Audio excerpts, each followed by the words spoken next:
This ACON has 10% bans, by the way, so just FYI, this could limit off the open. Like,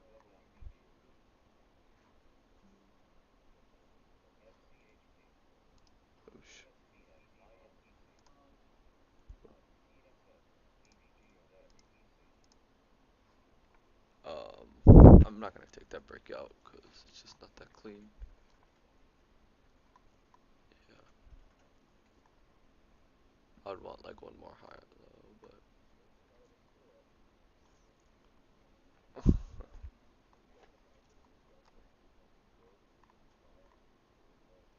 yeah,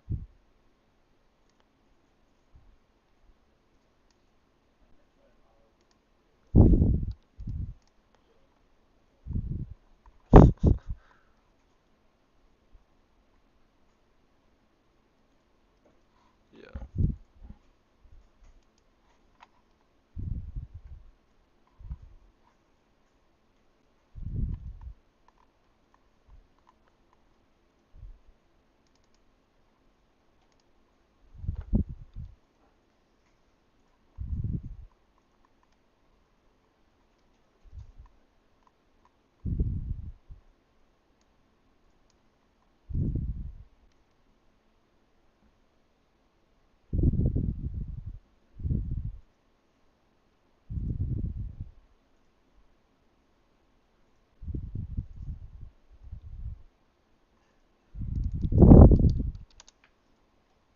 yeah. It's not that great.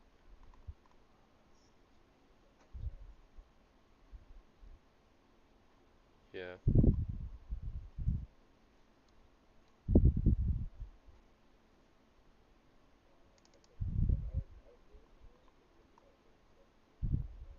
Mhm. Damn, Acon. Shit's going. 833 limit.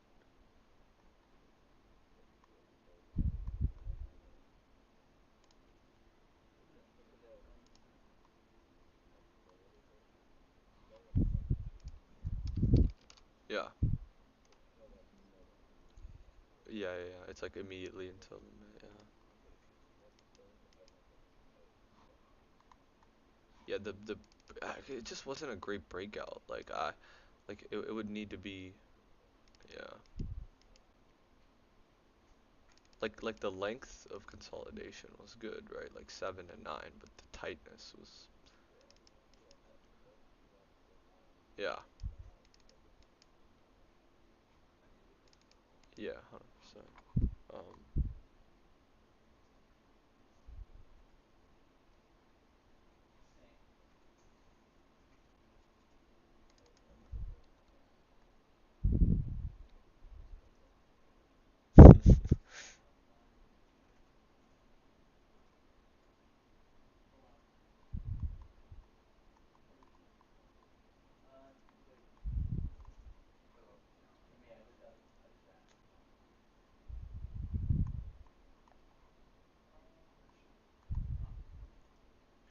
MSTR trying to go back or open, but like there's no daily setup here for me.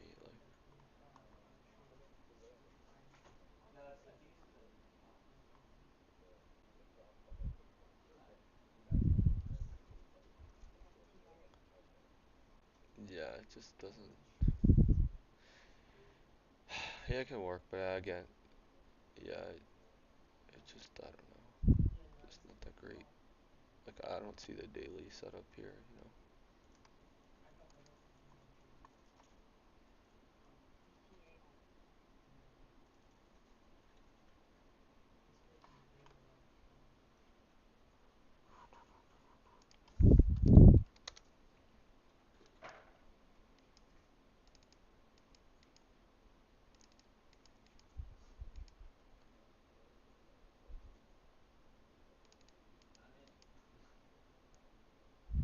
Mm.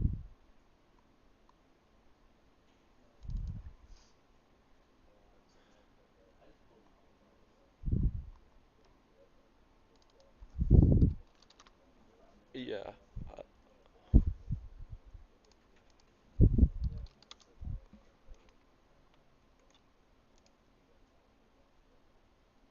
yeah. I'm more so like the daily. look because like gapping to all-time highs, super retail heavy stock, like market leader at this point in February. Like I liked it for that more than the intraday look, if that makes sense. But honestly, the overnight on the sixth was probably better. Um,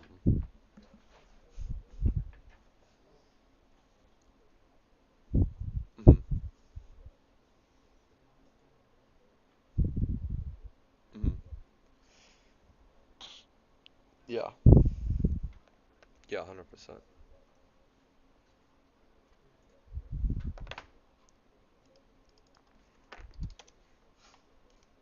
Mhm. Yeah, yeah, I agree. Um, like,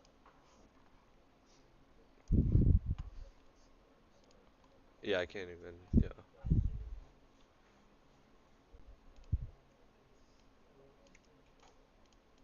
would this be good? Yeah.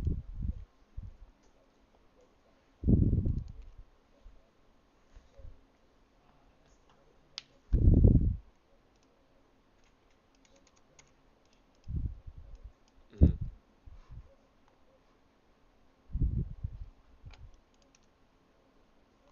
Yeah, no, I like that. I like that goal. Um, uh, what was Dell on the 14th? Yeah, the Dell headline was solid actually, because we had the Oracle comparable too.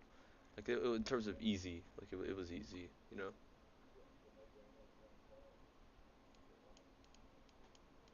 Yeah, I mean a lot of the top ops this month were breaking news. Like if I had to pick the easiest stop, it was probably the PLTR breakout, like into the close. Like, cause obviously breaking news is very focus dependent. Um, but yeah, I think the PLTR was really where you could have, and obviously MSCI on, everyone did well on that seems like, but I just wish I could fucking trade in Bells, but I can't. So that's just life.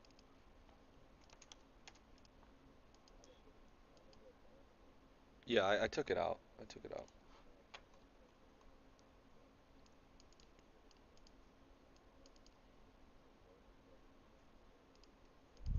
Yeah. ARM 213. Yeah, I probably do TNXP on the third, PLTR on the sixth, and I mean I did like the fourth. I can't even lie. I would just put it in there for myself. Fuck it. Um, yeah.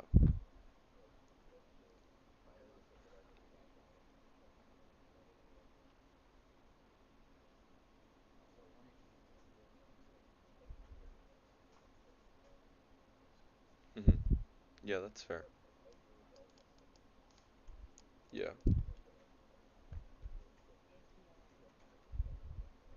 Yeah. Yeah, I agree. So yeah, PLTR, MBRI. I'm not putting SMCI because I didn't really think those like yeah the news of the 10K. I didn't really think that was good.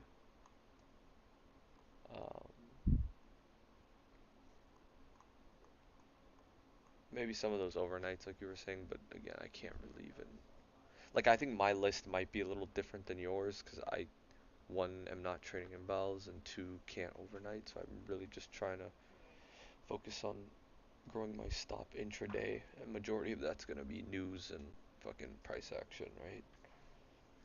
Until I can do those things. Acon's getting shot. Yeah, yeah,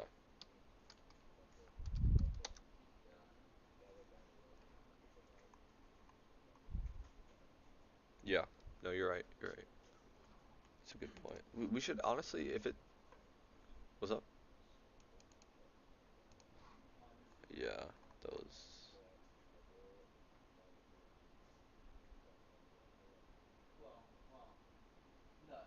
yeah. MSTR is also kind of selling off here.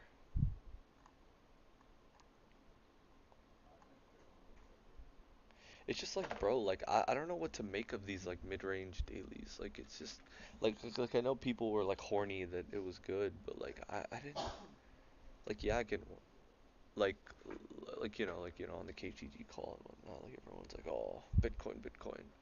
It's like, bro, like didn't really love for long, but I, yeah, there's nothing.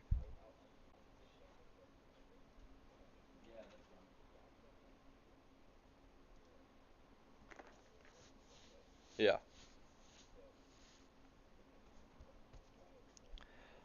Honestly, yeah. That 300 breakdown or 285 breakdown is similar to like Tesla 373 from this month, right? Like the backside breakdown. That's a very solid analog there. But yeah, sorry, go ahead.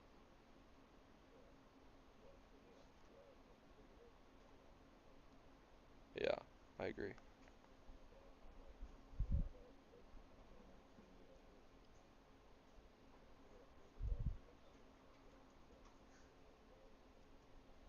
Hmm.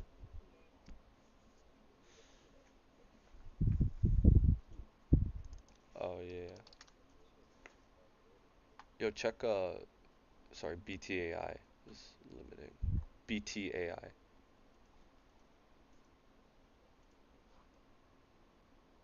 What's the float? Sorry, I didn't mean to cut you off. 3 million float.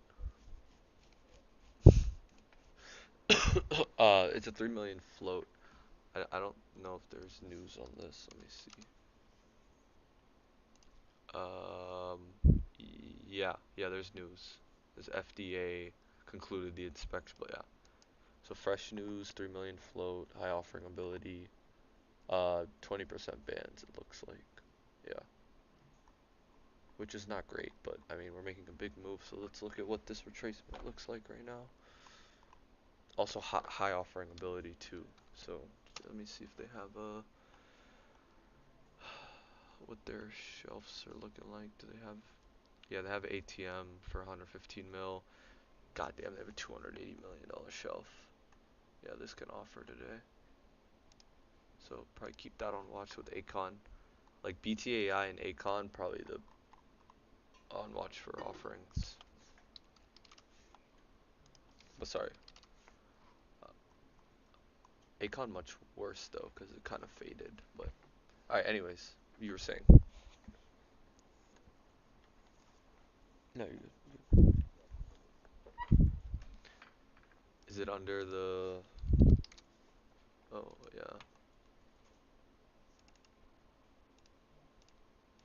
yeah, it's getting destroyed. Wow. What are Qs doing? Oh yeah, selling off.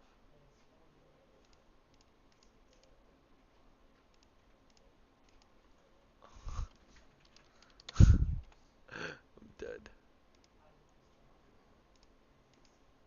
MSTR, yeah. I haven't done anything, but maybe let's see if we get some offerings.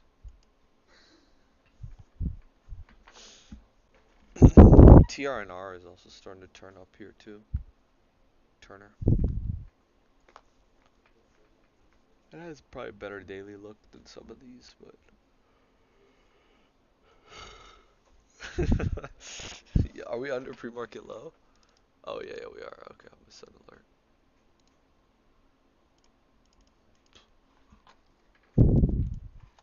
Yeah, but like bro, like these three opportunities, like honestly, TNXP, PLTR overnight, you catch like MBRX, and like that's your month, you know. Um, for, yeah, and like obviously if you could do, maybe some of those other overnights like you're talking about, like SMCI or the MSCI inbound or the PLTR inbound that you talked about, like sure, those are other great opportunities to add on. But it's like everything else is just kind of noise, bro. Like everything else is just chicken shit and stress. Um, but it's like if you just hit the couple easy A pluses, that's the gap right there, right? Is that like they're you know they're not losing money on a day like today. They're just kind of like, ah, nothing's really. I'll just trade it with like 1% of a stop, and fucking if it works, it works. If it doesn't, it doesn't. You know. But for me, that's like fucking literally $5 of risk. So I'm just not gonna do that because it doesn't make sense.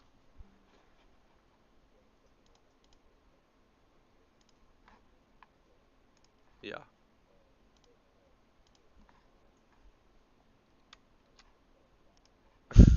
Yeah. That's like less than 2% or something. Yeah. Yep.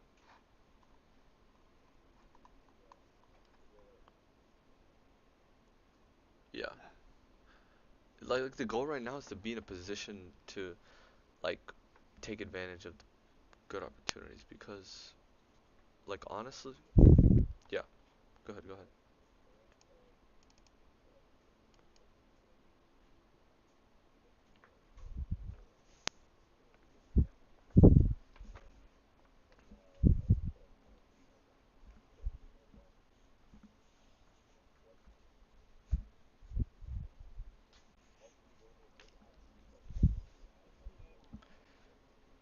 But on BTA is open.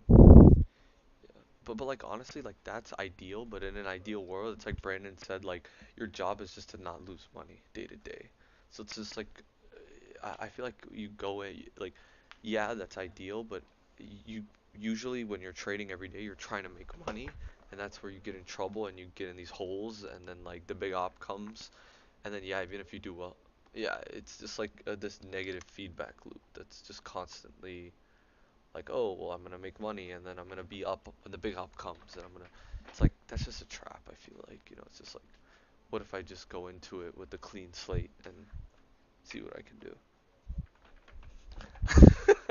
Yeah, yeah, like yeah, uh, like obviously in an ideal world I would want that, but that's not what the reality of the situation is. The reality is like, you know, you like I was even going back through the monthly reviews and you just hear Max talk and it's just like, yeah, my whole month was just three trades. It's like everything else was break even. It's like okay,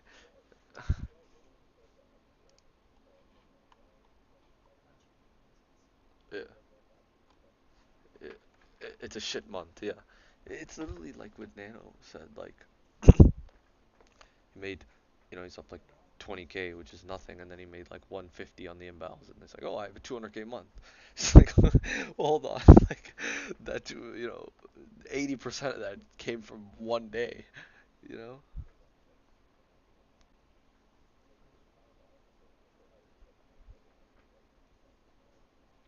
Well, that's what I'm saying too. Yeah, yeah. It's just like, bro, like the big ops are what is the difference maker. Like why study the bees and the shit and the chicken scratch that people are doing starter on? Yeah,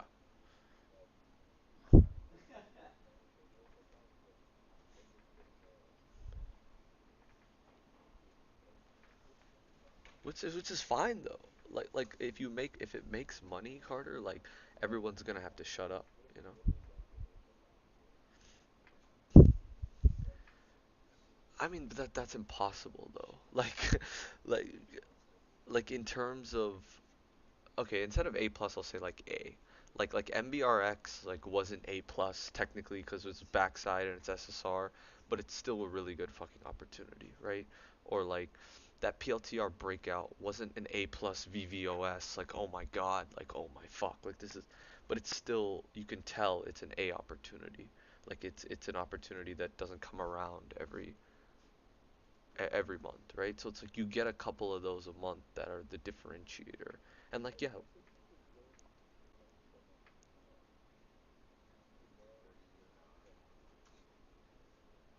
yeah.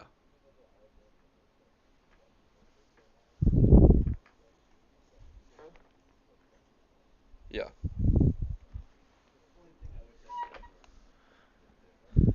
yeah, I agree. Screen time.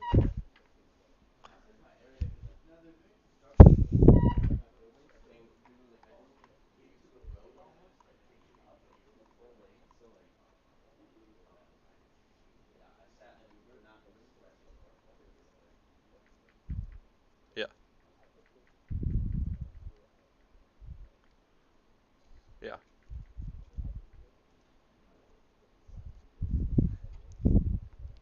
Mhm.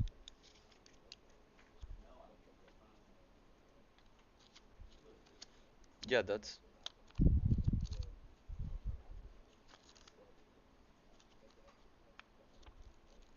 yeah. Like statting, like essentially padding your stats, right? No,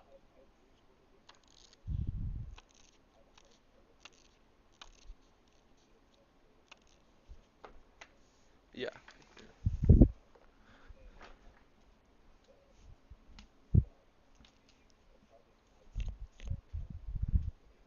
Hmm. Yeah. And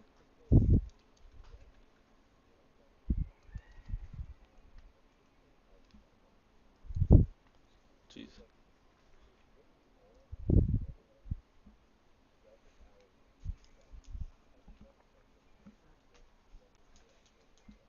Hmm.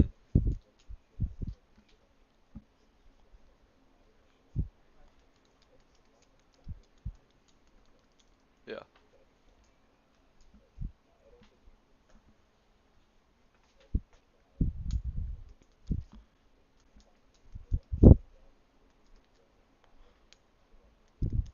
Hmm.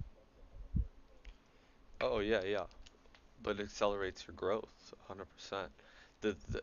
It's almost like what you're saying. Like if I were to kind of translate what you're saying into my head, it would be like BTA just made a new high, by the way. It would be like it's honestly really strong.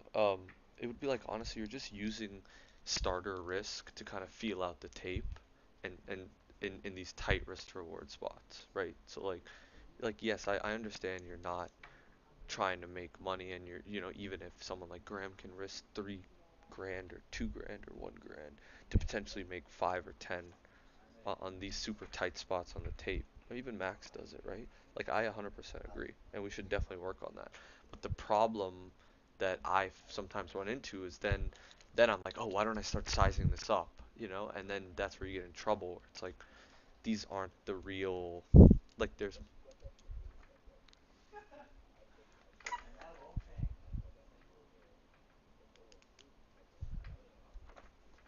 exactly, yeah,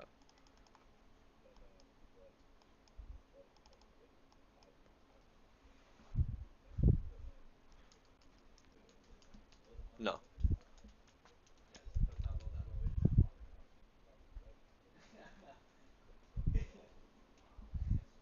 yeah,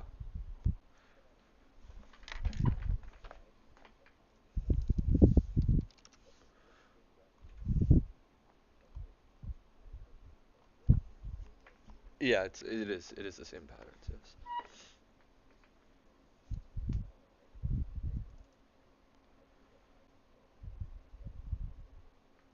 yeah, yeah,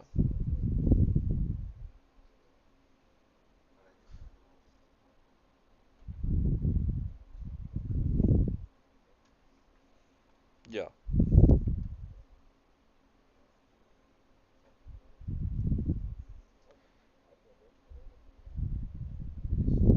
yeah,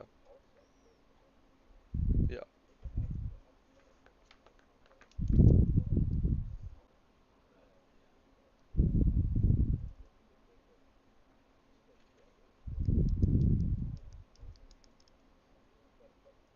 yeah.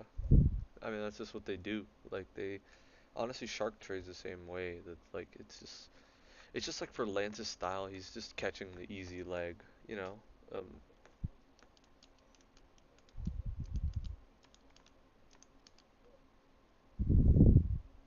but the thing is, when but the thing is, when you look at his DRCs, like he wasn't idea trading. He was literally like the dot is literally high of day, and like the you know the sell dot is a, you know what I mean?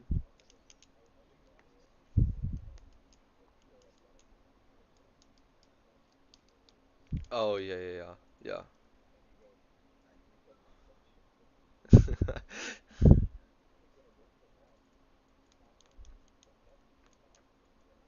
yeah yeah Yeah, 100%. Yeah.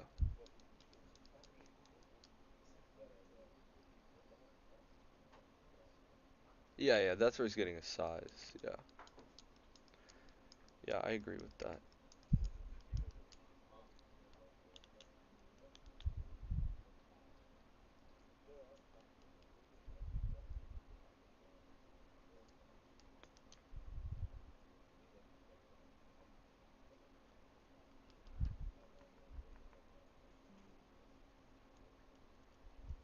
Yeah, that makes sense.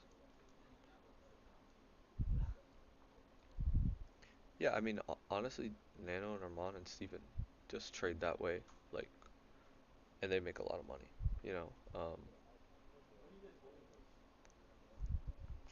I mean, not really though. Like, they're just pure. Honestly, you should. I don't know. I can't, but like they're just kind of just like pure Lance style in terms of what he teaches, you know, and you can still make a fuck ton of money doing that. So why, like, not to say why complicate it, but it's hard to, like, with a lot of what Raf does, it's hard to gauge, like, okay, did I actually take a good trade or am I just reading into like crap, you know? But Raf has so much experience and he's so good. He's just he has so much confidence that, like, I don't know. He's just like different, bro.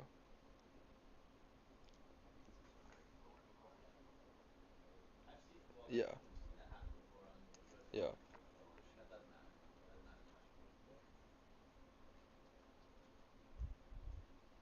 Yeah, I mean, but there was nothing, bro. There was literally nothing intraday. Like, it's, yeah.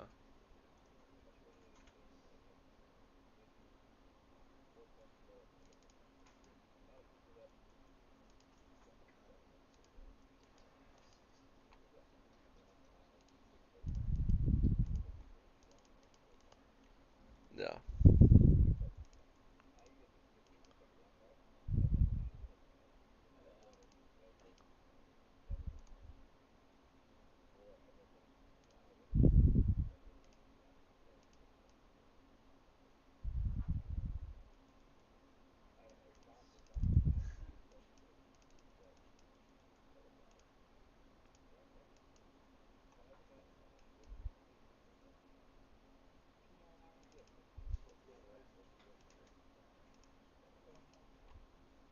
Yeah, I no, I 100% agree with you, but also like that what was the intraday setup though? Like there was literally nothing. Like,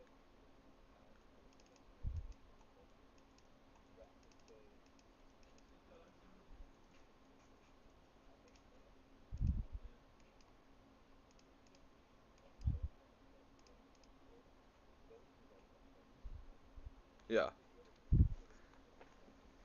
super tight. Yeah.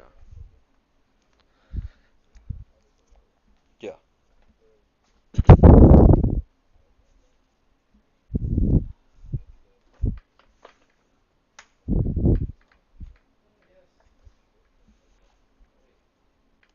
Yeah. No, I agree.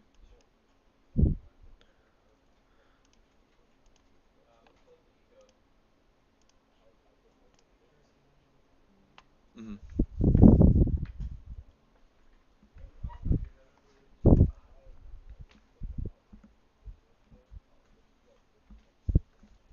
Yeah.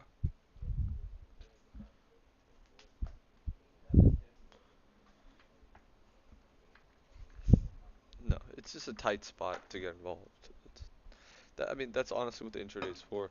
Is you're just looking for tight risk to reward spots to get involved into your higher time frame, into the higher time frame idea. Or, yeah,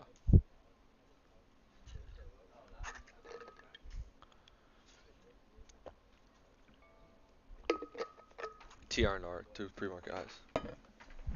Sorry. Uh, yeah. Yeah, just maybe it starts to go though. But no, no, I agree with what you're saying. But yeah, MSTR is really starting to sell. Wow.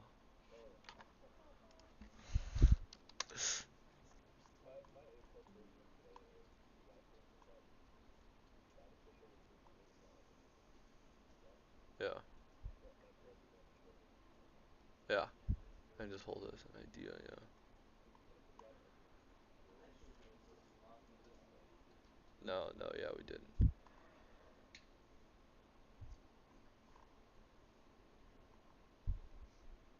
You still there?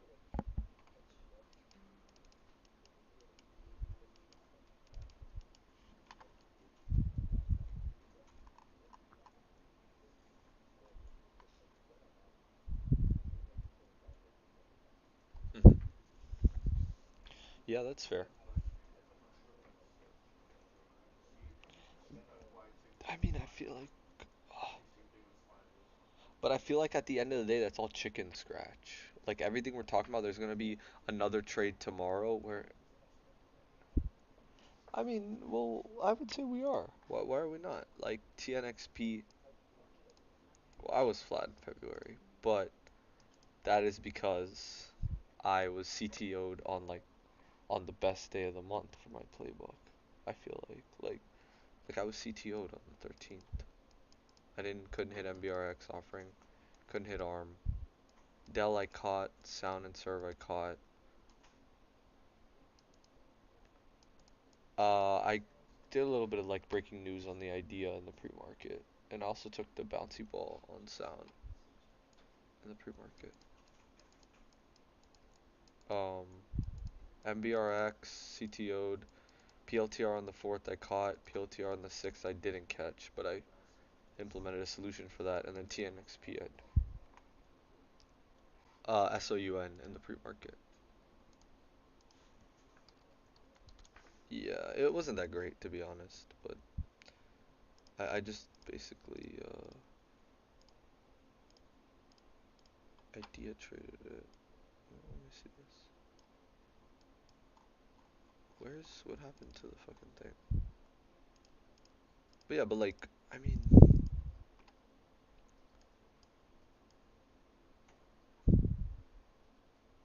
where's the fucking yeah. Yeah, it was kind of shitty, but I really just held it as an idea trade. And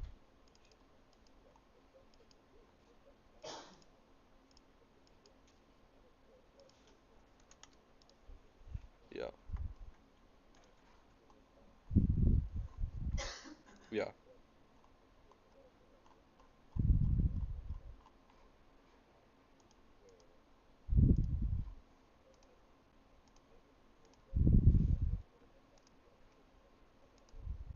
yeah,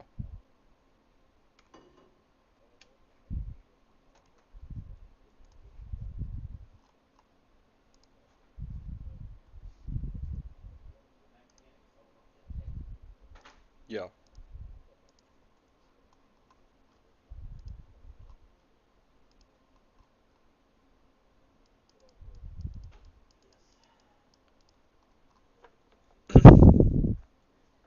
yeah,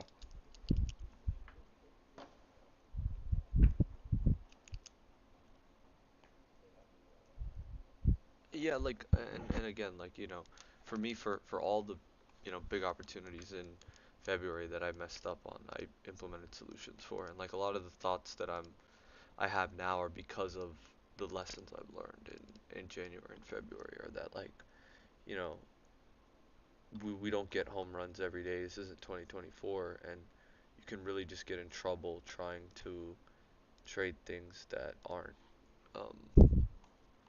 don't fully meet your criteria per se.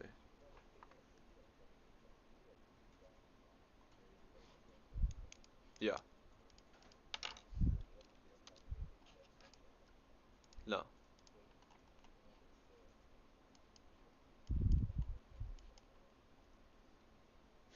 Um.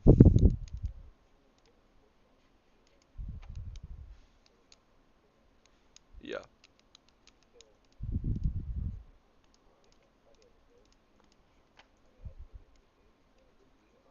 Yeah.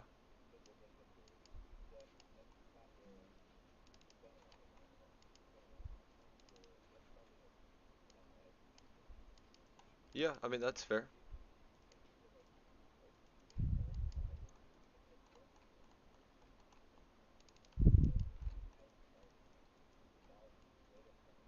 Hmm.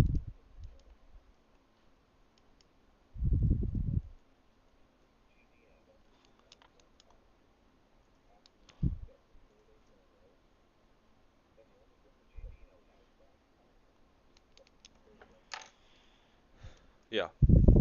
No, I agree.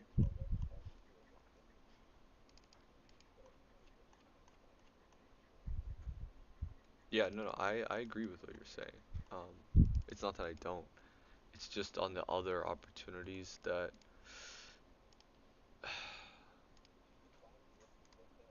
threshold is, yeah. Yeah. Yeah, no, I agree.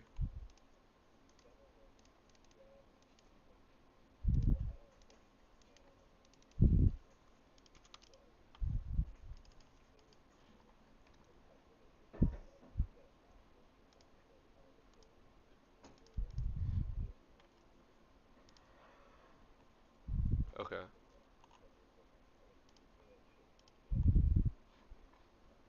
Hmm.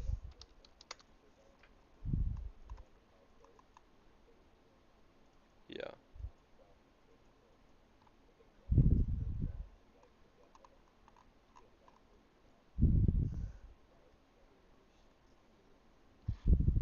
Yeah. No, you're right.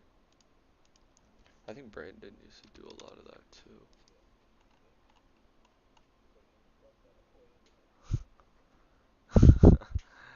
Yeah.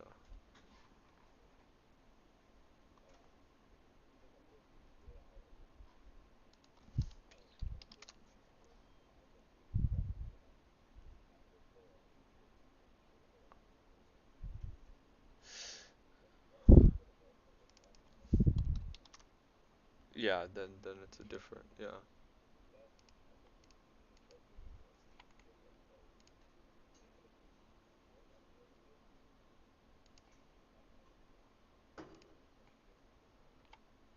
Yeah.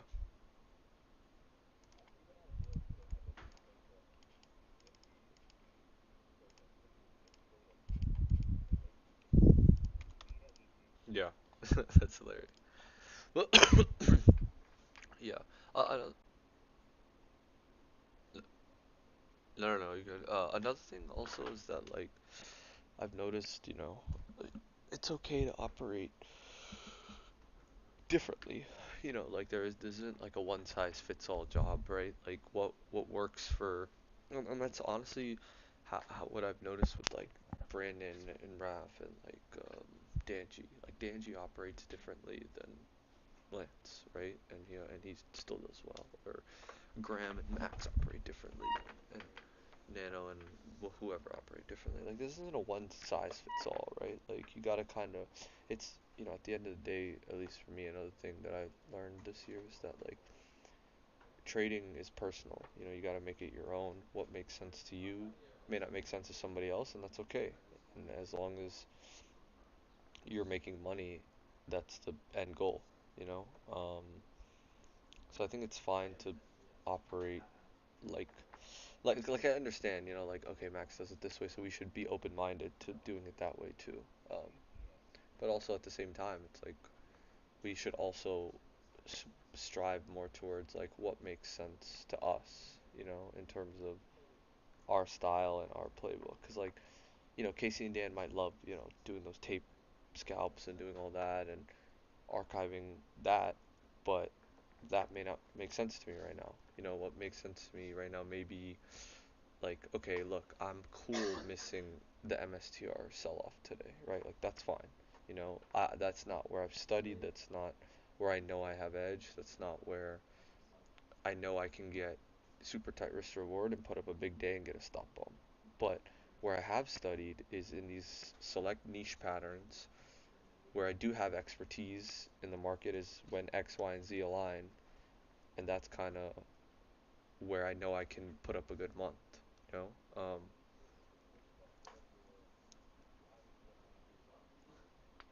yeah,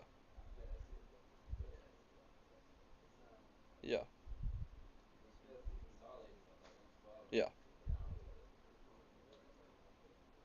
Hmm.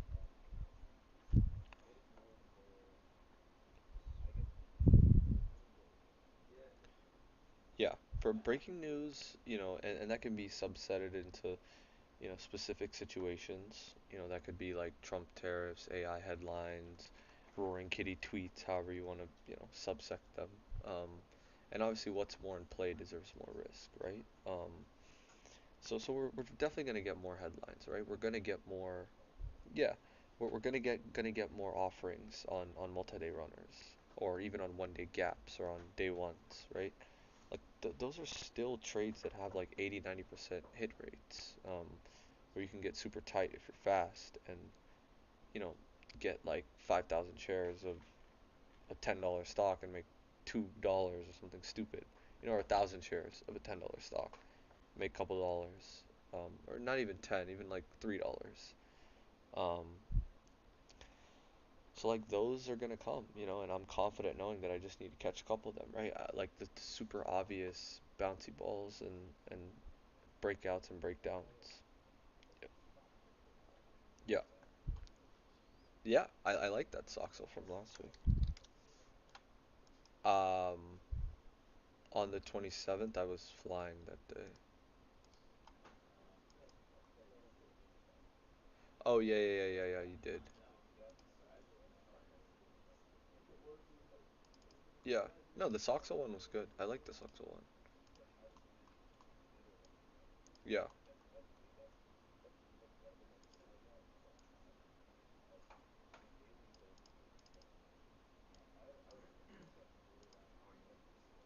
Yeah. Yeah. No, no, I agree. I agree. That was a very good opportunity. That was probably.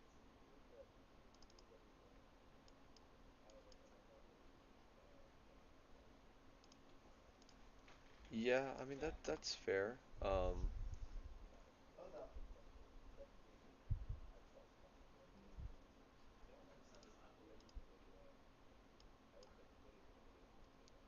Yeah.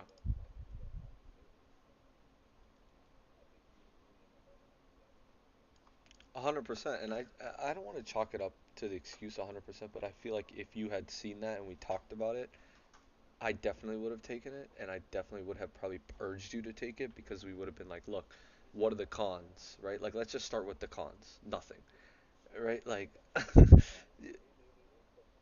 yeah, the only thing that was missing was no fresh news, but I mean, Nvidia has news, right?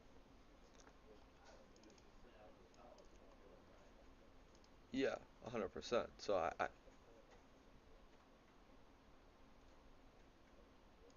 yeah,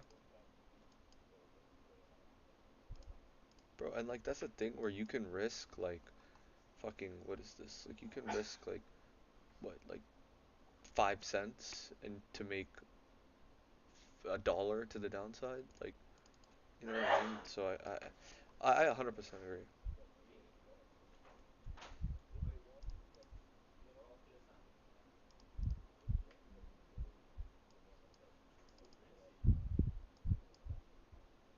Bro, this one trade could have made your month. You could have not traded the whole month, and it just hit Soxel breakdown, and and that's what I'm saying is the gap right there. Is that like the best traders don't lose money every day. They don't fall into the trap of trying to scalp and do all this crap with size. That's a big caveat with size.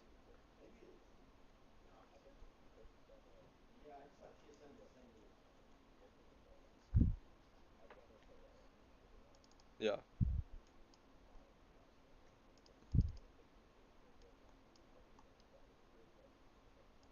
Hmm. Yeah.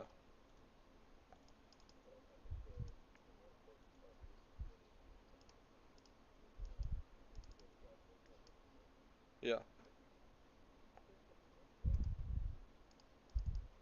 Yeah. Yeah.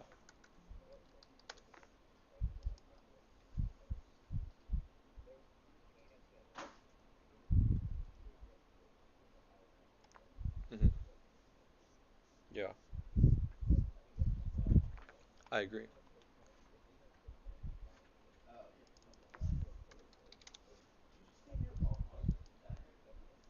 Yeah.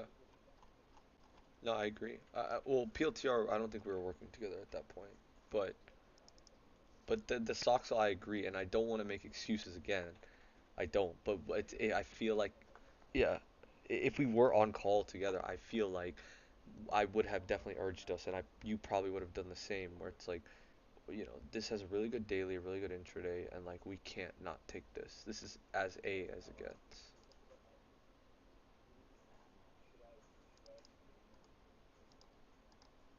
I would say no. Yeah.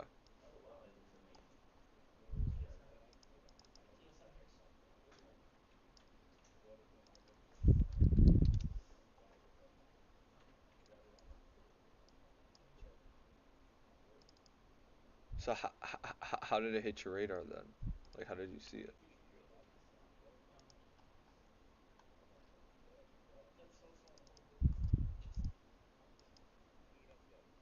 I mean, how much was it? I mean, was it not on like a percent most down? I mean, like it was down a fuck ton. Surely it had to be. Yeah.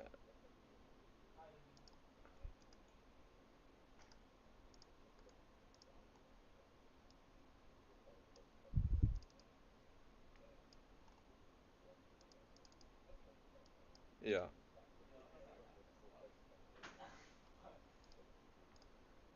Yeah. Yeah.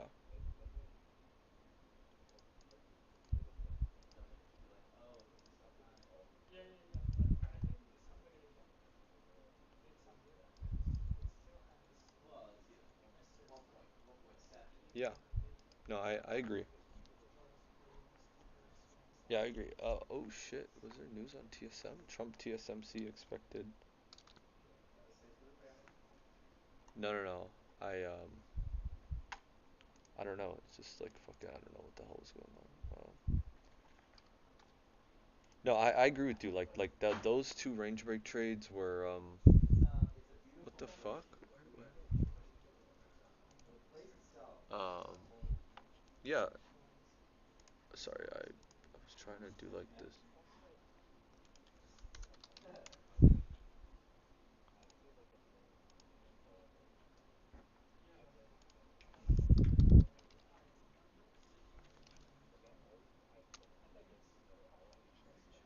Yeah.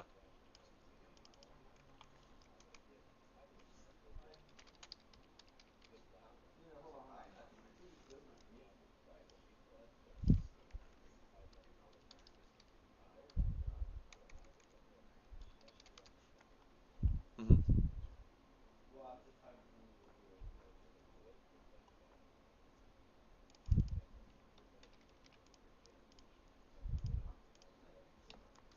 Yeah.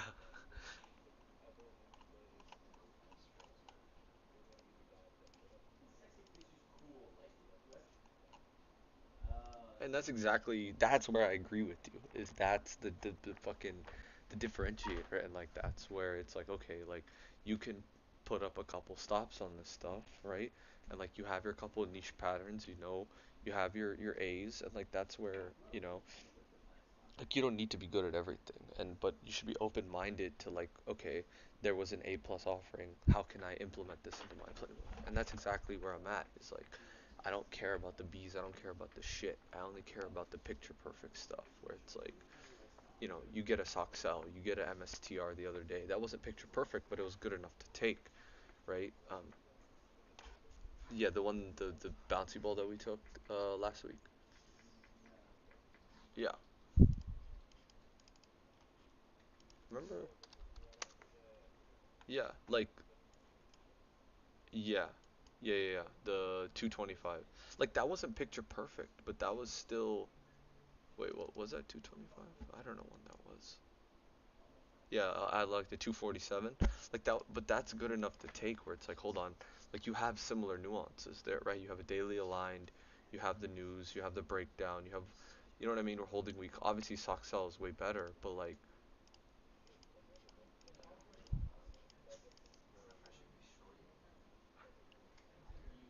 yeah. Well, I'd say it's a day one breakdown, right? Because like, well, 285 is kind of the real level for me. Like that swing low, 285 is more the support than like. 300's not so defined.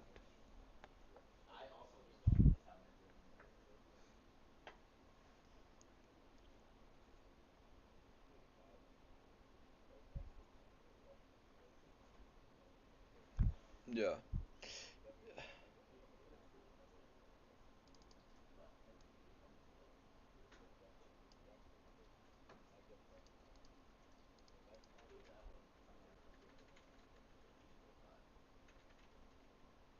Yeah, like to me, this is a day one breakdown. Like that's how I'm viewing it. I know we were kind of fast into the low, but like the support level for me of interest is 285. Like once we break that pivot low, that's the kind of breakdown.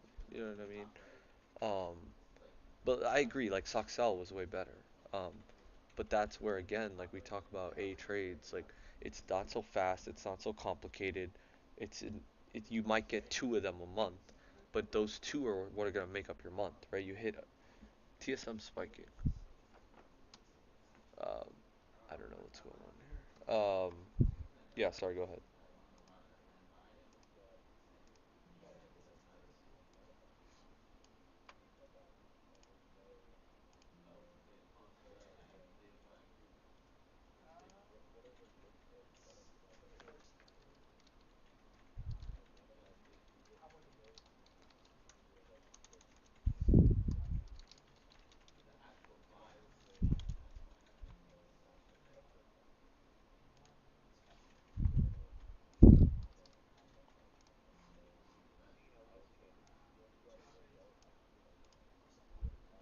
Yeah. Well, I would just say just call it like the bounty ball, right? Like if we get a good bounty, right? Like we can simplify PLTR and Soxel as like the same trade, but you have a good daily and you have a good intraday, right? Like hun no, yeah, right. I would say yeah. Obviously, if there's a big exhaustion day, I mean that's gonna be like I we should no. Like exhaustion gaps.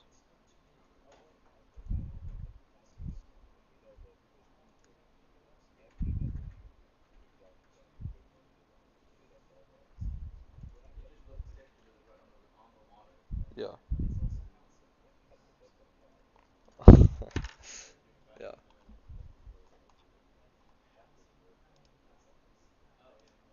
Yeah. No, I agree.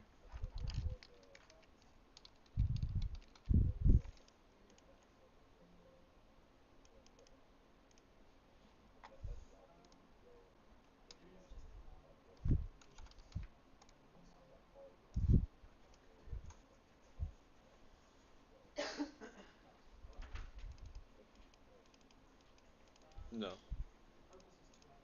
Yeah, there is.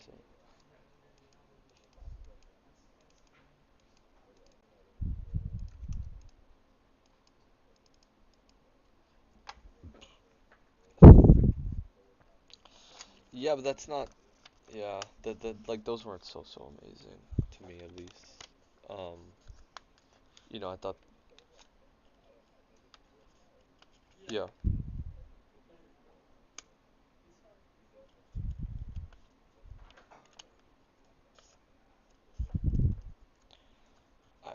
I,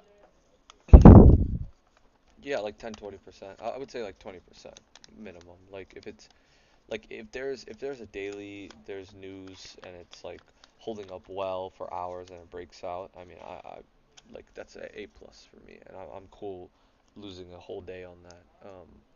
Like if we get some VVOS type consolidation or SMCI, like yeah, 100%. That sucks sell. I would be cool losing my whole day on.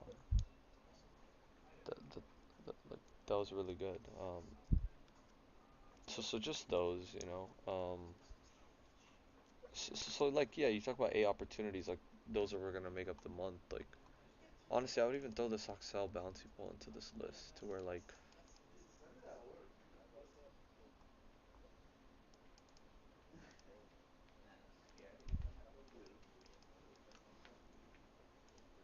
yeah,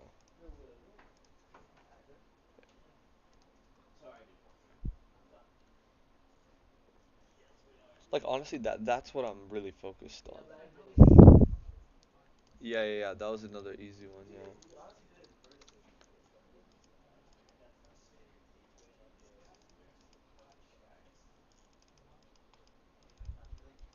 yeah.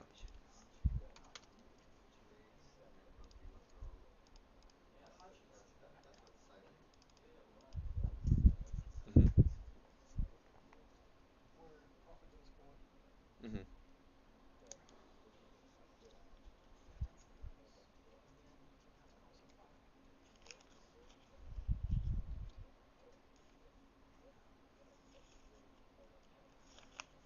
I don't need to fucking sit there and scalp shitty opportunities, right? Like that, like that's what I'm. And now 100%, right? Like,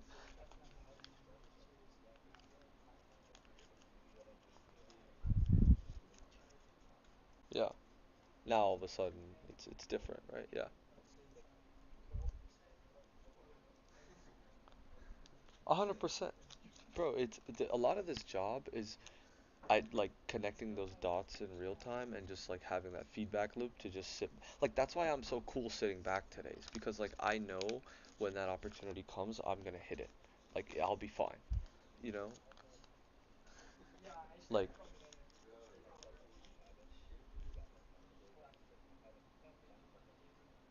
yeah,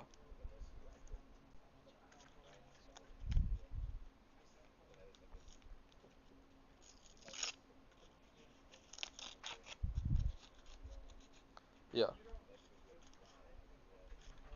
And this is where, and yeah, but this is where talking is so important, right? Like that JTAI, I was sick that day, which again, I'm not trying to make excuses. I had the flu, but like bro, like that's where we just start. Like, okay, bro, what are the cons? Like, literally tell me the cons of this trade.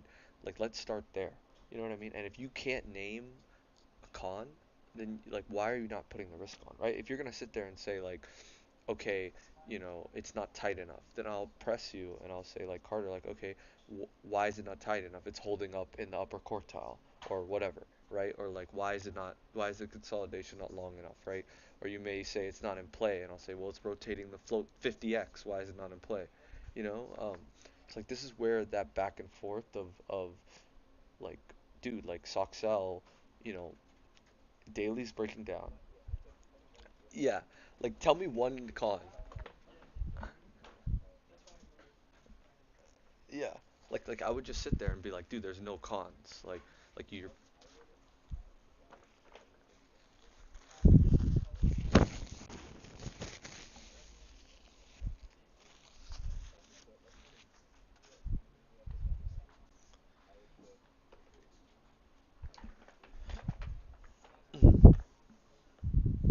sorry. Yeah, yeah, that's fair. Like the catalyst is well, but the catalyst if it was I mean it's kind of a sector catalyst, right? But if it was like a stock specific catalyst, let's say, then then that's the difference between like an A and an A plus to me, right? Yeah, yeah,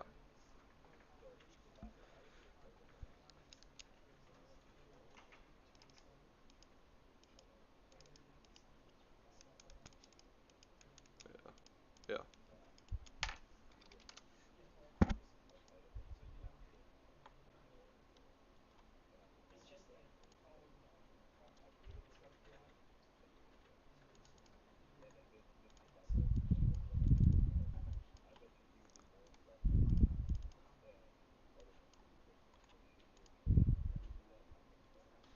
yeah.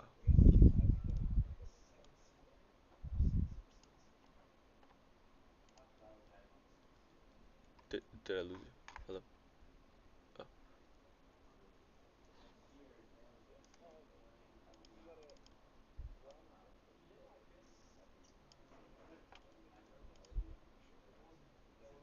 no. Yeah.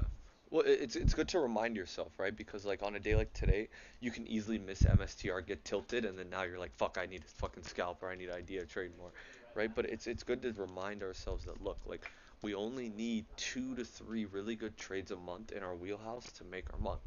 And yeah, we can sit here and expand later and get into like the flashy breaking news trade and like the flashy this and tape scalping. We do all that later. Right now, our goal is to fucking get stop bumps so that when the next fucking MSTR comes, we're not only making 5 grand, we're making 50 grand, and making life-changing money on those like true A pluses, right? And like, it's not gonna be sexy sitting here and waiting for fucking bouncy ball breakdowns, but if it makes money, I don't give a shit anymore. That's kind of where I'm at. Is like I only want to do what makes money, and to me, if I need to sit here and wait for like Soxel and PLTR, which may come like 2, 3 times a month, and I'm putting up multiple stops on those days, then like I don't need to. I don't care what anyone else is doing. I can trade everything like one share, see what works, but like that's not my focus. You know what I mean? So majority of days we're just gonna be sitting here, probably shooting the shit, probably talking about ideas, talking about risks, talking about if-then scenarios, right? Which is what we did today, and, and talking about ideas.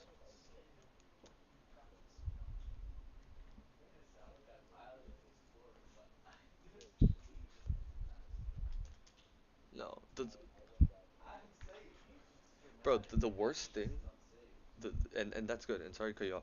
The worst thing you can do today, do you know what's literally the worst thing you can do today? Is fucking trade. Okay, like that is the lowest ROI for your time. It's higher ROI to eat a fucking pizza than trade, because what are you doing? You're just setting yourself up for failure by first of all, it takes mental bandwidth to trade. You're gonna, fatigue. Like I know people don't talk about this shit, but like trading every day is hella stressful. Like it just is. Like you're in the trenches. You're trying to make money. It's like, is this an opportunity? Is that an opportunity? Like it's better to just sit back and let the ones that like you can't convince yourself not to take it, right? Like yeah, yeah, yeah. So yeah, yeah. So 100%. Yeah.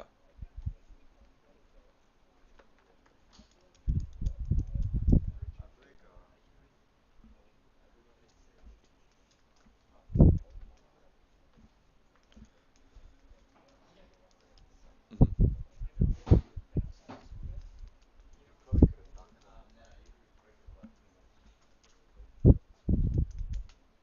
Yeah.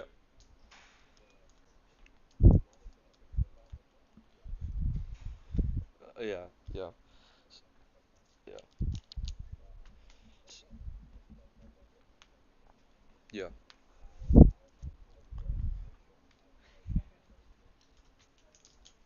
Hmm. Yeah. It's gonna be way faster. Yeah.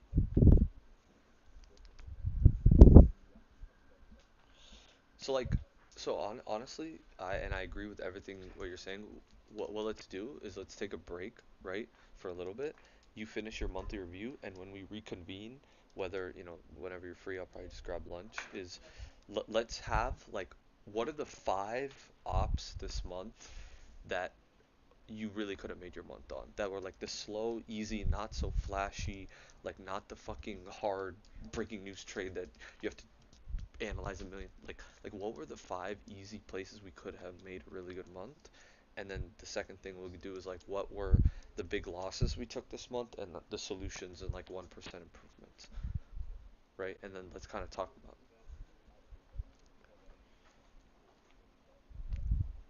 biggest losses this month were SMCI on that up throw open I took, and that was just not being nuanced enough on what what pattern I wanted to see. Um, so like how I'm defining backside. That was on uh the 20th, February 20th. So that was just not being nuanced enough about the pattern that I wanted to see. So yeah. So like, how I'm defining backside trigger is the break of daily bar lows, but the only time I'd want to short higher is if we gapped up the next day, right? So, and also that wasn't a true up through open. So it's just not being nuanced enough and specific enough in that instance. Um, yeah, no, no, it's fine. Yeah,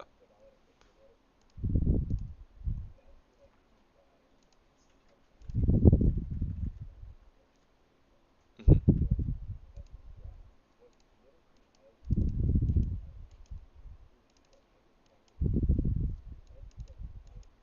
yeah, yeah,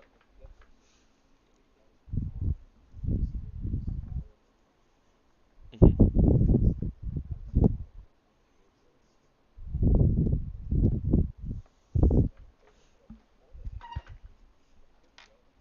yeah,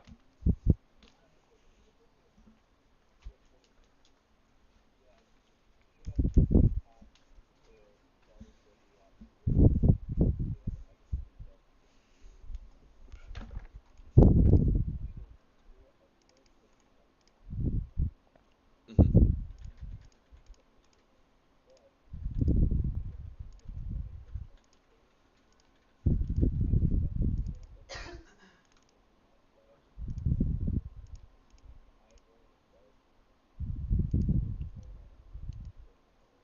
yeah,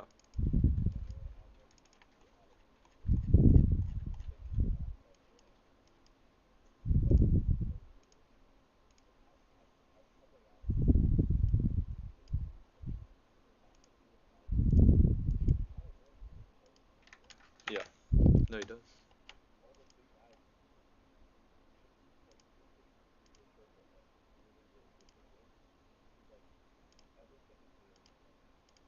Yeah,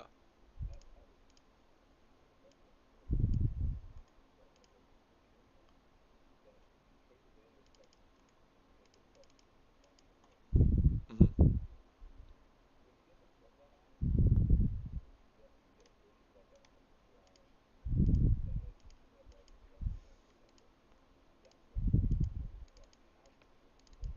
yeah,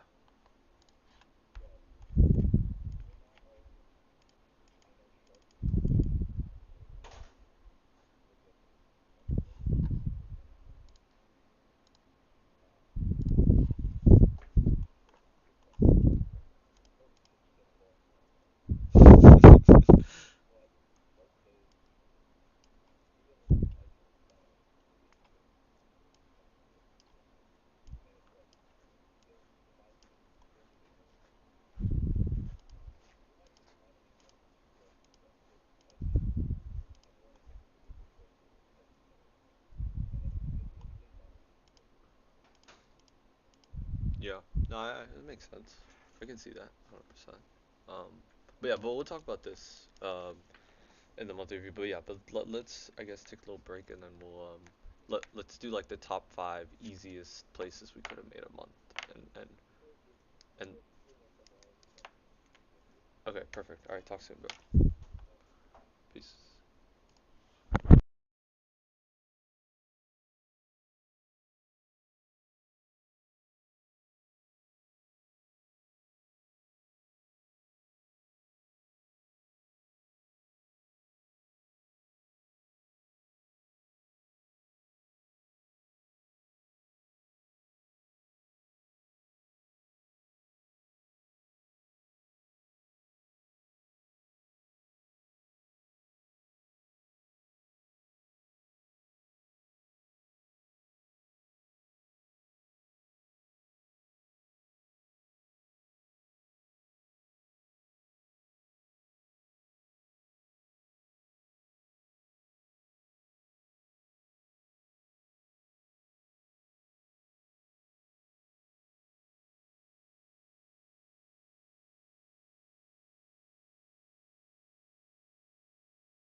Yo, Yo, it's good. not much. Just going through these. Yeah, I mean, I think these are probably like you talked about, like the must catch. Like if you hit these couple three ops, I mean, you can do really good, right? The other stuff that's gonna be the faster moving, you know, I would say like in the lab kind of work is gonna be like the MBRX offering, the ARM breaking news on the deal with Meta, the Dell breaking news, and then the TNXP reverse split. Would you agree those four are probably the other, and then just in terms of like, unless you want to add like overnights and imbals on this, Yeah, Imbels are probably not worth it just because you can't trade them. Overnights, I do think are worth it just because that's something where you can get the rep now, so that when you do get that stuff, you're like, I just think getting the reps are very worthwhile now. yeah, Um, all right, we'll go through all those. I want to hear why, just so like we're on the same page. yeah, When I said just Soxel, JTAI, and PLTR, I think it's worth going through why that gap is there. You think serve and sound okay, and PLTR on the fourth is why you thought those would have been there, yeah, and maybe you're leaning towards the other way. Not that one's right or wrong, but I guess just what variables makes Soxel, JTAI, and PLTR like the must not miss, whereas the other ones would be fine passing on. okay, Or maybe you disagree with that, and that's totally fine too. yeah, So let's just do PLTR first okay. Should I on the fourth. share my screen? Maybe do like an Evernote type thing. Well, I mean, I got the chart up here, so Okay, we can okay. just talk through triangulation. Um, okay, Do well, you agree that those other three are better ops than this PLTR on the first day? I mean, PLTR on the first day, I think is so. I mean, like, so let me ask you this, right? Like, PLTR on the fourth, like, like, so let me just go through the pros of this, right? So, like, momentum leader in the market, obviously, right? Like, running up since November of last year, um, arguably one of the strongest stocks in the market. Base is below $85 for, I want to say, like a month.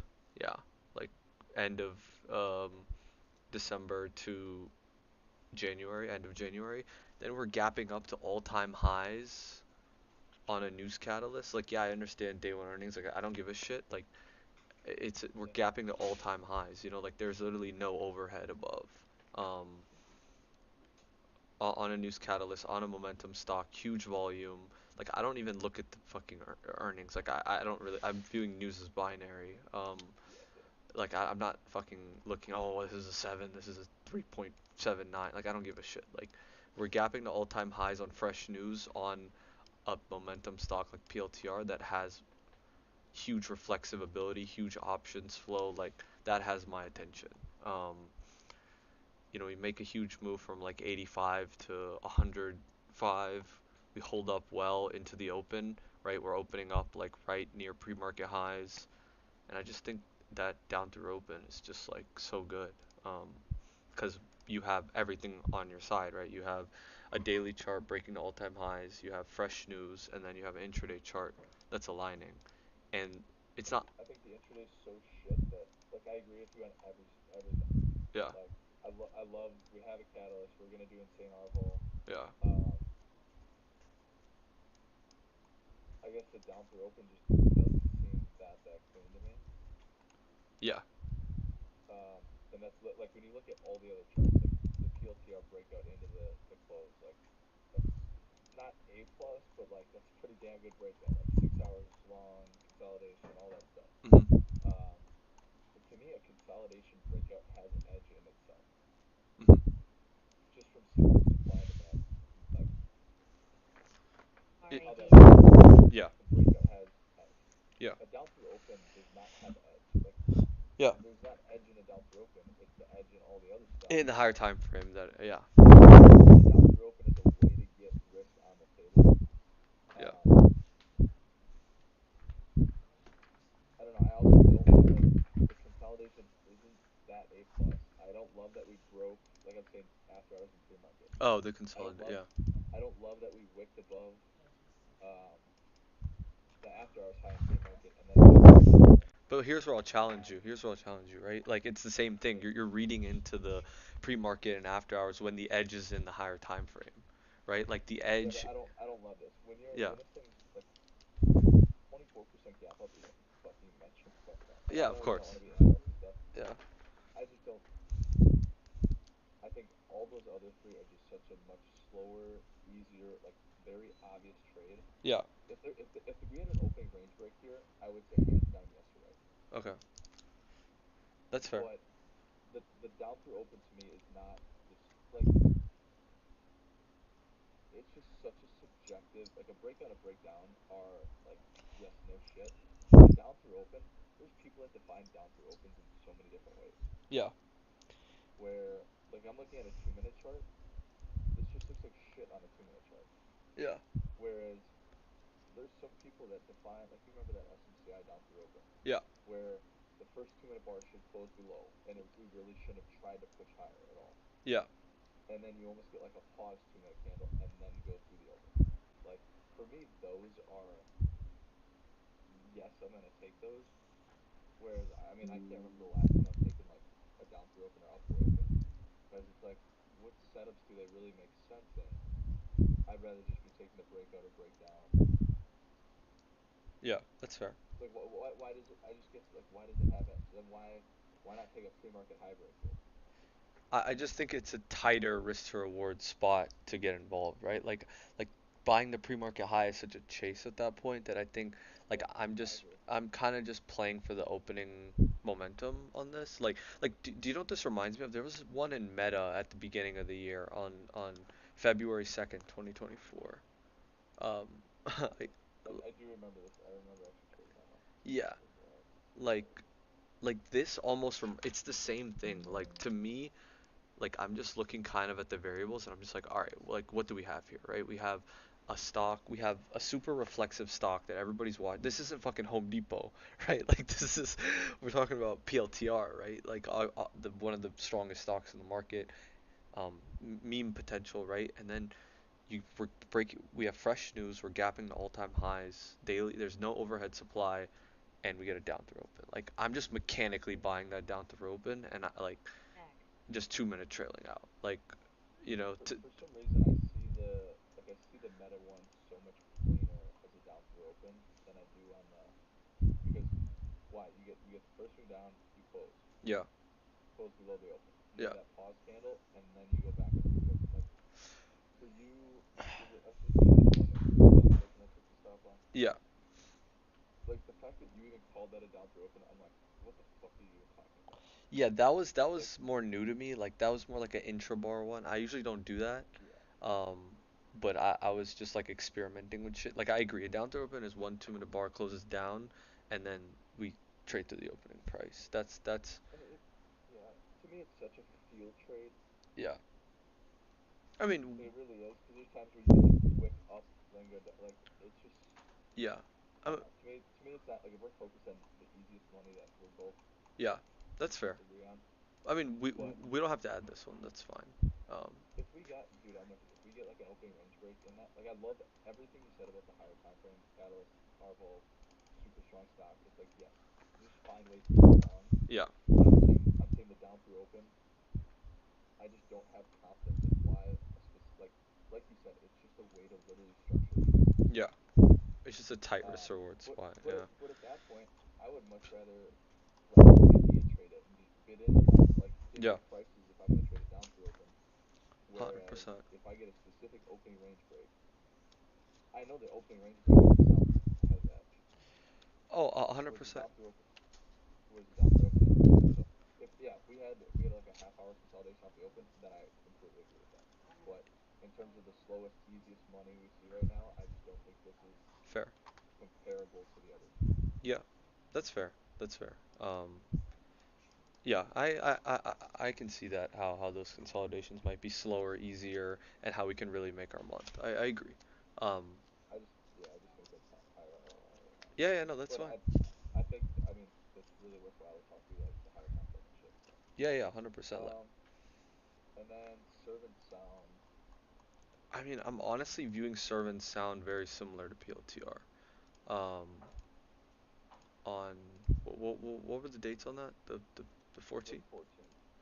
Yeah, so like, uh, I'm curious if it's gonna be more yeah, the Thursday. 100%. So again, like I'm not reading too much into the news. Like a lot of the things that I think, Jeff teaches on like scoring catalyst and all that That's shit is dangerous. is is stupid. Like if there's a true catalyst in a stock, like the volume is gonna fucking tell me how important the news is. Like I'm not even looking. Like these serve and SOUN are literally up. Like this is why it pays to be a good, like, I guess, student, is because you know why these are running, right? These are running because of the NVIDIA um, acquirement. Like they're partnered with them. Same thing with BMR last year. Same thing with CRNC.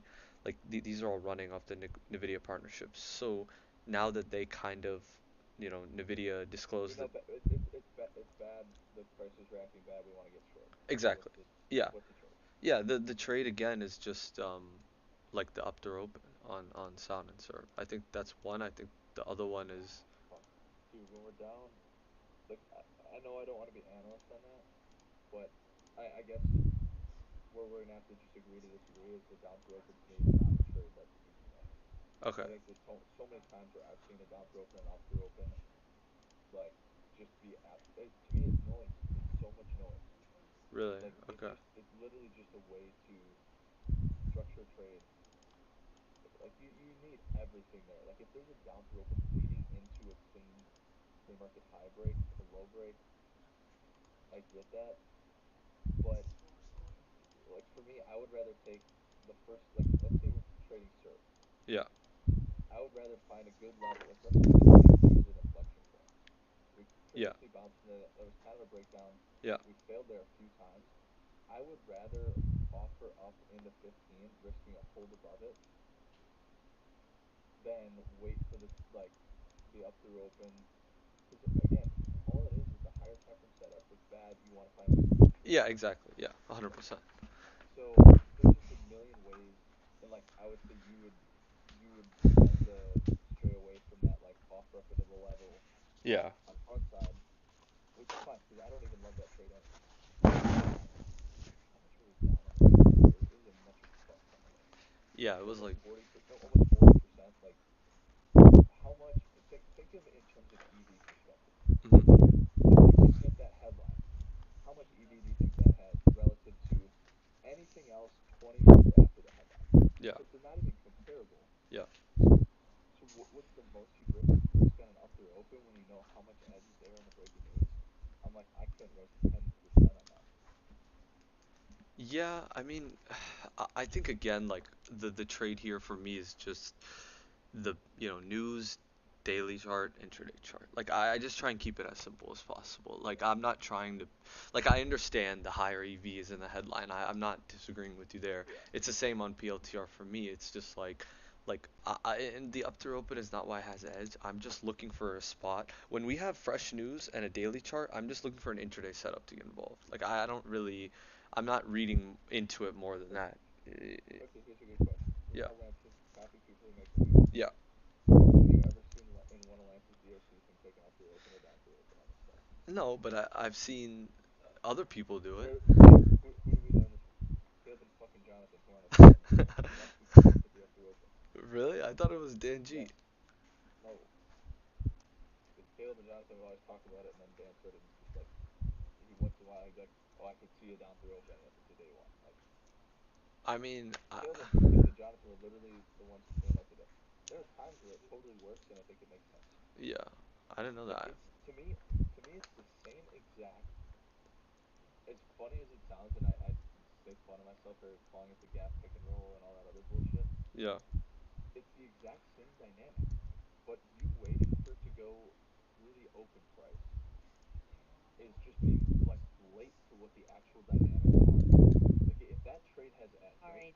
Why do we positively feel good on serve and sound? It's because everyone who was short it's covering. from Yeah, yes, everyone who was in short before, and again, I don't want to overgeneralize this like Jeff does, yeah, but there's people that caught the headline early. yeah, There's people that were in the short because they're on backside on the daily chart, all that shit. yeah, And on the open, walk into a 40 fucking percent gap down, everyone's covering some.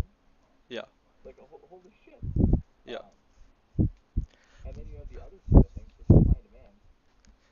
But Um, here's the thing in too. terms of buy, Yeah. Yeah. Go ahead. Go ahead. Sorry, I didn't mean to cut so you I guess like okay, let's just say this is a gap pick and roll. I have off. specific reasons why this is going to go up off the open, Yeah. and then once that buying is done, then I can see this like continuing to sell push. Yeah. But the edge is in identifying when the buyers lose, and if you're just waiting till open price, you're fucking late on that. So to me, 100%. that's almost a tape trade. Again, just a way to get short in a good setup. But Yeah. dude, we're focused on what are the easiest like no brainer, no shit we need to take this setup. Yeah. Like we'll talk you down through open, Yeah. and I'll take some with you in specific spots, Yeah. but that is not. I don't think that can be our focus right now. Like I Which is actually fine. see, Which is um, do you have Sarah's chart up? yeah. Yeah. I have it up right now. So look a little after 6:30. If you make the first leg, Yeah. the most important thing to me here is that you have two 2 minute bars that are completely inside the lows. Two. Two. Whether they're Okay. so you have red candle, red candle, red candle, red candle, right? On serve on the 14th. Yep, in pre-market, right around Pre-market. 6:30. 6:30. Yeah. 6:30 a.m. I So see. yeah, so you have four red candles in a row. Yeah. Then the next two 2 minute bars are both inside bars, Yeah. but like insanely tight at the lows. Well, volume is still very high. Yeah. That roll to lows, I don't think it's A plus, but I think that's worthwhile. Yeah. Just because, like, I want if you had one inside bar, I wouldn't love it. The second one gives me a little bit more like, okay, we're holding really tight at lows, getting a shit ton of volume. I think that's a spot where I could see taking. Yeah. With a shit ton of size, no, Yeah. but I like that trade more than. Plus, we're not even at that point. 100%. We're No. on 15%. Yeah. I definitely see what you're saying about the up throw open, down throw open. I'm not disagreeing with you there. The only thing I'm saying is that in select stocks and select catalysts with like it that like with the higher time frame and the catalyst matters. Like that's what makes like to me the up throw open is not what has edge. It's just the fucking tight risk The way it's put rewards. out there. Yeah, Yeah. it's a tight spot where I'm just like, oh, this is the entry, this is the stop, this is the trade, right? And like again, like that is all 100% dependent on like the higher time frame and the I guess context surrounding it, right? Like the reason this trade works is because fucking everybody who was long these stocks because Nvidia was holding them, it had now doesn't fucking like they don't hold them anymore, right? It's like a changing, it's almost like changing fundamentals news, right? When like Nvidia DeepSeek, like that was almost like changing fundamentals in a way, you know? And I'm open to like trust me, I'm open to taking up through open and down through open. Yeah, But when you watch like if you've watched the tape on enough, maybe I don't know if you have or haven't, yeah, but if you go through each up through open and down through open and you watch the open tape, you can see like just brain dead obvious how clear the best ones are versus little ones. hmm, Like that's why on that one on SMCI that you took, yeah. I was like, this is so fucking bad. Yeah, no, no, 100%. That SMCI one. Let me just clarify, by the way. That SMCI one was a product of me missing Tesla Yep. 373. Okay, because I don't usually do that. That was like a fucking a tilt trade because I had missed the Tesla breakdown, and I'm just like, oh, I need to start trying these intrabar, and that was retarded. And I'm like, I'm not doing this anymore after I took two losses on that. Like, so let me just clarify. That one was really bad. No, it's fine. Yeah. If I just sent the chart of the SMCI one, like with the day one breakout with the mega catalyst, Yeah. and I actually passed on this because this was before they did the reverse split. Yeah. They did a split, Yeah. and I remember it being like we had a it was almost like a 12 point down move, Yeah. and then we go right back up to the open. I'm like, dude, how the fuck do you risk 12 points right now here? But Yeah. regardless, the tape was just so brain dead obvious that like you needed to get long. Yeah. Plus, we've talked about that before. The best ones you just don't go right away. Yep. Once it breaks that open price, It's it's gone. like this is it's gone. So you can almost hit it twice. If we don't go right away, you just cut half and you give the other half the true stop. Yeah. No, I agree. Anyway, anyway, I'm down to take them, but It's probably those are not ones easiest where money. we're gonna be talking through them anyway on the true day one stuff. Yeah. And these are in like A plus plus situations Yeah. where Yeah. it you will see the tape and it's like when we break your open price, like you just get fucking mega wrong. Yeah. I agree. But in the like for me in tournament town, it's different. Plus, as much as you want to be like, oh, these can always go further, a 40% move is a fucking massive, which makes me also a bit skeptical of how much further upside. Whereas this SMCI down through open literally leads us right into a mega daily breakout level, Yeah. It's all time highs. Yeah. and we're not overly stretched in my opinion. So yeah, no, I think that Yeah, that's fair. it's just the down throw. I guess if I want to bet my fucking career on strategies, I would rather bet my full stop on good A plus bouncy balls than any fucking up throw open down throw open. But It's as simple as no, that. 100%. I agree. And the one thing I'll say, just to kind of cap off the conversation, is Sure. that again, like the up throw open, down throw open, I have positive EV on according to my stats when there are like 90,000 other things aligned, right? Like we Yeah. talked about, right? Like I'm not just gonna take it on a random day one earnings name Do you or actually do you yeah, have your? I'd be really curious to see it. So yeah, I to got get you. your stats, can you go filter for your up throw opens and down throw opens and just send me Yeah, I got like you. the list of those? Yeah, Just because I want to see the other ones that you've taken. I think yeah. it'll be. It's honestly, this is gonna sound crazy. It's my most profitable trade. Mhm. Let me see Well, the. fucking Eduardo's got the 9 EMA reclaim as his most profitable trade and still didn't fucking make up for it. Yeah, yeah, that's crazy. But, Which is insane. but again, you're gonna go back and see like this isn't gonna be on like horse shit. Like it's gonna be on true day one like names. You know what I mean? It's not gonna be on Yeah. um like crap. Let me see. How do I? You just want me to send you the tickers or the Just like screenshot the, because I actually went through P&L differences, but it probably doesn't matter. yeah, no, it's Um, fine. but like date, ticker, and then P&L. Just like sort.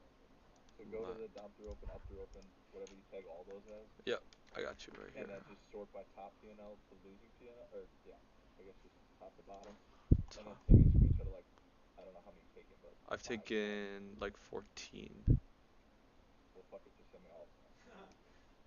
Okay. Because then, for me, like, okay, just so you have that data, I'll go back and look at every single one of those, and I bet you I can find similarities between the top 5 best ones Yeah, and the top 5 worst ones, both in terms of um, like higher time frame setup catalyst edges, yeah, but also I bet the top 5 are just way cleaner down through opens or up through opens than the other ones. So yeah. that's That's fair. that's good. Look, these are really productive conversations right now. Yeah, 100%. For real.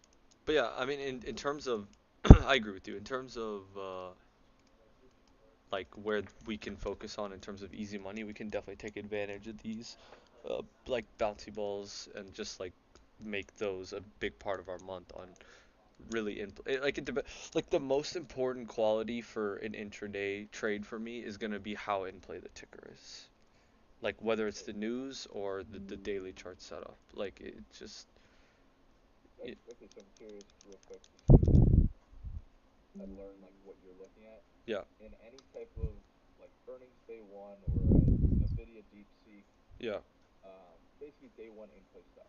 yeah, My general list of, and I haven't looked at this in a long time, but my list is basically up through open, down through open. You have an opening range break, and for a while, actually, the gap pick and roll and like that type of shit was very profitable yeah. because it was very specific off of levels. Mhm. Um, if you have a someone check, I hate that example that he used, but um, actually, it was the Nvidia DeepSeek one Yeah. where, and I haven't looked at the figures in a long time, Yeah. but if you get 127.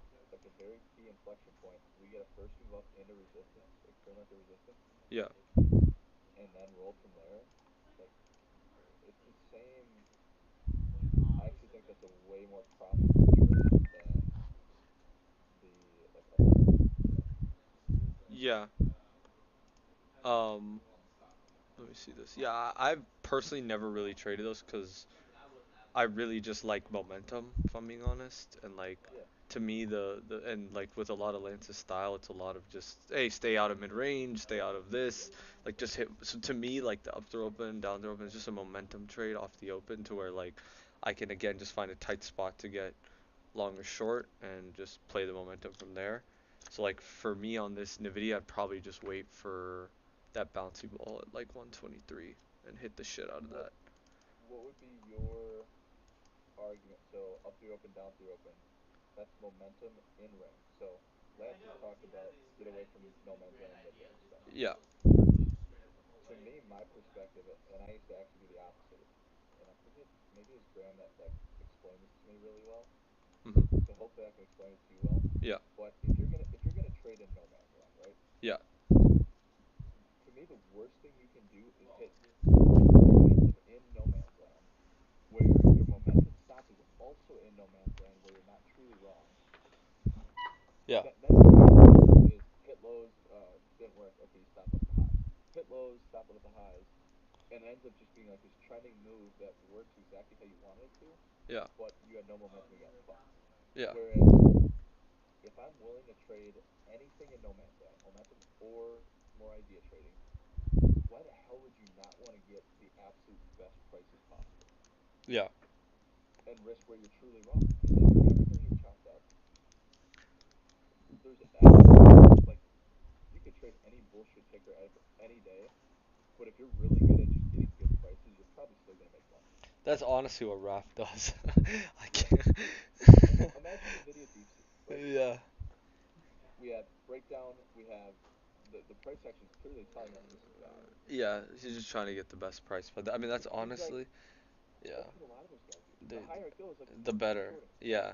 I don't agree with that because you The fucking lose problem money. is the problem is one, like here's the thing, right? It all comes down to style, and like I see two problems with that for me and my trading.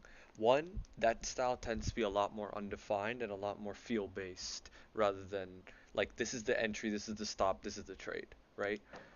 Number two is that in a lot of these situations, like your risk is going to be super wide. Like if you're just trying to get the best price possible, you're just like, I'm shorting 128 and I'm risking a hold above like 130 or 131, right? So it's We're yeah, and because for go Lance's ahead. style, it's very much like this is the trade, this is the stop, this is like, and it's super tight and defined. And I'm just trying to catch this leg, right? Like that's where I think the difference in style is, and like I think it's fine to trade that style, but for me and my style, I tend to like the super defined, like tight spot where I can just get a fuck ton of size and make a lot on a leg rather than hold for the idea and just like, oh, I'm risking here. It's kind of undefined. It's kind of feel based because then that just puts me into tilt. It's like, did I take a What yeah, what happens if MSTR comes in with big exhaustion gap yeah. I and mean, you don't get an intraday setup? What do you do? Are you okay just passing on that? well, that I have a Like I'm yeah. So for exhaustion days, I have like, I mean, if MSTR comes, because that's what I'm saying. If the edge is in the setup, you're in yeah, fucking eight plus plus things. yeah. There's been plenty of exhaustion gaps we've had this year that play out in a very shitty fashion. Yeah, no. And like, and how many times also, if you're looking for one leg type momentum, Yeah, when you look at the China names, I got fucked. I hit lows, I stopped at a high. Hit lows, stopped at like four times, yeah, and then I stopped out. Like the edge is not that. That's what I'm trying to wrap my head around. Is you have the intraday and you have the daily chart, right? yeah, Most of the edge that we're trading that puts these stocks in place is yeah. And and the new, the yeah, edge is all there. yeah. So to me, I'm fine of like people that are taking is ACON.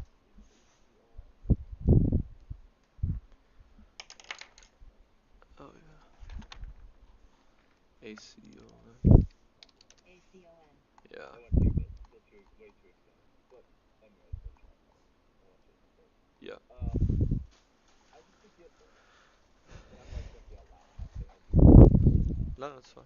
But but there's so many guys like Rap, for example, Yeah, who he does it like with the size that these guys are at. Yeah. They can't afford to be nimble like that. They can't afford to be. But then But then that's where I'll disagree a little bit because then you have guys like Daniel Armand and Steven who don't do any of that at all.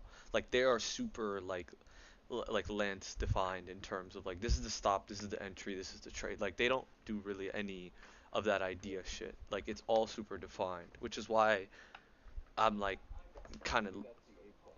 Like yeah, you have the daily chart, cuz yeah, and you're almost. What's the hell? not sure. DJ pulled ranked. Oh shit.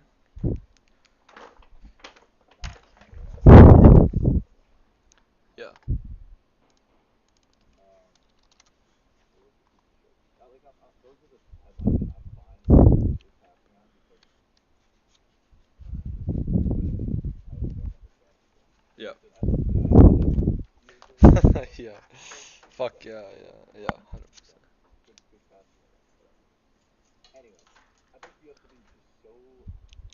I used to be very much of the only land like, dude, I want to get those huge fucking risk reward trades left and right. Yeah. Um, and I agree that that is the home run. Like when you get an SMCI daily chart back in February of last year, Yeah. where you have the guide and the fucking intraday steps up, where you can get tight risk reward, Yeah. it becomes like the mother of all trades where fucking go for it. Yeah. Like that is the most amazing thing that you can possibly get. Yeah. Um, but you're not always going to be blessed with that type of shit. No. And there's times where there's guys that are really good about being wide until you get to the point, which I think is fine. Mhm. If you're willing to put on small, big, whatever it is, 10, 20% of stops, but to where you're truly wrong, Yeah. like let's say MSTR on that crash hit, where you're kind of chopping around a VWAP, you're like, okay, I know there's edge in this daily. Yeah. I just want to get good prices where I'm not getting chopped up, so I have some exposure, and that's why options are helpful. Like to me, options are like an idea trade type. You can obviously use them for specific spots, but a lot of people use them as a way to get insurance on these trades. Mhm. So MSTR right off the open, there was people that buy puts, basically saying, I want to have some exposure in case we don't get that A plus intraday, Yeah. and I at least make money, which again kind of makes sense. Like I don't mind doing that. Yeah. Um, and obviously it's just size, and it's not going to be as big as if you get the A plus intraday.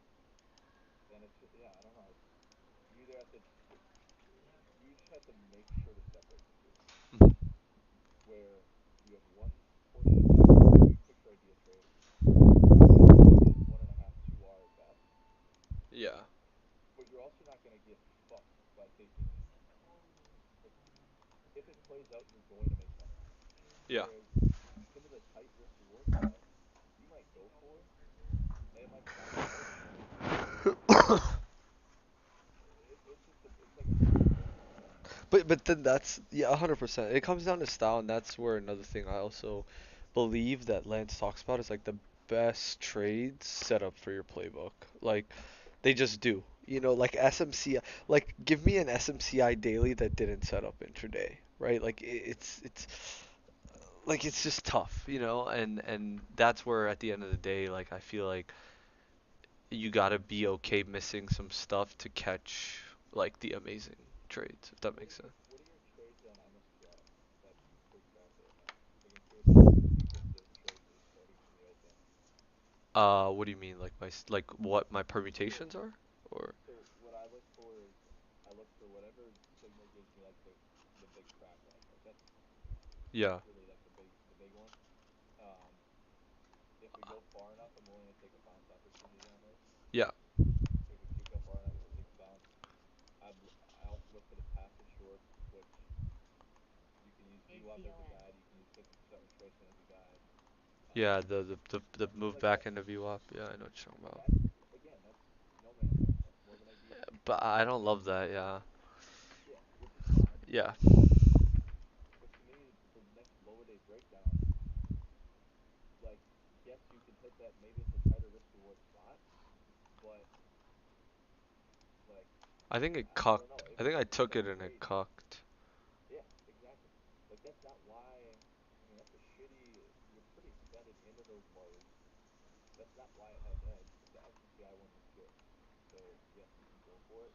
But I like I would completely pass on that MSTR low day breakdown. I actually took it at 440 and then I added some at lows and got That stopped. that is that's really good. Even though it's mid range, like there's a good Titans added. Yeah, and then I added at lows and then I got stopped out at 1450, which is What kind of. was that? Okay, see, this is good learning lesson. What was that mistake you made on? Fuck, what breakdown? The MSTR breakdown on a different day that we were talking to. Which one? All of a sudden you go right into a 2 minute bar trail. You know what I'm Yeah, talking about? yeah, yeah, yeah, yeah, yeah. So think about you're riding 10 edge. Yeah, You should be trailing something like this with lower highs on a 2 minute trail, not a 2 minute bar trail. yeah, because The it's. thing like the only time you go to a 2 minute bar trail where you start the breakdowns, in my opinion, is once you have maybe 3 or 4 bars that have really respected the 2 minute bar trail. Like it's not a 2 minute bars don't just make like that's not the trend. It's Yeah, only the trend once they started to go with the trend and be respected. yeah. Like fuck, you should be on a 30 minute concept with a low day breakdown. Like you're not risking a 2 minute bar high. Well, Like in this I was risking 2 minute bar high.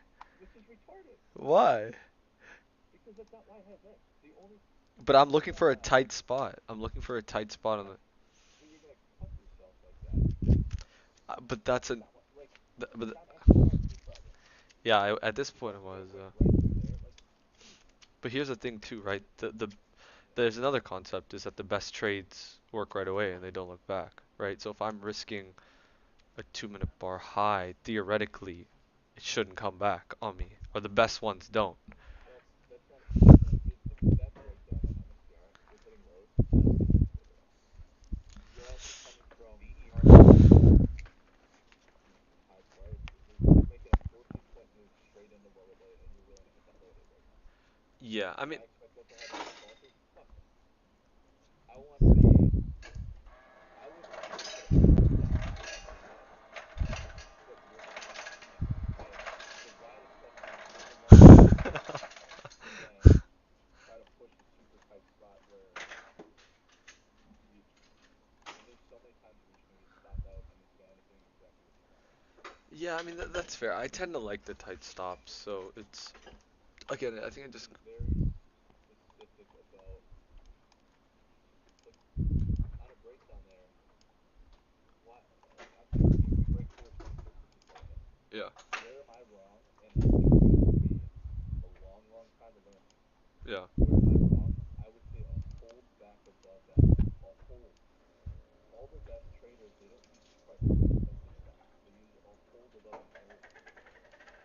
yeah, Like Shortcut's wrong on today because we ripped the back above a certain level. yeah. No, that makes He's sense. wrong if we spend time. Like the market doesn't work. I agree. In Lance's A plus shift to go DDoS, once it goes, it's stupid good. Yeah, But some of these trades are just very difficult. Like it's spot. Like why?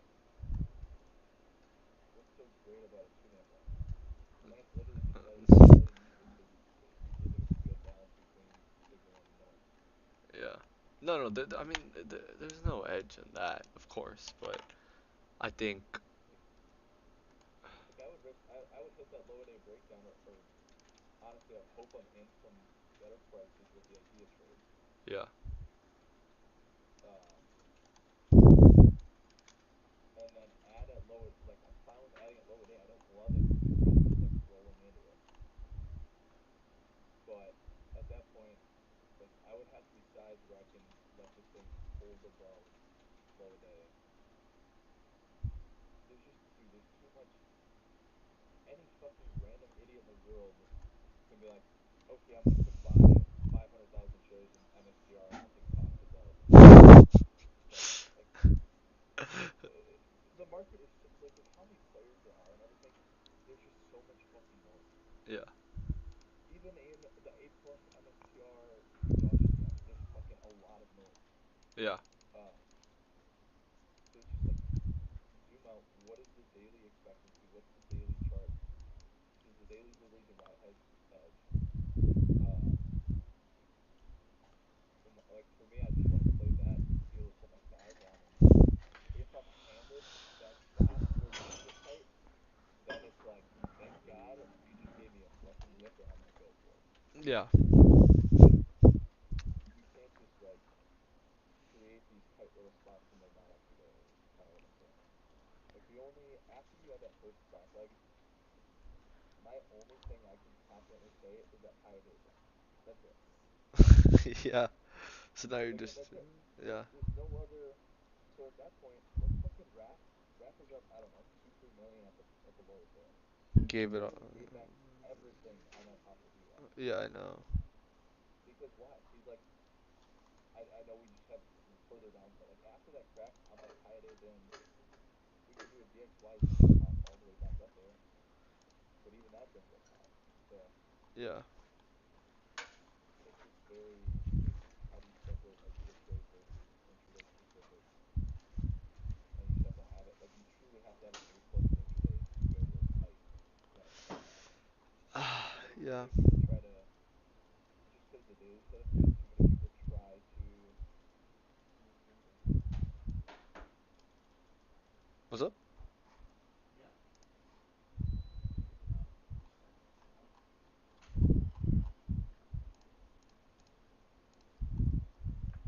never mind. No, my bad. I just texted that thing. Oh no, you're good. So all I'll say to you, and I used to be exactly the opposite side of this right now. Of I don't care about intraday pops of VWAP. I don't care about intraday prices. I don't care about intraday sharp. Like I'm just gonna wait for my leg, and that's totally fine to do. But I think there's so much value when we're trading these things anyway, where maybe start doing it with a little bit of small size Mhm. and trade the idea bigger picture play and just get a feel for that. Like you've only studied them. Do you study any guys who trade more that idea style? I mean, not really, no. But I, I mean, I know Dan does some of that. I know they do a lot of like hedge trades, like with that kind of style, I would say. But That's all a head trade is. Like yeah, over and over. Dan, like why do they put on a head trade, dude? The risk reward of taking it with equity in a tight spot is way fucking better than a head trade. yeah, But also, how many times like MSTR, I took the low day breakdown at like 520, and then it fit. What if you think that's the lance go for it moment? You put your whole stop on, it wicks back above the 2 minute bar, and you're fucking stopped out for the day on the same structure. I would fucking probably go find a hole and bury myself. yeah, But the hedge trade is all the hedge trade does is say I can get all of my risk on right now because I know there's a huge daily expectancy. expectancy. There's a huge daily expected value that's going to play out. Yeah, But in terms of short term signal, you just don't know if you're going to get the A plus one. yeah. So like Graham and Dan, dude, if I was able to put a head trade on for every single of the exhaustion gas and extensions, I would have got fucking stop 150, stop 100 back then. Ember, shut the fuck up. So, I was like, where you? Yeah. hey, Wait. it's the Amazon guy. Chill, be nice to me. But no, the head trades are way, and Danny has said that. Imagine him trying to get 300 to 500K of risk on something on a low day breakdown or an up through open. Yeah. You It, can't do that. Um, but if you have a head trade on it, it's just so fluid, it's so dynamic that it allows the thing to play out. honestly, Brandon also talks about that a lot too, where it's just like you have an idea and like a high of day, low of day stop doesn't make sense to Yeah. the idea. Like you have to work So around the position. Yeah. to separate it, I think you put on and actually Dan's talks probably makes even more sense now that I think about it about allocating risk to different time frames. Mhm. So on a daily chart, like MSTR, we're trading it that day because the daily chart is going fucking ballistic. Yeah. So I think probably 90% of your risk should be allocated to the daily time frame, Yeah. which would be in that wide head trade type but I agree. If you get an A plus intraday, then you also risk like you just have to separate them. Yeah. I know, I If the agree. intraday get if the intraday gets you an A plus spot, I would say risk 50% to the true daily high like head trade style, and then 50% on the tight intraday spot if it gets you. Yeah. But you're just not guaranteed that the intraday. No. Yeah, you're not. I I don't know. agree. I don't know. Like Brandon, Cam Crosby, they learned a lot from Sharp too. And I like hate how they trade sometimes. I'm like, why are you just offering up the DUIs? Like, yes, I get it's a negative title, it's gonna break down, but to me that has no edge. Mhm. It's all this has where over time they know that it's gonna go down. But if they do get that great intraday, that's where they can fucking go massive. Yeah. No, that's fair. And again, I think you're right. I think it probably makes sense to separate it out, and it also style, like you're saying, because I know Brandon and is like totally against low of day breaks. Like Yeah, I've never dude, seen him take a low of day break. Um, our fucking Dan G literally fades lower day breaks. Like where we would get in most of the time, yeah, he's literally saying, I'm willing to fade that. Because most breakouts and breakdowns fail. The only reason why we have edge in our bouncy balls this year is because we're so specific about the pattern and the daily chart yeah, and all that shit. yeah. That's it. Most of the other ones fail. We've just gotten so selective with them that they fucking work. And I'm fine, dude. I'm happy taking those high day and lower day breaks when we have everything In our favor, in yeah. our favor. Yeah, no, that's fair. We'll keep working. It's easier to talk through it in real time. Um, and I think that MSTR breakdown we took the other day was a very good example, Hmm. where immediately you hit lower day and you're like 2 minute bar trail. I'm like, okay, hold on, because trust me, I've made that exact same mistake before.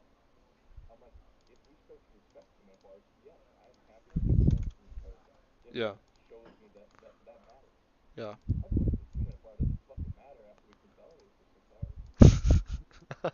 Yeah, Like seriously, bro, come on. yeah. No, no, you're right, you're right. Wait for it to shut down again. Oh shit, AM Marquee, that's a noise. Offer? Yeah, AM Marquee offering, but it's noise. It's not a real offering. Turn this into nothing this one. Alright, give me like 30 seconds, I'll be back. Alright,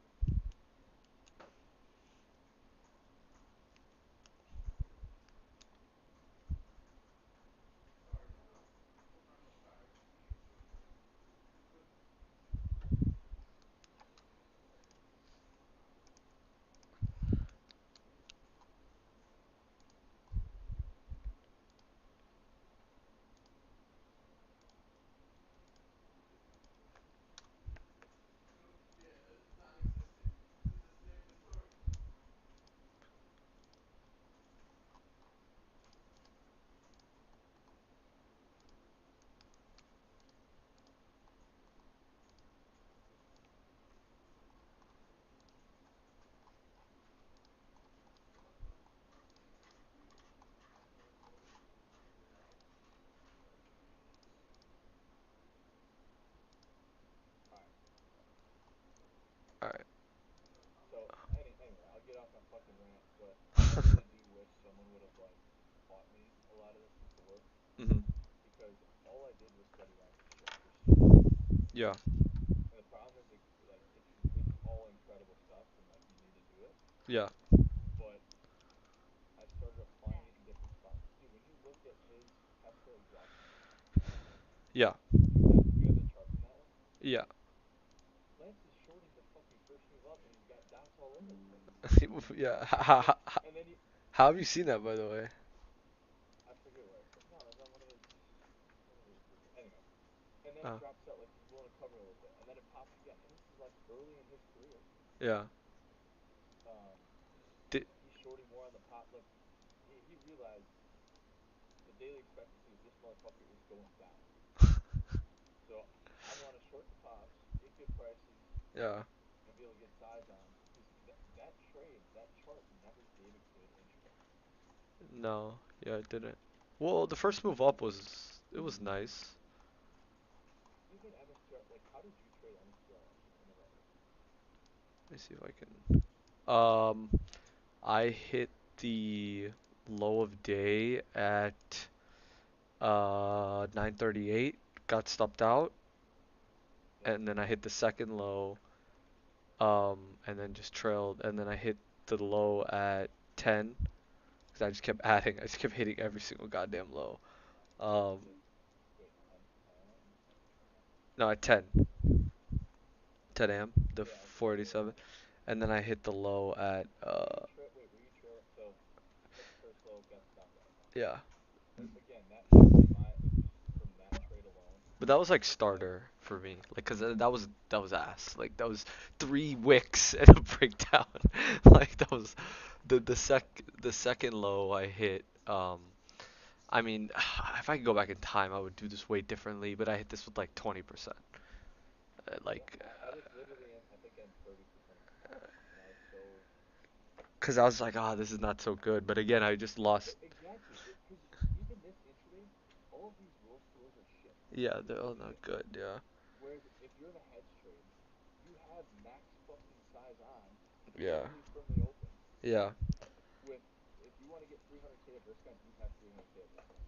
yeah, Dan doesn't add any more risk on top because you have an open range strike or a fucking roll the lows.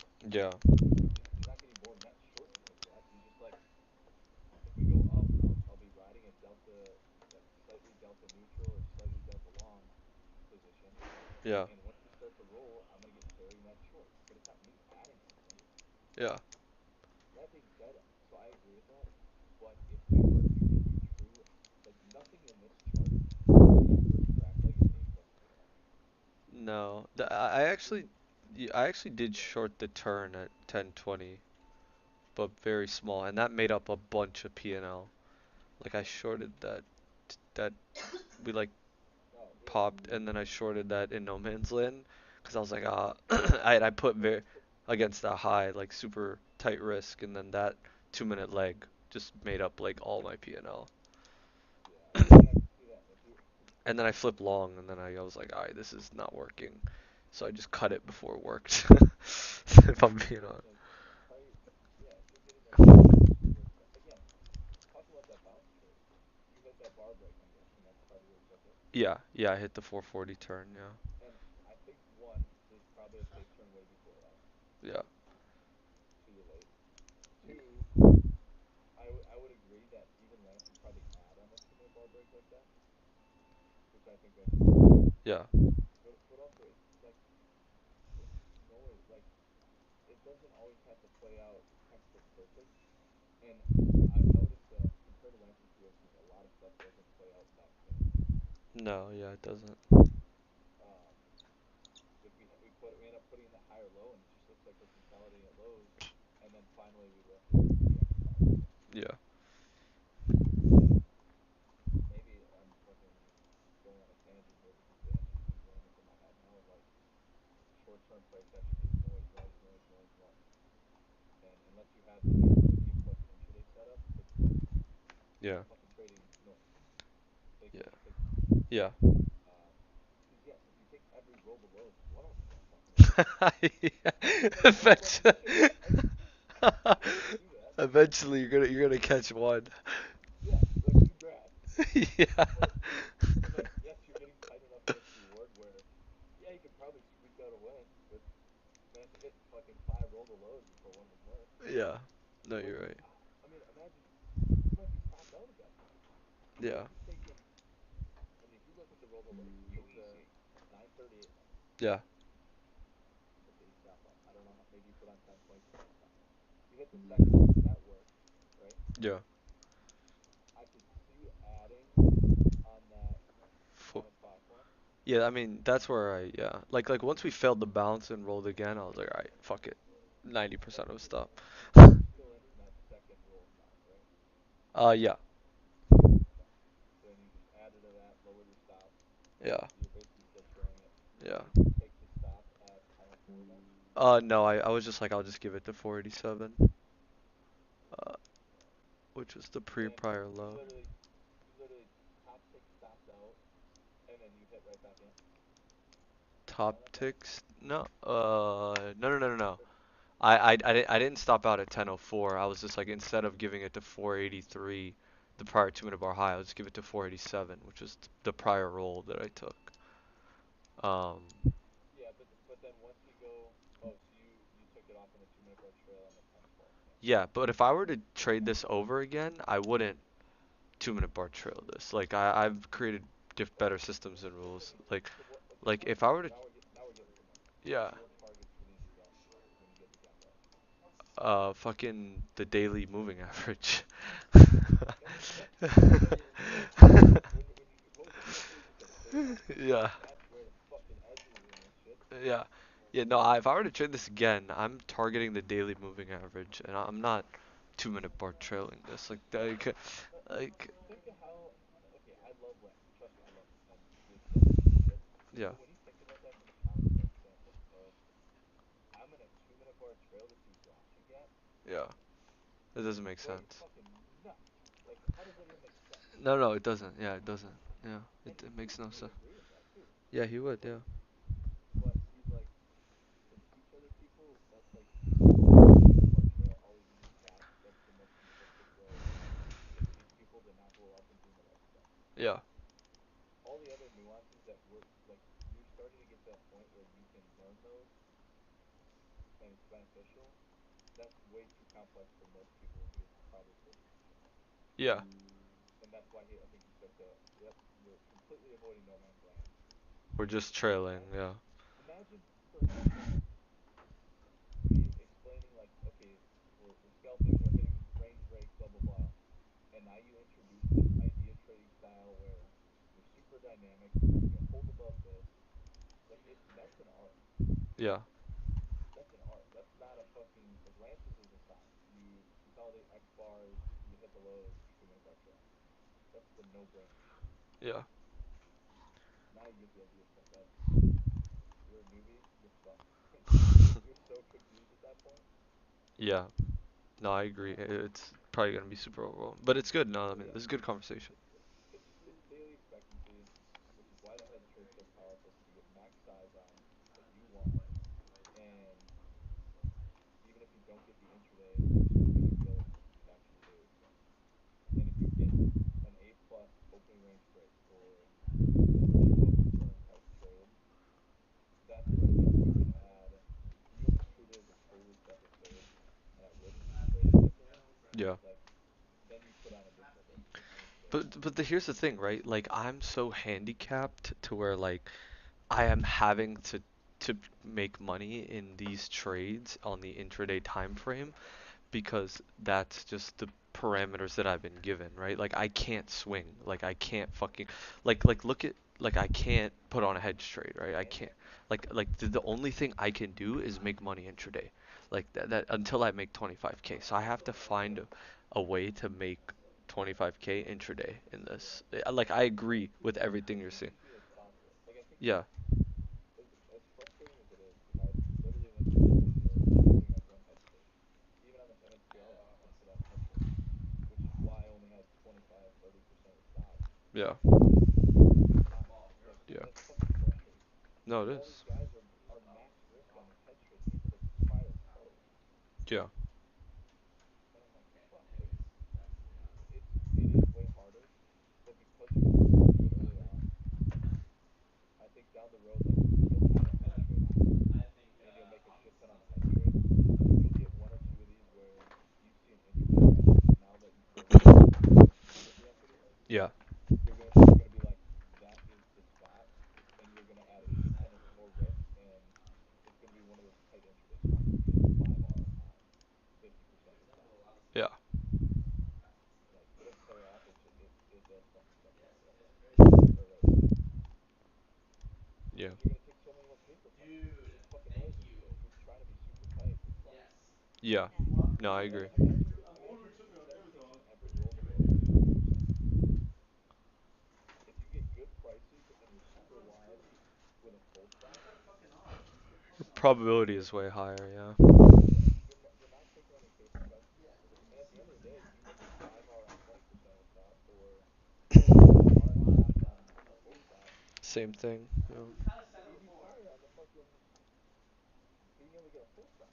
Yeah, and you can really fucking push a fuck ton of risk. Like, Yeah, what do you make? 20 if you put 20% on a roll the lows. Like imagine if that first one works. yeah, Very reasonable possibility if that first roll the low works and you return that 20% on it. yeah, Imagine, uh, if you make 5R, you make a flop, yeah. which is to me not good enough on these days. Um, No, yeah, yeah, yeah. That's the short term is so much noise, yeah, and when we get those Stoxel breakdowns, like that intraday has edge. That is pure edge, yeah, and it makes sense to get tight because if you rebid and you hold back above that breakdown level, you're wrong. yep, If you hold back above the daily level, you're wrong. But if it's not a clean intraday, it's like you almost try to find these tight spots that aren't actually there, and you kind of hope you jump every time. I'm not saying you can jump every breaking day. yeah. Probably still do it. No, you're right. You're 100% right. We'll over time we'll be able to talk through these in real time, and that'll make sense. Yeah, But when I'm structuring this trade, is it because like what does the intraday look like? What does the daily expect to be? Am I being tight in a place that doesn't actually make sense? hmm, Once it works, am I going too tight when it's noise? yeah. Even the stocks for like Stoxel breakdowns. So like, so honest. Yeah, yeah, go ahead. Oh, sorry, Yeah. sorry. Well, I was gonna say we can go through the three examples and talk about how we trade it. Yeah. The Well, things that have me. I actually wanted to start with Nvidia on the DeepSeek. Is that fine? That was I know that was Yeah. late January, but No, let's do it. um, because I know that's kind of like the similar on 127. Um, pull that up real quick because I know it's end of January, but almost same thing, right? So,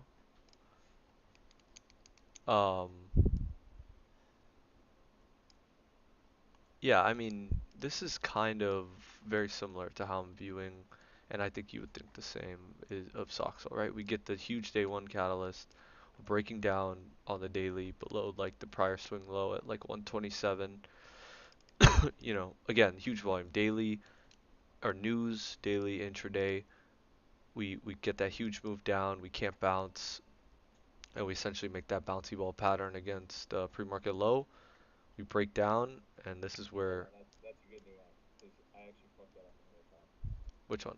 So when you said like the bouncy ball against pre-market low, Yeah, we put the pre-market low in at before 6 o'clock a.m.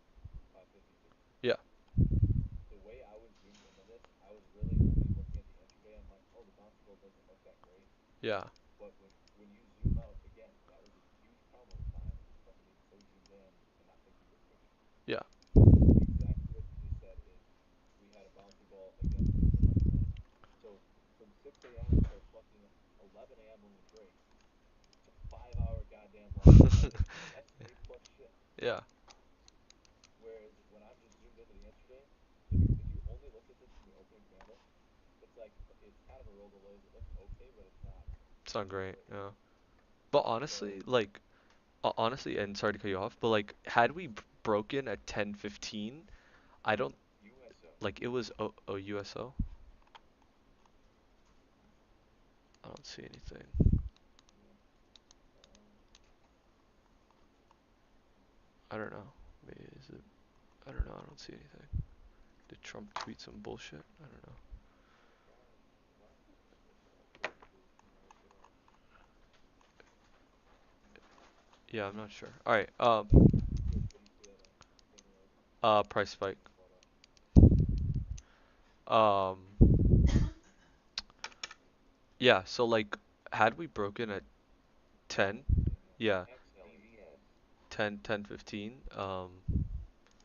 XLE is also kind of, I don't know. Oh, OPEC OPEC. will go ahead with April oil output increase. I don't know what that means. Yeah, that just means more supply. Okay. So So bad. yeah, Okay. Okay. Well, I don't know. It doesn't seem like that crazy of a headline. Um, yeah. oh my God, shut up. Yeah, like I like the consolidation from 10:15 to 10:55. Like that is almost like the tight lower high against Yep. against pre-market low, and it almost reminds me of something I was thinking about in real time was this Nikola. You remember there was like this Nikola bouncy ball that Lance loves. See if I can find it. So Uh, so true. it's like I love that last lower high, even on the low foot longs. I think it's phenomenal. yeah, 100%. Um, see if I can find this. Yeah, if we rolled two lows right there, I will never take that. It's just way too extended. Yeah, I mean it's okay. Like I think it's worth a stab on 10:15. Don't get me wrong, because like we've still consolidated for 5 hours, but the tight lower high just makes it way better and something. Brandon and Dan G would look at you like I would take the opposite side of your trading every fucking day of the week. It's just crazy. But Even like with the catalyst and shit, just because we came from 127 in a yeah, straight line in 15 minutes, so we dropped 4 points in 15 minutes, but like right into previous lows. And I get it. I'm a yeah, huge advocate for it. But man, is this why this has that? Because we're breaking up pre-market low from no. it, it's just so extended into there. I think that so much shit before we get that lower high. Yeah. No, I agree. I agree. This is the Nikola one where we consolidated against pre-market low for hours and hours and hours. I just Yeah, posted. yeah. Very similar to me in terms of like conceptually what the trade is here. So yeah, I mean that was pretty straightforward, right? Like I mean this is something again like you could have fucked up all of January, hit Nvidia at the low, right? And I'm probably just giving that honestly to the 2 minute bar high. Like I'm hitting, 122.75. I'm giving that fucking 25 cents, and I'm 5 minute bar trailing that. So why? Well, now explain why would this one be 5 minute trail, but that MSTR one, the other day, you wanted to break down? I I tend to. That's a good question. I like maybe you're right. Maybe it's more of the trade in of itself, but I also find that like the large mega caps like PLTR, Nvidia, um, Tesla, they tend to respect 5 minute bars more than they do 2 minute bars. Um, so I tend to just mechanically use 5 minute bars on those for trailing. It's on like breakouts and breakdowns. So that's why I use that for like you could look at like the Nvidia 1200 breakout for example, right? That was a good one to 5 minute bar trail. Or You got that chart? I got you. yeah, What'd you do? it was July 6th, 2024. Dude, it's so crazy you just study all the fucking charts and know all the goddamn dates. Was it July 6th? Oh no, it was July 5th. I'm stupid. Damn. I was close though. Was that 1200 breakout? July. Yeah, this was another one. I think that was a good 5 minute bar trail.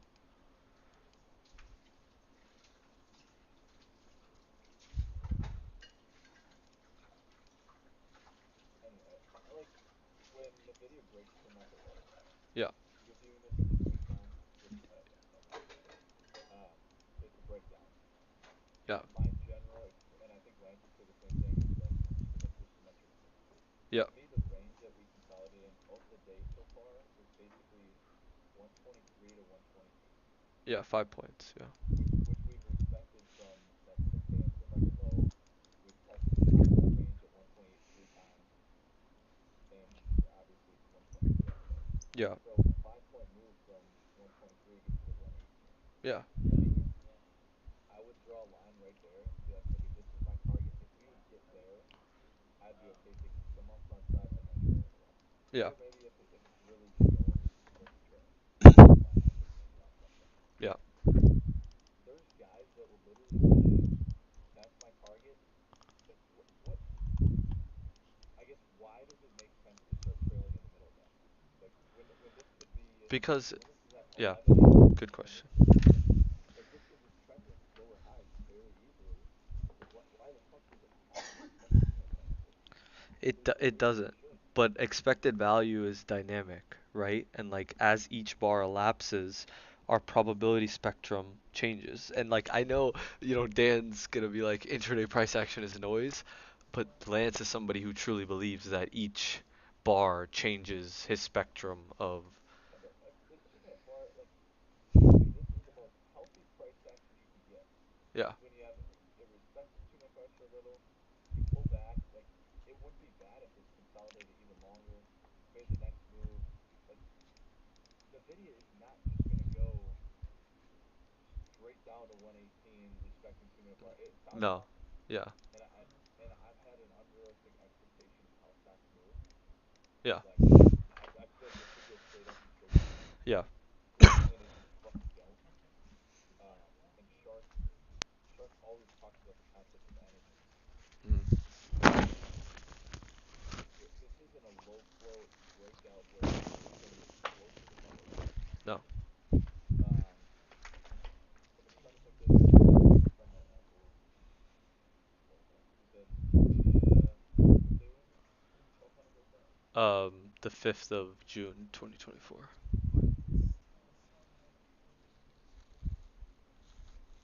I don't know. I like these 1200 breakouts on a daily chart. Hmm.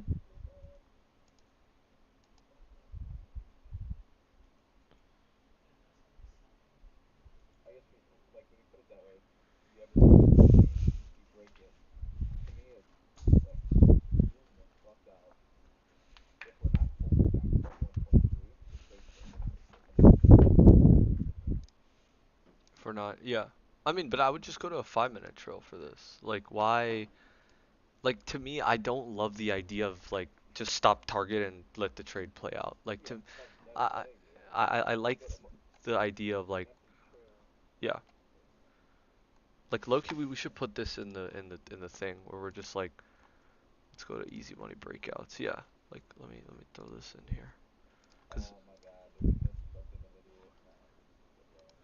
I really haven't seen that stuff in a while. yeah, it's kind of mid range. We got actually, so that's probably not an announcement. Um, this is Jeff's A plus second chance round. Oh my God, kill me. No, but as bullshit as it sounds, we have the breakdown. What time do we break down? 12:30 on the dot, Yeah, right? There's nothing saying like why would you go like what makes it different of a 2 minute versus a 5 minute versus a 10 minute 15 minute bar, right? You're just okay, trying to it's a general gauge of how long it consolidated, time of day. yeah, Like off the open, you're probably using 2 minute bars. As you move later in like late morning, you're probably 5 minute bars. yeah, In the afternoon, it's probably 15 or plus. But when you look at the price action itself, it's like okay, we fall through a little at first. We try to pop back up into the level. Um, to the best of our knowledge, don't do that, no, and then we roll over. But all of that in between, like to me, until we start to pick up pace towards the target, if you're not holding back above, like yes, you're getting new information as each 2 minute bar comes in, but what fucking information are you getting? Like when you break down today at yeah. 12:30, Hmm. what new information have you gotten at 12:32, 12:34, 12:36? That's like, wow, dynamic risk has changed so much, so I'm gonna start 2 minute bar trailing this. No, no, no, That's no. the I shit. I agree with that. No, I 100% agree with what you're saying. Um, that if we're below the if we're holding below 118, this trade's valid, right? But the moment that we get back above 118, it's But it's not a price. It's not a hard stop at 118.01. That's the target. That's where you get fucked up this, and it makes you exactly the but the I'll say the best ones don't make that I know, counter. Yeah. but it's noise. Like all of this is it's 118 is a clear enough level. Yeah. Holding above that for some guys it might be 5 minutes. For some guys it's you might have to spend 20 minutes to Yeah. break above that level. Yeah. Um, I still think it makes sense to have some hard stop where you're like, okay, if we get back above 119, I'm long. Yeah. But if we dip back above 118, I'm not breaking that trade. That's true. That's true. I can see that. It's a very different. You're technically not wrong, but the expected value is perceived to be Why? negative Why? because the because the I would say the ones that start respecting 2 minute bar trails too much are actually like unsustainable. Like if it's a slower move down, consolidate, move down, consolidate, that's way healthier price action than no, no, I agree. three. I agree, but the best, but the Bro, you're talking Lance's 2 minute bar trails for like fucking breaking news, where this is true momentum. A higher this big picture breakdown isn't. Yes, it's a momentum trade, but it's not 2 minute bar trail momentum. It's Mhm. momentum can still be lower highs. Yeah. No, I Like agree. nowhere do I see any fucking real momentum coming in until we actually get meaningful volume. Like when we have volume over the opening candle Yeah. on a 2 minute chart, that's where I'm like, okay, now I got a reason to sell. Like now it's getting unsustainable. Yeah. No, I But in agree. terms of being dynamic and new information, all that, I agree with trailing to some extent, but only once the move really starts to get going. How many times have you seen just second chance available? A lot, Uh, I would say. Like yeah. how many times you see a breakdown? They're not every one is this A plus plus one. Yeah. There's so many that wick back above and then do it. Might come back above and like wick back, and like those are the best ones. But are you wrong on it? Like 2 minute bar trail is such a momentum trade. Yeah. Volume is so extreme that came in here that even allows you to do that. No, yeah, no, I agree with what you're saying. I agree. I agree. It's not it doesn't make sense to use that here. The market just like I wish it respected 2 minute bar trails perfectly. It's just not. It's not as clean. It's a little. So you're saying instead of using like 118.30, you would risk a hold above 118.30 per se. Yeah, I would probably throw a hard stop in at 119. If we start to hold above, like actually hold above for 2, 4, I don't even say 2. I'd say like 5 minutes above 118. I'm like, okay, now I'm getting new information. This is not what a real A plus breakdown should do. Yeah. That's where I would start to just like piece out of some, piece out of some, piece out of some, reduce size on a trade. Yeah. Um, I agree with you. Like this one's the best ones aren't going to do this little wick back up to previous breakdown level and then trend. Yeah. But the market just doesn't trade as clean as we would like it to. Yeah. Unfortunately, I fucking wish it did, Yeah. No, I agree. but I agree. it's middle of the goddamn day. It's 12:30. Yeah. It's not one something. Like it's not. This is not so in play where it's gonna be that explosive momentum. Whereas the VDOSs are Going the to be, yeah. explosive momentum. Everyone's fucking wrong at this point. Like there's funds. Like think about how funds execute. This is a large cap name. Um, this is a large cap name. It's not like I don't think we understand how short of a time frame we trade on. Mhm. When a fund is like funds aren't even taking the shit. It's just like supply and demand. They stop selling on the morning, and then okay, all of a sudden we break. It's like there's just no time. Like it's a much slower grind down. Yeah. But the yeah. Yeah. No, I agree. I agree. I agree. Anyway, let's put this in here. So what were we trying to say? Nvidia. Let's okay put this in here with just like, can you just screenshot that? Or actually, you know what? I can screenshot. It's fine. And I'm gonna just put like just the nuances of on the DeepSeek day that we thought were pretty important Yeah, here. Um. I gotta piss you off. Okay, let me just do that. Okay. Yeah, we'll finish up these quickly. Nvidia. Oh, okay.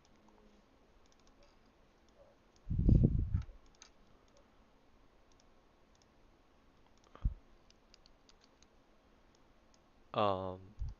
Oh, that overnight December was pretty good too. Yeah, I know a lot of people who crush that. I think. So, dude, this is my example too. This Nvidia 120 broke down. Yeah. Used to be 1200 or whatever.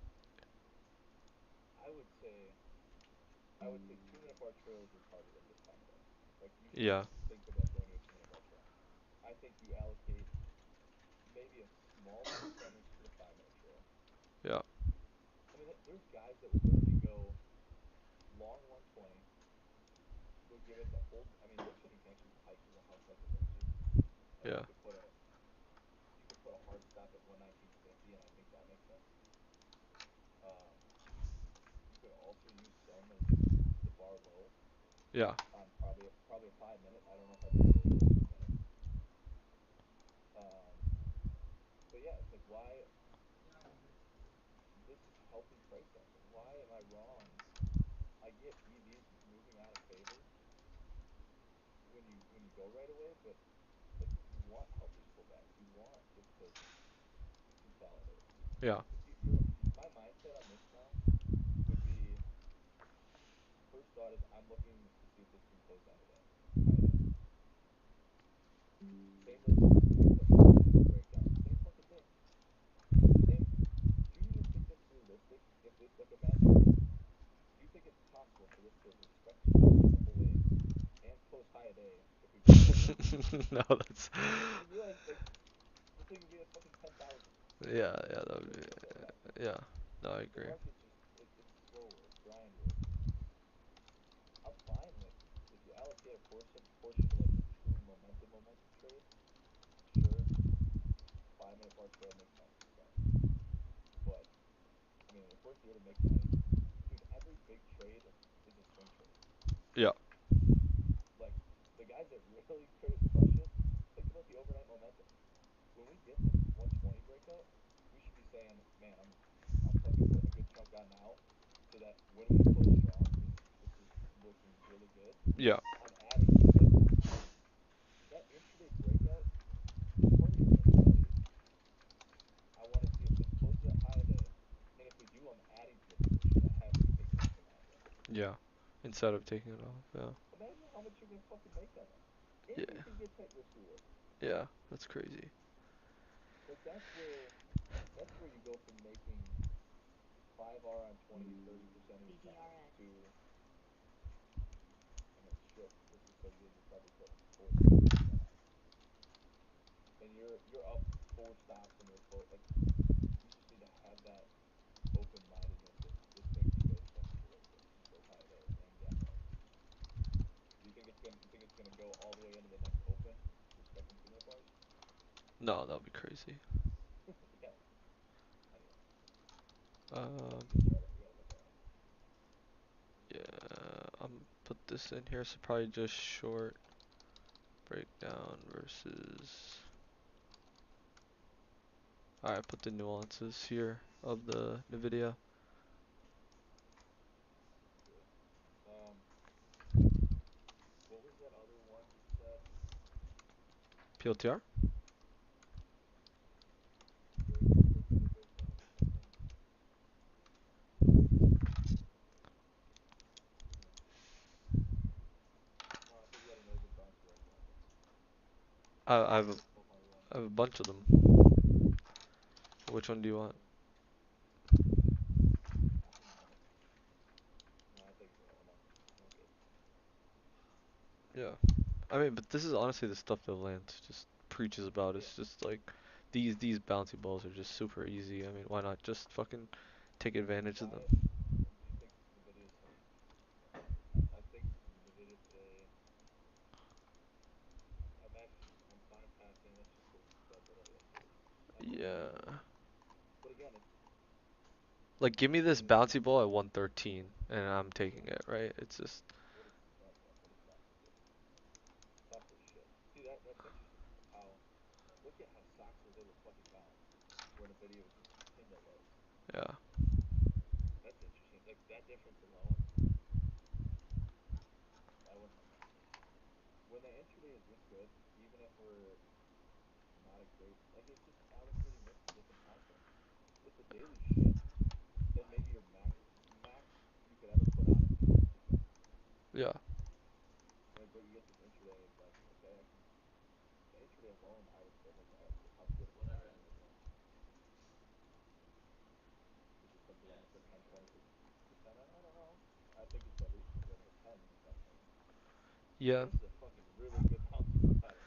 Yeah, it's good, but again, like how in play is the stock, right? Like to me, again, just for me and what I like I would don't love the mid-range daily. Like if I'm not gonna take it on the earnings day one, like it's less in play today. You know what I mean? Like give me like had Nvidia gap down below 113 on its earnings day one and we got this pattern, that's a full stop. Like that is motherfucking, you know what I mean? But like that's a difference to me between a full stop and a no trade, where it's just like I don't really love it, you know? I agree. No, that's perfect point. So, Um, all right, cool. I threw NVIDIA in there. What's next? PLTR on the 6th? Because I know you have to go soon. So, yeah, no, I think that's good. Also, like in terms of second mid or 2 minute bar trail, I know that's something I use with 12 quotes a lot. I think I put that in the JTAI one. the the the second trail? Like, what do you mean? Yeah.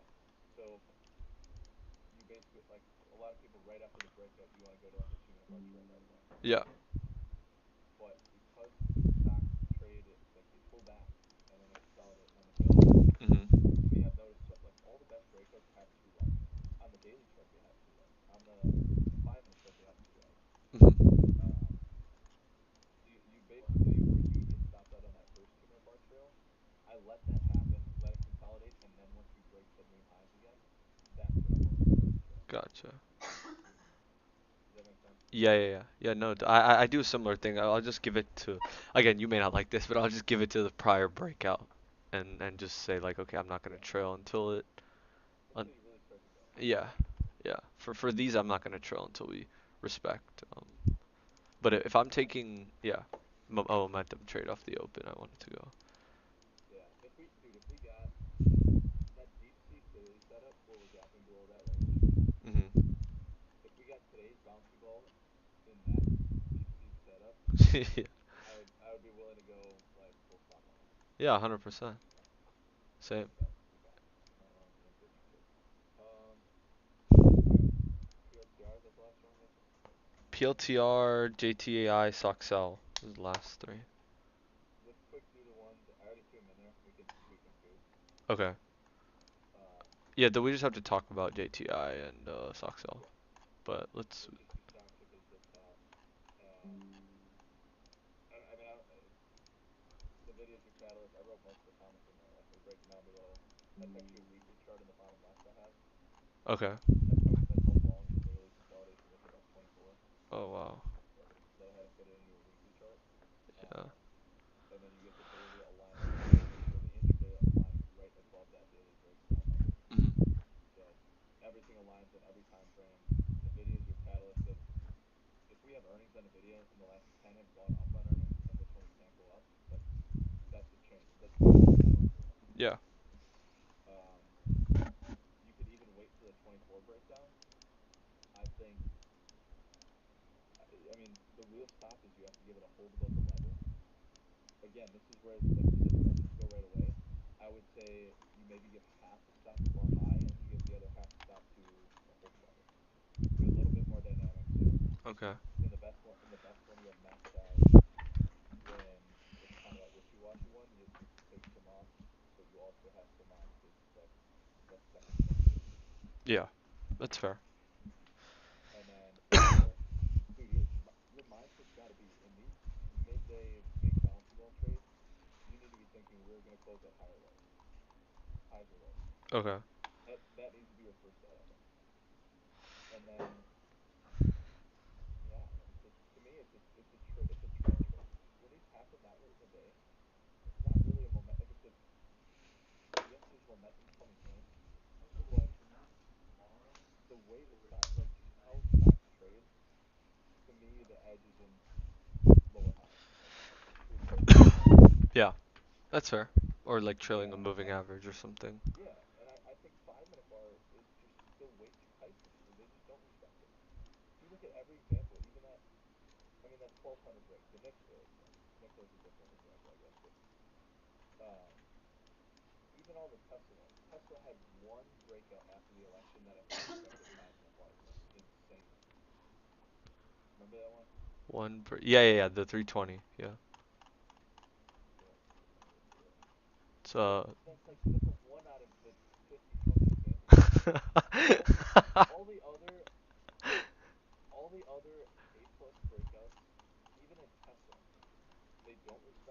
bars that cleanly. Like they still break them and then keep trending higher. Like that's not why they have edge. Yeah. I think you're better off just being a little wider with the stop. They all hit the target. You use a measured move target for every single one of those. Every one of those is hit. Yeah. It's just making sure you don't go too tight of a stop right away.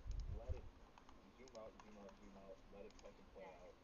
So here's where I'll challenge you, right? So I think I can see what you're saying for sure, but I think you can definitely allocate some risk to the trail, and then maybe you give some risk to the low of day idea, right? Because I do think the trail does have some merit because you're basically saying, okay, like at some point the expected value is going to turn negative, right? And that doesn't that's not determined by low of day or high of day, right? That's determined by the price action and as the bars develop or as the buyers and sellers or bid comes in or whatnot, right? Um, so I do think it makes sense to give some size to low of day. I mean some size to the trail, but then if you want to sit there and say, okay, look, like I have some size left and I think this can close low of day and I'm viewing a lot of this as noise, um, because I'm playing for the daily expectancy, then I think that's valid too. Um, or we, You're just saying allocate like different amounts to each time frame. Like your yeah, plan is going 2 minute bar trail, some 5 minute but trail, some. some and then maybe overnight momentum for the rest or something. Yeah, yeah. Like I'm totally fine with that. For me, it's probably I But won't be able to swing, but like I'm fine okay, allocating. Yeah, go ahead. yeah. Think about why. Like we're mainly talking about the daily expect, not the daily expect, but the EV changing, right? Hmm. It's all based off the EV. It's not the. It's coming off of new information. The reason the EV is changing is because when you think about where your target is, and all of a sudden you started to make a good move towards your target, Yeah, if you're still giving it to the like, let's just say I'm fucking drawing this in my head here. If your breakout level is 120 on the vision, okay, yeah. and your target is a measured move, let's just say a 20 point measured move, so your target's 130, Hmm. right?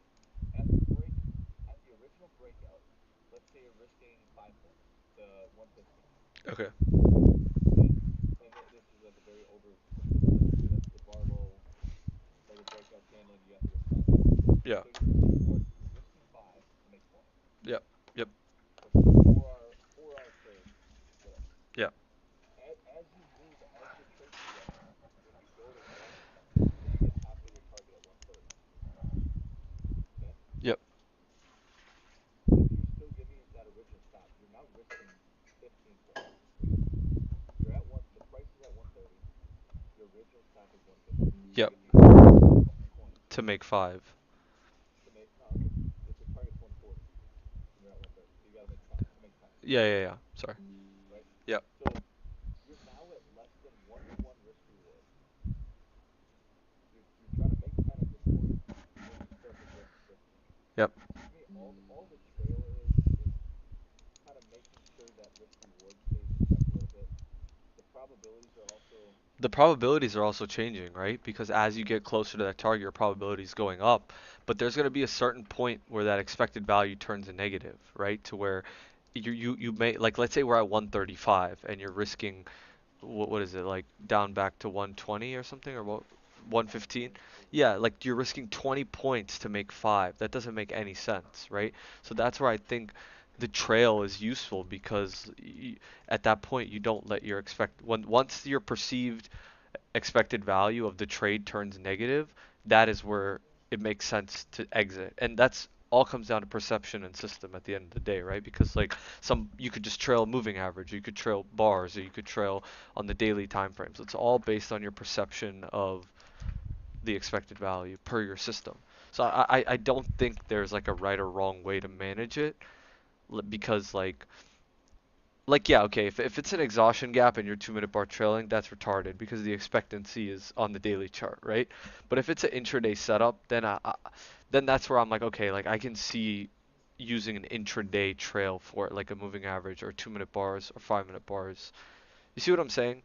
Um, yeah. so yeah, No, for sure. It's all everyone's got a different style for that, but yeah, I mean, there's guys that will take off on price action. Like that's their way of rolling EV is like if you're taking off on front side, all you're doing is sizing down the trade as the expected value dips out of your favor.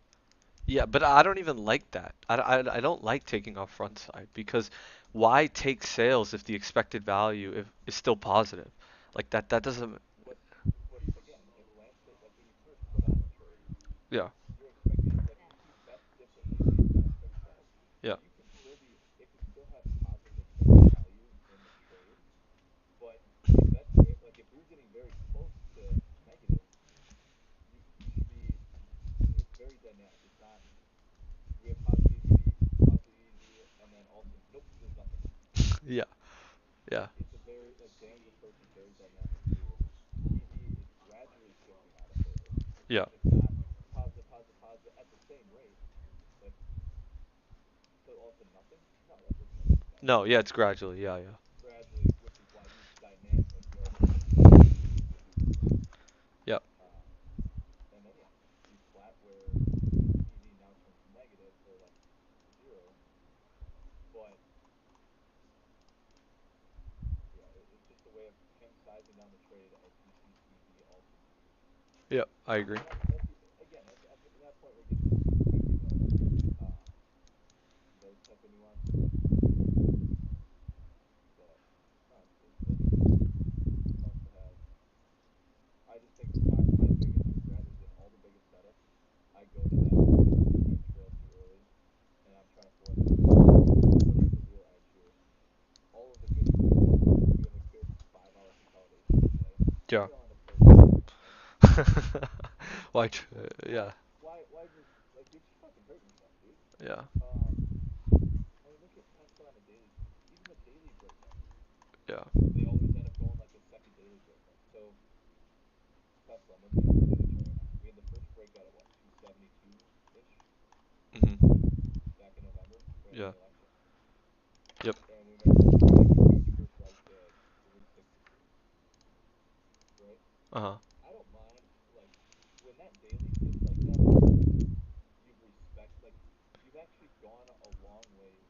You've respected daily bars for now 1, 2, 3 for 4 days. I don't mind using a daily trail there. Yeah. That I don't mind. But all those big daily breakouts, they end up going a second leg anyway. But I don't mind like rebuying that new break to highs as you're cleaning it up.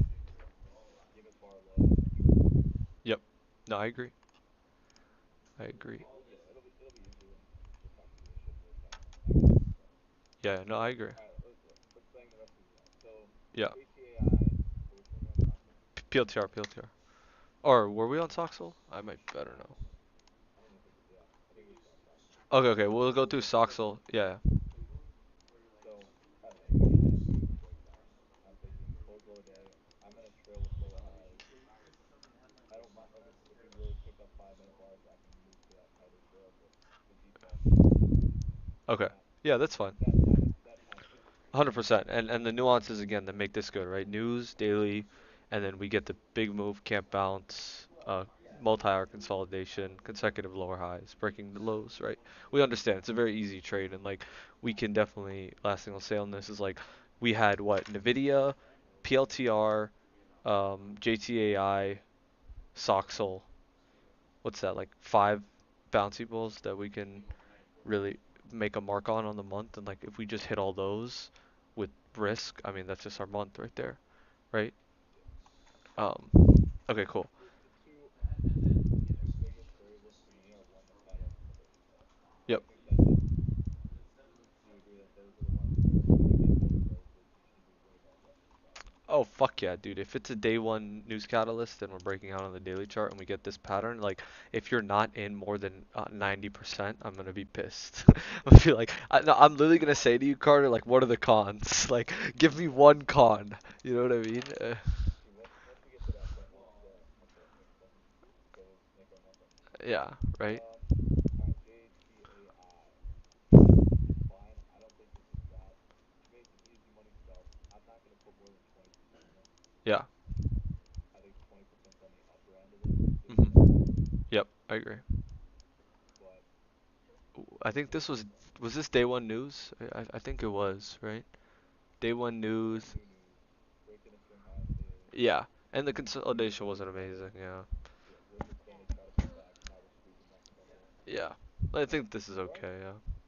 we're also already like we ran a lot on the day and only consolidated an hour, which is part of why I don't love it. Hmm. But to me, there's times where you just gotta fake it, be an idiot, and just keep going with it, trying to still stay on that shore. Yep. And like sometimes those legs at the end of the course can be the cheesiest, cleanest ones, and fuck it. But yeah, not worth it anyway. I got nothing else to add on that. No, I 100% agree. Again, How just would you? So speaking of the trail, yeah, would you go right when we break? Would you immediately go to the 200 bar trail, yeah. or would For you? this is a low flow. I want to see this. I want to see a sprint above Hive Day. I'm not looking for a trend on this. Like the edge in this trade is you have shorts that are trapped and now have to cover above Hive Day. Like if this Yeah. doesn't go right away, I mean, there's nobody trapped. Like it's Okay. I would say yes to within it from the hour long consolidation, but at this time of day, I don't think there's that many shorts that are like, oh fuck, like I'm gonna get squeezed out of this. Like everyone's already gotten squeezed out of this. yeah. There wasn't a big roll off to really be like, oh that's the top. Like I don't think anyone is that aggressive on the shorts that they have this hour. Hmm.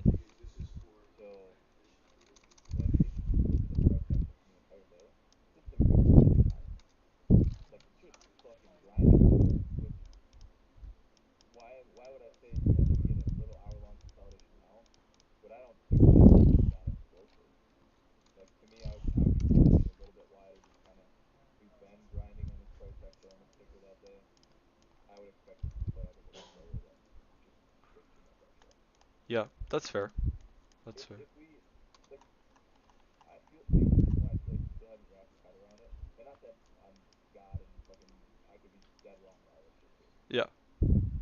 is the fact that you said right when we break, I'm willing to go to the 2 minute bar trail. I think there's a huge difference between the two, and once we actually start to get momentum coming in, then I'm going to the 2 minute bar trail. Yeah. Because how many times will you break, you look back below a 2 minute bar, you're kind of hanging out just above it, and then it picks up steam a little bit. Yeah, no, Usually I'm not. fine with giving it to the level there. Okay. So you would kind of wait for at least a little bit of follow through before going to a 2 minute bar trail? Yeah, I need to see a respect. Like I need to see a respect to trail. But if we trail out like right above the breakout, again, I'm just gonna give it to the breakout. Like I'm not gonna be stingy with it. But like again, the best I'm gonna say this like a million times. You're gonna hear me when we're on call. The best ones just go. They don't come back. And if they come back, I'm cool just taking a loss on it. Alright, so in case my arm broke up for this example, this I did the exact same thing you did on it. Oh, I know which one you're talking about. The one in February, right? You know exactly which one I'm talking about. The one in February, right? Yeah. On the Yeah, like this is a perfect example of yeah. to me it's a good consolidation. You probably want to take it, right? Yeah. But we haven't had volume come in. We haven't had real momentum come in. Why it doesn't make sense. Like you're above the breakout level. Yeah. Just give Where it to where the best 128. candles are. Like why it just doesn't make to me it just doesn't make any sense to go to a 2 minute bar trail at that point.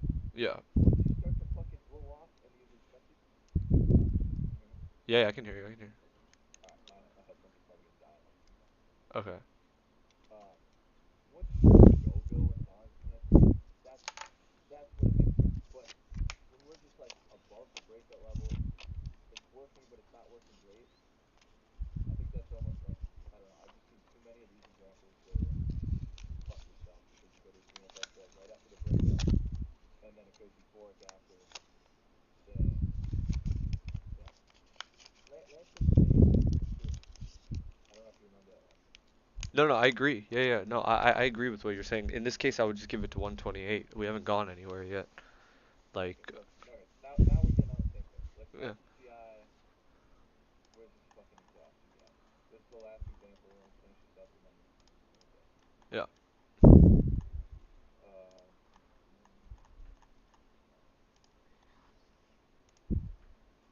damn, that track was a long time ago too. Yeah, it's almost a year ago.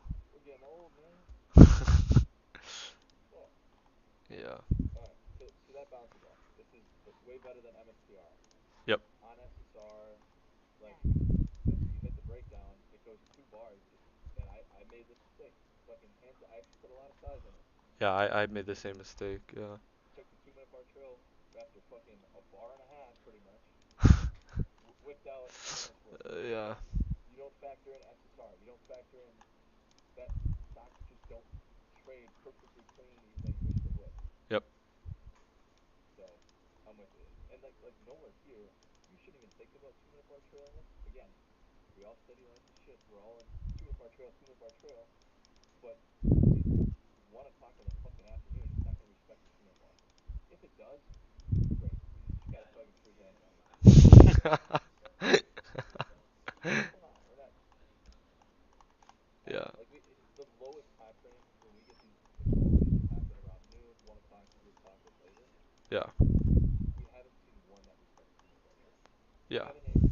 We've seen one respect 5 minute bar trail though, but they all close higher or lower. So it's like So you're gonna have to shut your can fucking eyes. can you send me some examples of this if you don't mind? Like do you have like good bounty balls that I can study and because it'll be better if we're on the same page, right? If you're saying 2 minute, yeah, Where you're saying it's like choppy and like 2 minute bars just fuck you, but or just send me like your best bounty balls and like you know what I mean? Because like well, I would say the Tesla one, those 3 in a row are like A plus ones. The Nvidia one you brought up is like A plus, yeah, like and all of those, none of them respect 2 minute bars or even 5 minute bars. They're trending straight when you consolidate for multiple hours. yeah, Like I don't know for sure. like honestly, it's more respects like a The 5 minute 5 minute moving bar. average is better. Yeah, but it just depends, right? Because then you get stuff like GNLN, right? Or like TPST, or like some of those What I'm low. talking about, that's totally okay. So what's the difference? What's the fucking difference I between mean, those and TPST? those are low floats, right? Yeah, I mean those are good. Low floats to me are more momentum driven. Yeah, When you're trading a large cap tech, they don't trade like breaking news is a momentum trade. yeah, When you consolidate for 6 hours, like yes, it's kind of momentum, but it's not momentum compared to a low float. yeah. No, I agree. What was the GNLN one you're talking about? The one in August of last year. August, what's the date? It might be 12th, yeah.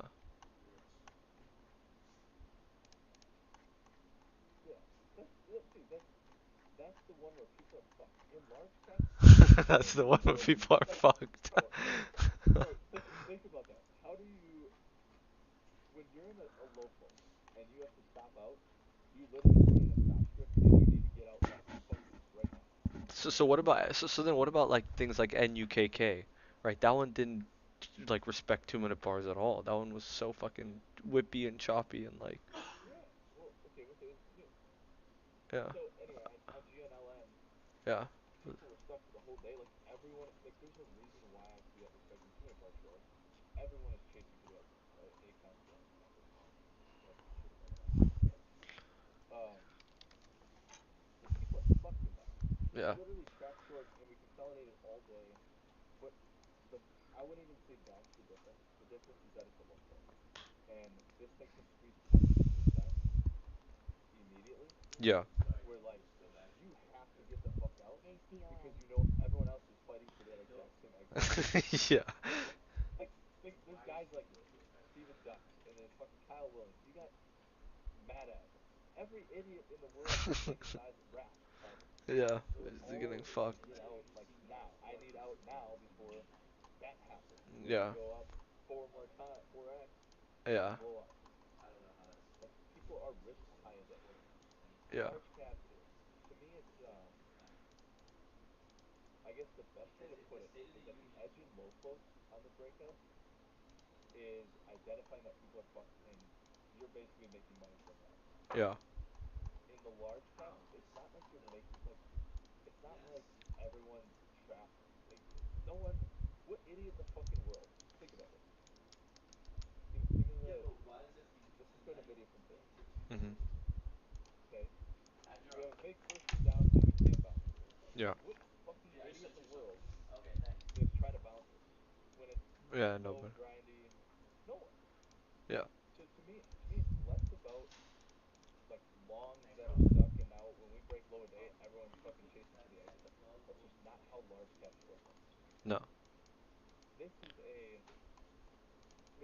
picture all the market players, not one fucking buy program or sell program, just selling. Yeah. There's a decent pause in that where you know you need energy to kind of build up, Yep. and then that same price action from the open is similar price action is going to come in once you break down, Yep. and it's this trending. Sometimes it's momentum, sometimes it's a little more trend based, but that difference between a VDOS, everyone's chasing for the exit, and yes, you're going to get a 200 bar trail on that. No shit. Yeah. On these price caps, it's like, bro, come on. These trade in trends. They trade lower highs, lower lows. Yeah. Do like, yeah, yeah, I'm not an argument, so I like. But honestly, like, the reason I'm like fucking freaking out is because I'm passionate about this because I wish I would have figured this out a long time ago. Mhm. And the amount of times I've taken great breakouts intraday, and I go to a 2 minute, like the arm one is a perfect example. Yeah. The SMCI breakdown is a perfect example. Yep. How many times I've taken those, gone to a 2 minute trail right away, and then it does this mega move where I would have gotten a stop loss. Yeah. Yeah. Yeah. And No. it's like it's so frustrating that I mean, if we weren't talking, you might still be doing this 2 years from now. Yeah. Whereas if you could learn this now, you're gonna get that much better of a trader. Yeah. No, you're right. You're right. And like, Um, like we talked about, these are like 4 or 5 simple patterns we can make our month on. We don't need to overcomplicate stuff, and just hit it, and like you're saying, manage it correctly, and that's the difference between getting stop bumps and not, and like having just these basic simple patterns is all key. right, what was the last one? We went to HAI, PLTR. PSR. All right, this is the end of it. Yeah. I mean, you covered everything this morning when you talked about the day of the fourth, catalyst, daily breakout, super strong stocks, and It's the literally same like thing. Yeah. talking about the same shit. Yeah. But now you've had basically 2 days of consolidation at the highs. Yep. It's not amazing. I wish that inside day would have been like higher up in the range. But it's still day Um, one. It's still a day one breakout, like above 107. You know what I mean? yeah, yeah, totally. After a couple days, I get all that. Yeah. I still would like I wouldn't take this 107 break ever though. No. No, that's crazy. Yeah, yeah, that's crazy. But when we consolidate for how long is that? 4 hours. 10:30 from 10:30 till basically three. Yeah. Yeah, 4 hours. three Yeah. and a half. Yeah. So when we consolidate that long, the intraday to me isn't that exceptional by any means. No. But the mindset here, like you need to be thinking about playing this as options. Your mindset is that this is a starter for the overnight position. Okay. You see what I'm saying? Yeah, but I mean, I would even, yeah, I could 100% see that, right? It's an end of day Which breakout. then if you apply that to all the other ones, it's the exact same thing. If we can get these big, I mean, what does S&P teach? The big dog consolidation, Yeah. and it's expected to close high day or lower day. And if you're gonna take it overnight, why? Like God, I would hate to fucking momentum trail this when this is a really good chance of closing high day or lower day. Yeah. So I don't know. In this one, that's why wow, Bitcoin's really fucking going. Wow, yeah, that one might close top tick. I don't know. How many people are Um, probably fucked from that? yeah, no, after that, I mean, who wants to short this low float now this late in the day? Yeah, that's fucked. Especially the calculator is shit. So yeah. Anyway, PLTR. When you're kind of viewing it as the bigger picture idea, Mhm. you don't need this perfect intraday consolidation. Mhm.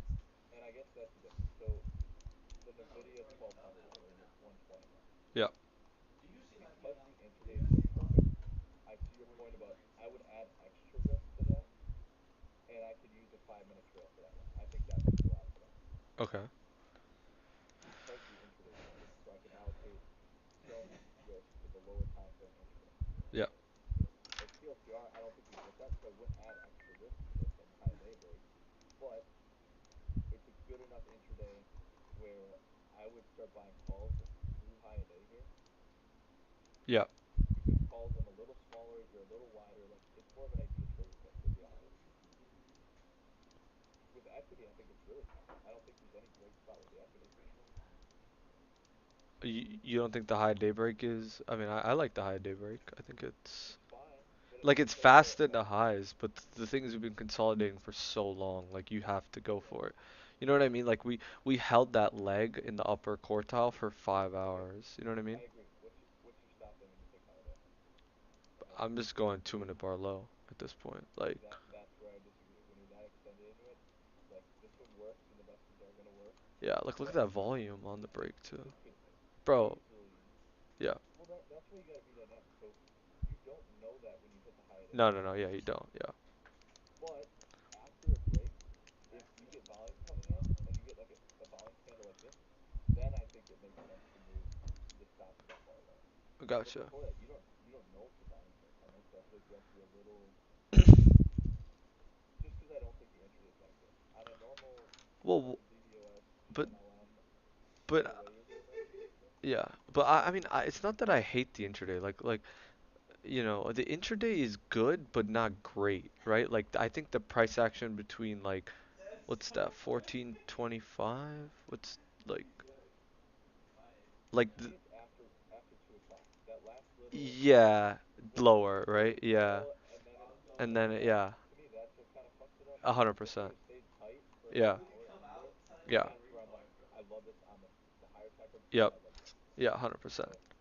But Like I would just be a little smaller because of that reason. yep, I'm 100% with you, and that's where we go back to like expected values dynamic, right? Like had we broke out before 2 p.m. or like right at 2 p.m., I think that's a way better breakout than the shitty Yeah, from like 4:30 to 4:36, whatever that is. Yeah, and then I would be curious in what like what would you think is better if we stayed super tight and broke out at what is it bro, 2 o'clock bro, if we broke out at versus 2 o'clock, that's an A. Like yeah. it's So that's where the tightness matters more than the length of consolidation at that point. yeah at You this would point. rather have it break out at 2 when it's super tight than end up like doing this. It like gets wider, but it consolidates for another hour and a half. Yeah, yeah, I don't Like like that. totally agree. Yeah.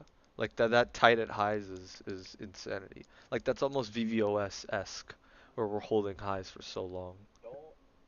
I think we gotta stop doing that. Comparing the local to our trend.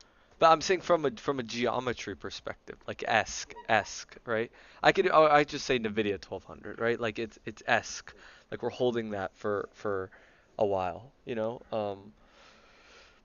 So So yeah, I think take the high again. Time of day to even try to get the 2 minute bar low. I think it's a little like I wouldn't go right to a 2 minute bar trail. Like I would let this.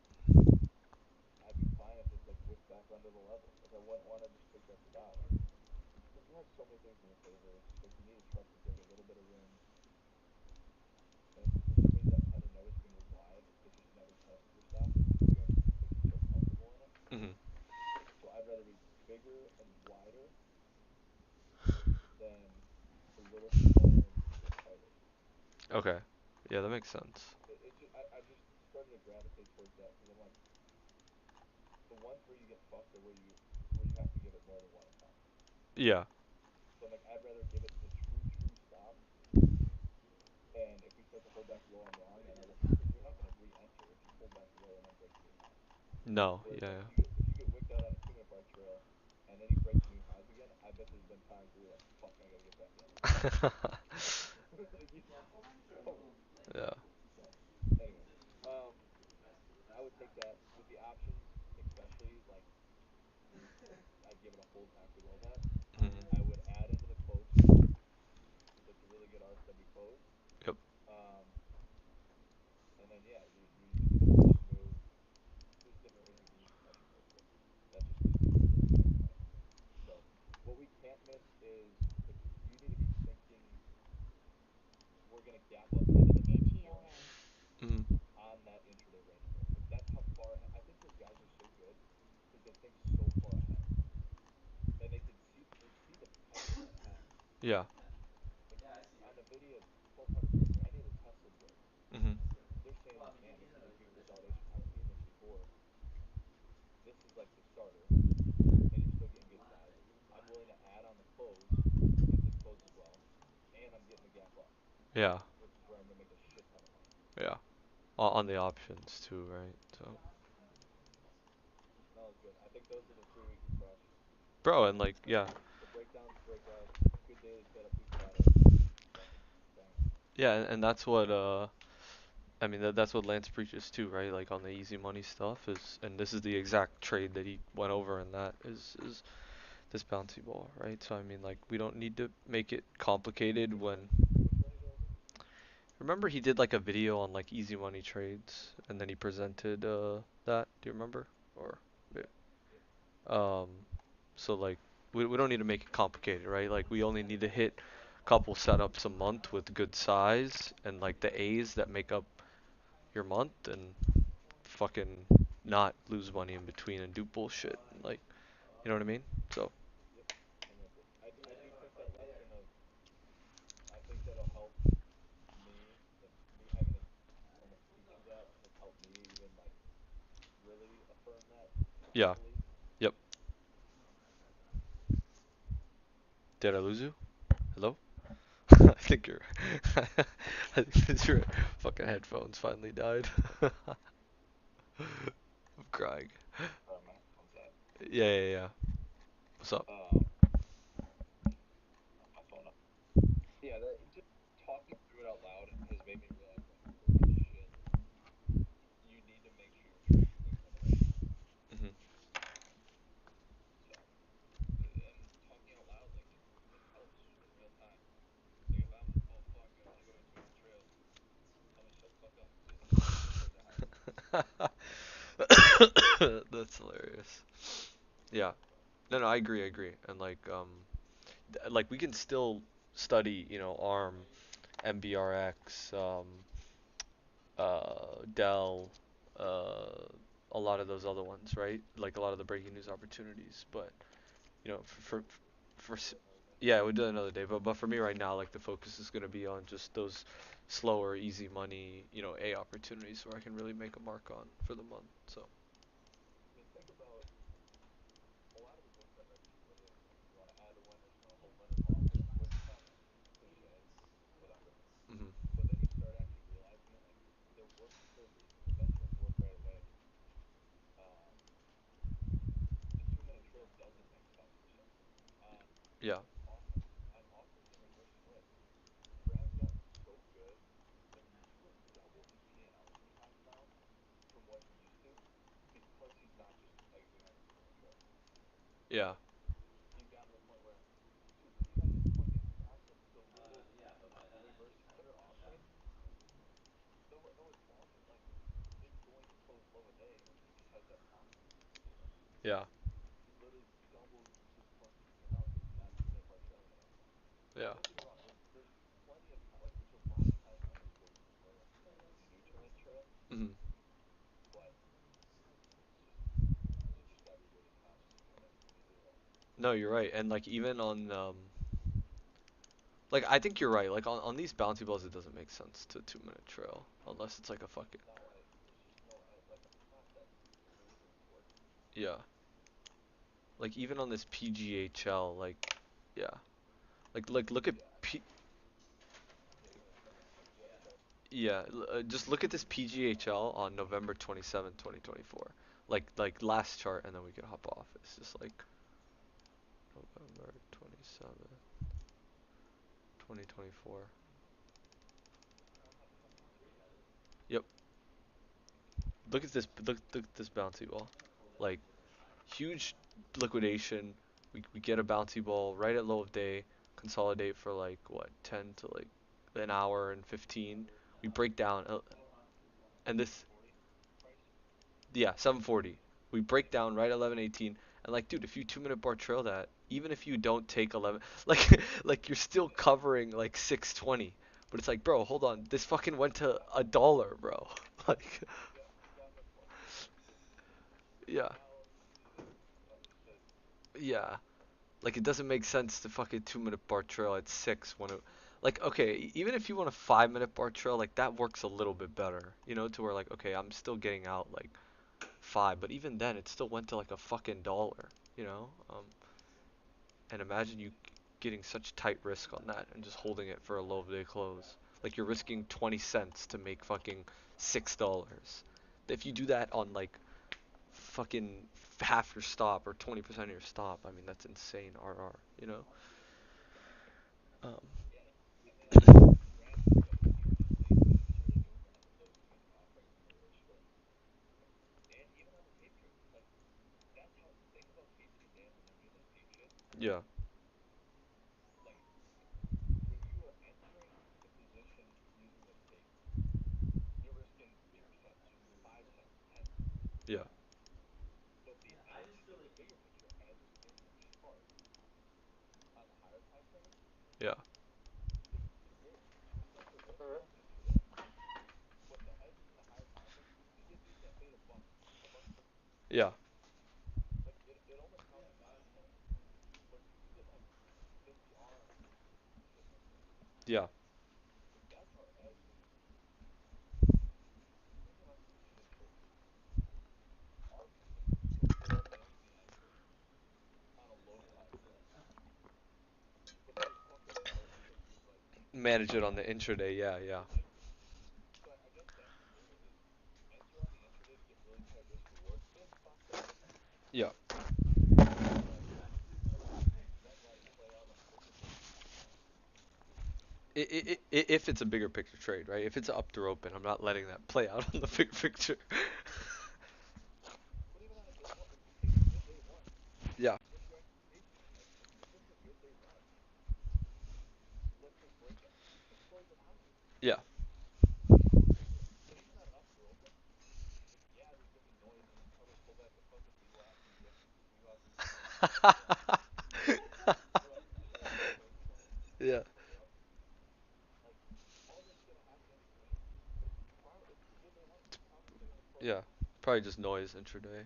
Yeah, Yeah, and I'm fine. Like we're in the same boat. I'm fine with taking that morning leg and then moving the fuck on. yeah, yeah. There's a time and place to do that. Like catch one leg, take the easy money, and fucking run. Yeah, 100%. There's also a time and place where it's when you start the line, you got to be thinking, fucking, I'm gonna PR right now to 120 here. Could this turn into an exhaustion gap where this thing goes to 500? Yeah, facts. No, you're right. That opens your mind up a lot as a beginner. Yeah. But Uh, you follow Andrew at all? yeah, yeah, yeah. No, I follow him. Yeah. So I actually go through and watch a lot of his videos and stuff because obviously he knows what the fuck he's doing. Yeah. But that's essentially what he does is he nails his entries on like uh, pretty much an intraday time frame. Like when Nvidia broke 500, Mhm. he would buy the fuck out of the 500 break Yeah. and give it to low days. And he's not going bar charts, like not backtesting shit. Yeah. He's just doing fucking Yeah. shit. I can fucking buy 200 and then risk 20 to make Yeah. 500. Yeah. That's insane. But he'll risk like daily lows, but then he's thinking that bigger picture. Like until we get an exhaustion gap, I'm just trailing them really wide. With like moving averages, yeah, he trails like the 10 and 20 day. Yeah. Yeah, I mean that's what idea trading is. Like idea trading is just like I'm just gonna super tight risk to reward and I'm just gonna fucking hold it for the bigger picture, right? And that's what like honestly that's what my big step was on like Fannie Mae when I took the Fannie Mae exhaustion. Like that was probably my best execution ever because I just got in on the opening range break. I was versus the bar high and I said I'm just gonna hold this for the idea and let it play out. And it's either gonna work or it's not gonna work. And and this intraday price action is just noise. Like I'm not like I know Brandon likes to just scalp out the ranges and stuff. And I'm just like, bro, this fuck this. Like I'm just gonna fucking have one entry and one exit and just keep it simple. You know. So all right. This is really pedestrian. yes, sir. You definitely, I'm not gonna say games. Like you kind of conceptually understood it, but now after going through examples, you're like, okay, even on these A plus Nvidia 1200 breaks, the three tested breakouts, Mhm. the TLTR one. Now, I mean, fuck the arm one where it like with the 2 minute bars and then Yeah, the the 2 minute red bars line. are gay. Yeah. Yeah. It's like, man, 2 minute. even a 5 minute bar trail seems like people just don't respect a 5 minute trail that well. Like Yeah. they do, but do I really want to see that? Like I would still say that that's like a shit ton of positive PB After the for when you yeah race the first time. yeah I agree. And if It's you're not holding full position fast really close from step one, that's just cutting yourself short, in my opinion. oh so you're just saying fuck it, just hold it till the close, No, like I think no, I think that is the mentality that really can do that. yeah But I also agree with you in the point of you need to be dynamic. Like you don't want to just if you're getting new information that isn't good, yeah you need to start trailing down and picking it up too. So I guess the way I've done it is, um, as you can probably see it in the topsoil one that I sent. yeah So I have a start time limit with a boundary of low time, low time. okay That's pretty much how I trail my breakout beginner. on large caps Yep. Anytime you like have any little pullback and then breakdown turn high or yeah turn low, I just stop up to that previous like swing angle, yeah and then you just keep doing that. Keep doing that. It's I wonder you could use instead of that, you could probably use a I don't know 15 minute like too tight of a trail. that's fucking I'm thinking what about the moving average, like the intraday moving average, is that like Those have I've used before like the 90 way trail or stuff like that. yeah Uh, but I you know that's fine. To me, I found the simple one is if you're gonna use the chart, like use the chart structure yeah and just like how I define trend now is higher highs and higher lows. yep So if we have a breakout, we're making higher lows, higher lows, higher lows. I'm just putting a stop right underneath it, right underneath it, right underneath it, and then once that gets broken, all right, cool, stop. yeah And if you do that post top tick when you still have see that trend, like, all right, stick to it, man. Let's go for the bag. yep. No, I think you're right. I think actually what I'm gonna do, cause this is such a good conversation, is I'm gonna go through all of like the bouncy balls that I have, like the good ones, right? Not the shit ones, like the ones we take, and I'm gonna just annotate them up and try for large caps, right? Like you're saying, cause this distinction is important. Like for large caps, and be like, all right, what's the trail in the 2 minute? What's the trail in the five? What if I do the moving average? What if I do higher lows and higher highs? And that way, I can kind of build conviction in what I'm doing. Um, and I kind of just have like, okay, like here are 45 examples of like different bouncy balls, and I just put them in like a Evernote for you to see for the different ones. Because I think it would be good to kind of, because it's one thing for me to hear that from you, it's another thing for me to go back and back test it myself and see it for myself. So in real time, I have that confidence. Do you know what I'm saying? You already have a list up, right? Yep, yep, That's that would be good. That's good. That's top power too. yep, I mean, I would even do. I'm starting to get away from manually back testing all of them. Go pick your best 10 examples and see what breaks it. yep, See what makes it. yep, Like go pick 10, quick write up like on a quick journal of what actually makes sense. Like yeah, out against the fucking 2 minute bar trail here, I'm doing EMA at a higher low switch here. yeah, You might notice that your top 10 examples all close at high day, low day, and you're just like, fuck the trail, bro. Like I'm just gonna do the ones that tell the difference to the ones that don't hold up well. yeah. But yeah, go do like 10 of those, and I'd be curious to share that with you. That'd be cool. Yeah, yeah, no, sure. I'll put it in a doc for us so that way, because like you said, it's one thing to me hear it from you, and it's another thing for me to go back and actually do the work myself, so I have the conviction in real time. You know what I'm saying? Okay. All right, cool. I'll be are you looking to hop on like 15 minutes before the close, just a quick check if he's any RSWs, or you guys are good? Well, I'm wondering if Nvidia closes RSW down. That could be interesting. If it's out of range, yeah. We'll talk. Because I know it's down 10-1, but I'm low. Okay. Yeah, we'll talk. We'll talk. We'll play out. See how we talk about it. All right. To see you at like 3:45 or like 4:15, right? What time do you want to do it? No, go. Well, the fucking. Let's say we had to put on options. We should talk about that before the close. Okay. So like 3:40, 3:30. Yeah, 3:40, 3:45. All right. Sounds good. All right. Talk soon, bro. Later.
Yo, yo, yeah. Dude, I was looking at some of those back rails that you sent. Mhm. No, they definitely, it's definitely about the right setup. Like if you're in the right Yeah, setup, 100%. it is crazy how even the ones that don't look that clean, they still just fucking work. Like your mindset of just go with the trend and see what the fuck happens. I feel like Adidas is really good at. So Yeah, it's bro. If there's news in a daily chart, I don't give a fuck. I'm going with the trend and just looking for interest. I love that. Like Yeah, it, maybe it's good stuff. yeah, 100%. And like that's why I was so like I understand sound and PLTR aren't the greatest things in the world, but in terms of like if there's news in a good daily, I'm just like I don't really care about mean reversion, at that Yeah, point. yeah. All right, let No, me. I thought that there was another the earlier PLTR earnings one, which I thought was a way better down through open than the most recent one. Yeah, But yeah, like you said, it's just it's all about the setup, bro. Like if you're in some random fucking shit, you have no edge. But if you are in like the most in play stock, then anything's gonna work. You know what I mean? which is why I can see like Raph when he's just when he knows it's the right setup, he's just like, bro, fuck everyone else. I'm getting the best prices and it's just gonna work. Dude, holy shit! Is Nvidia gonna close low a day? God damn, this is fucking going ape shit. Full market right now. Yeah, damn. This might actually. Just scaring the fuck out of everyone. Yeah, this is breaking down now under. Damn, is there bids at 113 on Nvidia? Yeah, dude, I've been watching that like at 115, 14, every whole number. 113 small compared to what the other ones were. Oh, what the other ones were. Yeah. Damn. So way. Um, All right, let me share my screen here. I actually. I yeah, I just sent that last PLTR one, like the earlier earnings. Yeah, that Bro, was the. even the down through open, like okay, that's a clean 2 minute bar. Once it starts to respect, I'm just gonna take it off. Yeah, But it still motherfucking closes high a day. yeah. It's just a trade-off. Like, what do you know what I mean? Like, Yeah, I'm more the 1 leg 2 to be honest. Like I would rather take that down through open, exit 2 minute bar trail, yep, put on the RSW overnight, take that leg, yeah, like 90% of the time. yep. I'm the But same I'm exact curious. way. Please share. Yep. No, not yet. I'm gonna take Bollinger Bands off the intraday because it's just, uh, Just throw view up, okay? Sure. yeah, I'll just throw you off up there. I was, I'm excited to see. Or actually, Long I story short, I should keep the. what's your analysis? Look bigger picture, or just go with like a tighter 2 or 5 minute? My analysis is the 5 minute works best. Okay, interesting. I'm gonna throw. Let me see if I can throw these, cause I don't wanna. I'm gonna take off the upper and lower band, cause it's kind of just noisy. Um, because like I actually didn't throw the charts in here, which I probably should have. I kind of just looked at it, but I'll show you if I can somehow figure this out. Yeah. So like the best on. Damn, I should have fucking actually. And I kind of just mechanically trailed. So I don't know if you wanted like that, but I kind of just All right, let me just share. Fuck it. You know what? I'm just gonna share my Thinkorswim. Yeah, that's fine. All right, can you see my screen? So, And I'm gonna just. yeah, I got you. Yeah, I see both of them. Okay, cool. Yeah. So this is This is fucked up for some reason, but this was SMCI. This is the first one that I had. So obviously we don't need to go through the nuances. We know it's a good trade, right? So mechanically trailing the two would have got you out here, which is dumb. Even if you didn't take this, you probably would have got stopped out here on the 2 minute trail at like 83, which is like $3. But on the 5 minute trail, um, god damn it, this is not gonna work, is it? Oh, here we go. The 5 minute trail gets you out at a better price at 83, like on the whole on the dot. I'm not sure if you can see that right here. Yeah, Yeah. like right there, you'd get trailed out, but the moving average was the worst, I think. The moving average. Like I'm just gonna do like a close above the moving average. Bro, bro, where do we close? End of day. We We close it. close. Yeah, we close all day. Yeah. Where's your answer? Okay. Okay. So lower day close one. All right. So I'll just do like I think it, lower day close was number one, right? Number two was 5 minute bar. Number three was 2 minute bar. And then the last one was the moving average, right? The video on 6.5. Pull this look, I up. mean, it's probably easier to just like have a screenshot of the intraday on like a side by side 2 and a 5 minute, because we Yeah. know what like the higher time frames and shit. Yeah, you're right. Yeah, I'm a bot. And See. then it's basically 2 minute, 5 minute, Moving or average. Yeah. we close it, something like that. Yeah, let me actually. Yep, that's. Let me fucking get rid of this motherfucking Bollinger Band. I'm gonna just keep the moving average on here just because of No, it's not noisy. 6/5 July. Yeah. Alright. NVIDIA and then NVIDIA here. I'm actually connect these. Alright. See it, where we close, high day, and gap up. Yeah. I don't even want to look at, like, I see, that's all I need to see. Like, you don't even have to zoom in. It's like, when you get that clean, and if it's respecting 5 minute bars, sure, you can 121. take it off. But Yeah. if I know you're going to close high a day, do I even want, like, yes, you're going to have to hold to a pullback. Yeah. Do you even want to take anything off at that point? Probably not. No.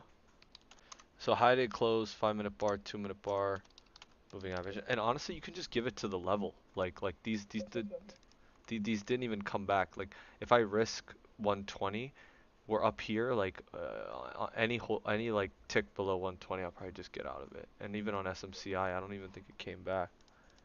Well, Um, you're higher lows at that point. Once you get that first pullback and then you break new highs, I would move my stop to go to the chart on the right. Yeah.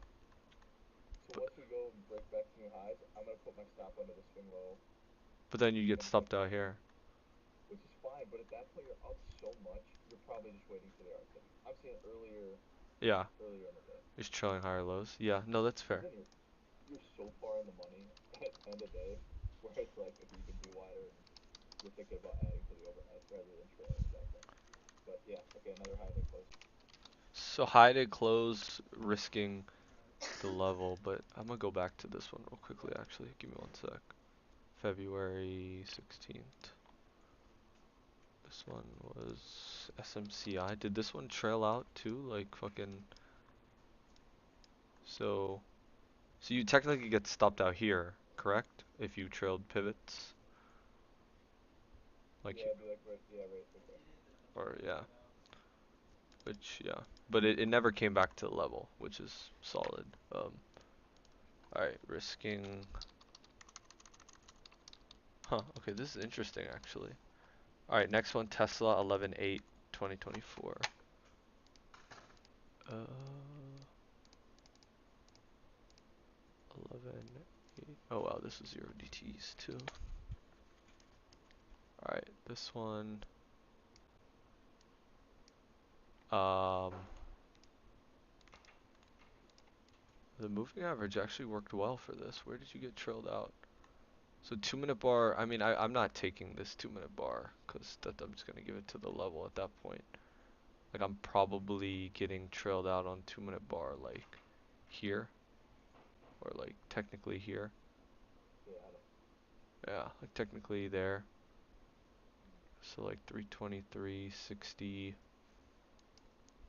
5 minute bar actually holds well to like, it's actually better. 5 minute bar is better. Something else I just see it on the 5 minute chart right now. Um, Yeah. we make three really clean, not clean legs, but like three distinct legs. Mhm. So one, there's your second leg, and then Third your leg. third leg. Yeah.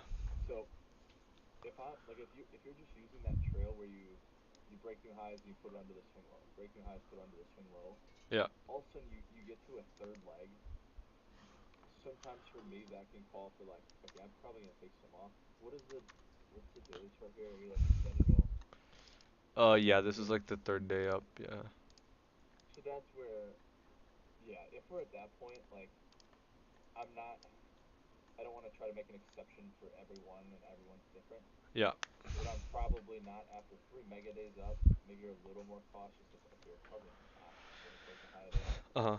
You can still be thinking it, but all of a sudden you get three really good legs. It's like, okay, I'm just going to trail out after the third leg. Yeah. But your first thought is wide close high a day, and then you still get such good moves. Like even if you use anything at that point, moving average after a couple legs, you go to any tighter trail. Then I think it makes sense. Yeah. Where do we end up closing relative to high day? This is the one that cracks, right? Yeah, it closes like it came back to the level anyway. So I mean Yeah. like my thing is so like in terms of best trail for this one I did moving average is the best, then 5 minute bar, then 2 minute bar, then high day close. That's Yeah, and I think the if you do those swing lows, like higher lows, I think that's yeah, you probably get stopped out like right at the moving average. yeah, Yeah. pretty much the same as the moving average. Yeah. Alright, next one. Ford 1027 2023. I think this was the Lance one. Yeah, it's Ford. Hey, where's it close? Zoom out. Low day, yeah. Ah, shit. Yeah. All right, cool. Ah, shit. Ah, That's shit. that's funny. Oh, he's done. Low day close. Alright, then what's next? Probably 2 minute bars. Probably get you out like I mean probably there like 10:04. But why even? It just closed low day. It looks choppy as fuck everywhere else on a 2 minute and a 5 minute. Yeah. No, I just wanted to track and see like Yeah. Yeah. just you know what I mean? Just probably 5 minute bar, 2 minute. I actually like the 5 minute bar a lot on this. Like the 5 minute bar for the momentum is Yeah. If it gets you like, that's where I think the mentality is you can't just like start thinking with a 5 minute or 2 minute trail. yeah, You have to let it like you basically have to tell it like it will tell you again. We got to listen to these charts. It will tell you which time frame to use. yeah, So you should have a 2 minute up and a 5 minute up, and basically whatever it's respecting the cleanest is probably what you should use. yeah, Like if it never starts respecting 2 minute or 5 minute, then yeah, you're probably just trailing lower highs at that point. yeah. This is Rivian. This one Yep. was low day And club. low day close. Yeah. Jesus. I mean that's also yeah. That's as fucking simple as that. Yeah, low day But yeah, close. keep ground the green. Offering. Oh, BTAI.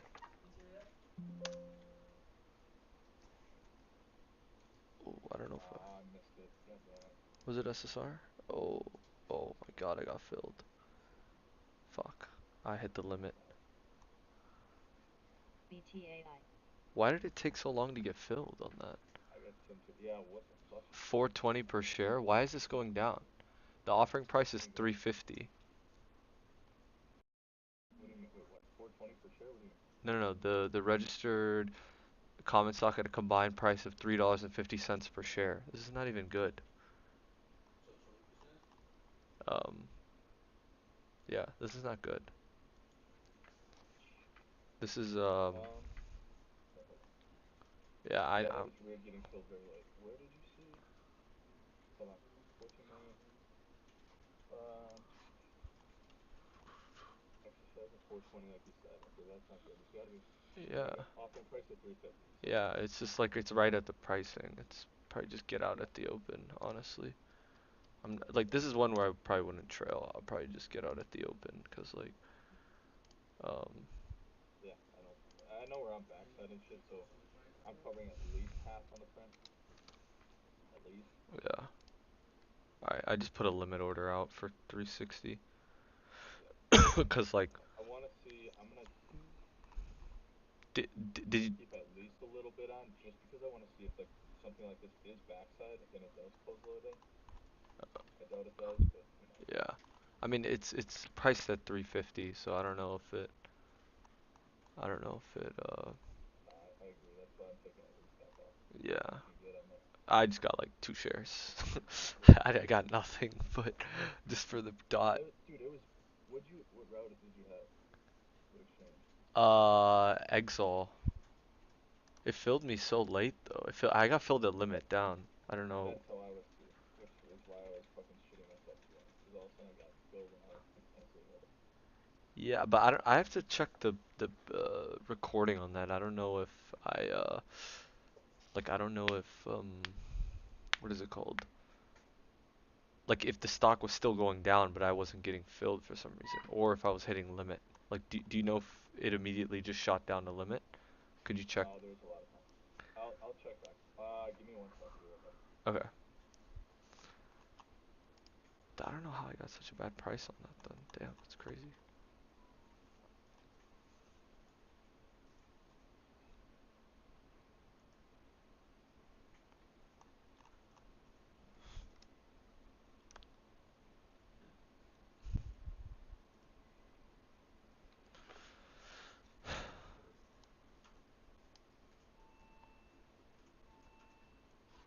Okay.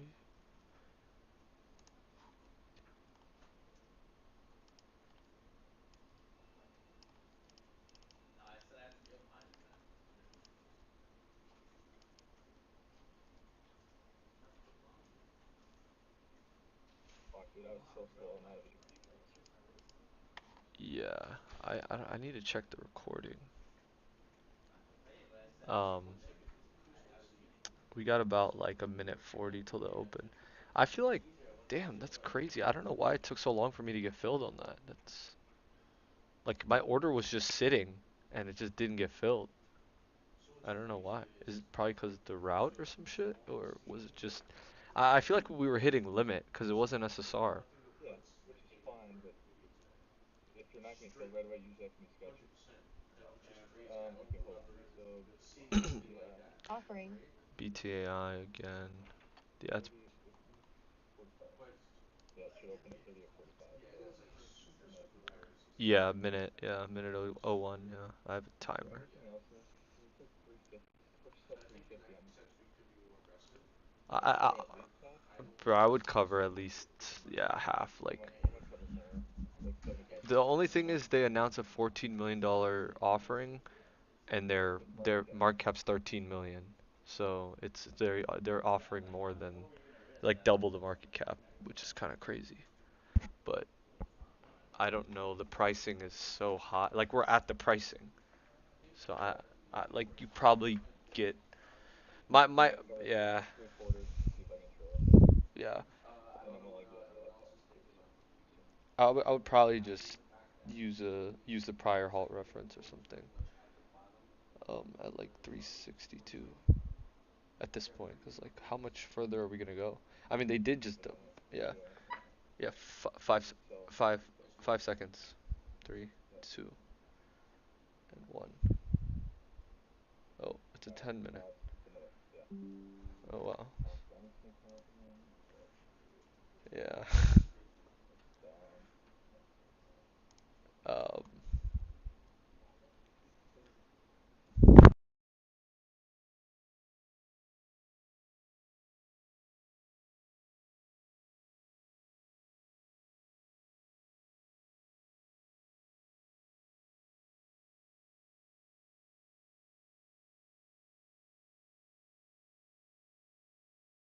yeah, I think it immediately went to limit, bro. I don't think it was slow.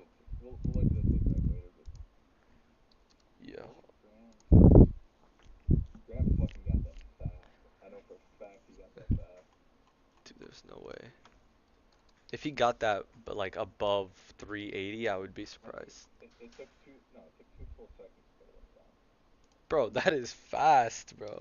If he got his, yeah, if he, dude, there's a lot of room to get fills above him. BTI, his entry price was just around 4. Okay, I mean, wait, there's no way it was around 4. It had to be like 390 or 380 or No, something. around 4. That's like a second and a half. Damn, how did he see that so fast? Fucking just sitting. He used to fucker doesn't do R&D. Really? No, he said it because he got so much edgy news where it's like he just can't. Oh my god, bro. Fuck. Damn, That's gay. I think this is coming back up too. Dude, so is that what we should do too? Should we just fucking sit around and just hands on the keys all day long? But And who wants to live like that though, bro? exactly. But is that what it takes though? Like fucking like is that the gap? I don't know. Like All right. So wait, what? Hold on. What were we supposed to open at? 38, 45. we I have a timer. We have 2 minutes and 48 seconds. See, like it's really coming up now. I just want to cover it all in the print. The pricing's just shit. Yeah, I don't even know why it went down. I mean, if you got prints like above 4 or at 4, yeah, sure, that's free money, but like the bands were fucking what, like 20%? Yeah. Yeah. So I mean, it probably doesn't do shit on the print. The only redeeming quality is the size. Like it's we're doubling the market cap, which is crazy. It's like, Yeah. damn, that was fast.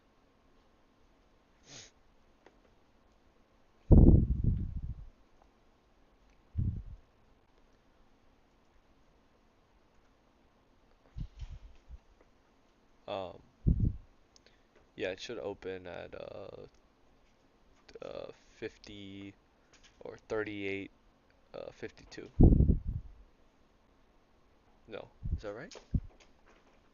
No, it's a 10 minute. Sorry, 40 43 52. Sorry. Yeah.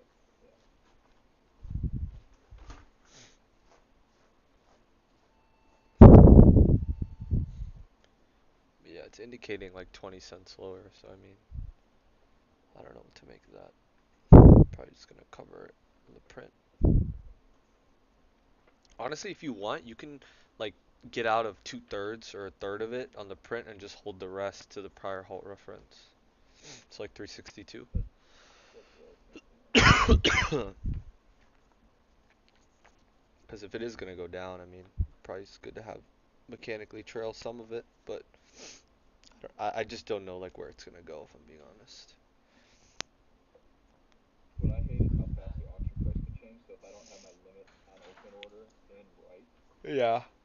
then you can get totally fucked if you're listing it on quick shares on a different size, and Oh, the auction price sprays higher, and you just don't get the print. yeah. I have my order. I have my order out like right from the beginning, so hopefully I get priority over you, No, motherfucker. it's not even priority. Like if you have your order in, you're gonna get the print. Okay, that's good. But it's if all of a sudden the auction price would jump up to, let's just say, 355 right now, Oh yeah. buy and open at 354, then I'm fucked. Mine's at 360. Should I fucking lower that? No, that's not. How much on it? 20 seconds? 10 seconds. Okay. Yeah. Like 5, 4. It's open in 3 seconds. Open. Alright. I got out of it on the print. Yeah, I got it at 2/3, so I'll give the other bit a little shot. To like what, 362? Yep.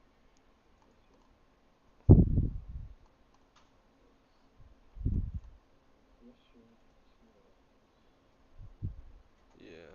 I mean, the volume kind of dried up a little bit.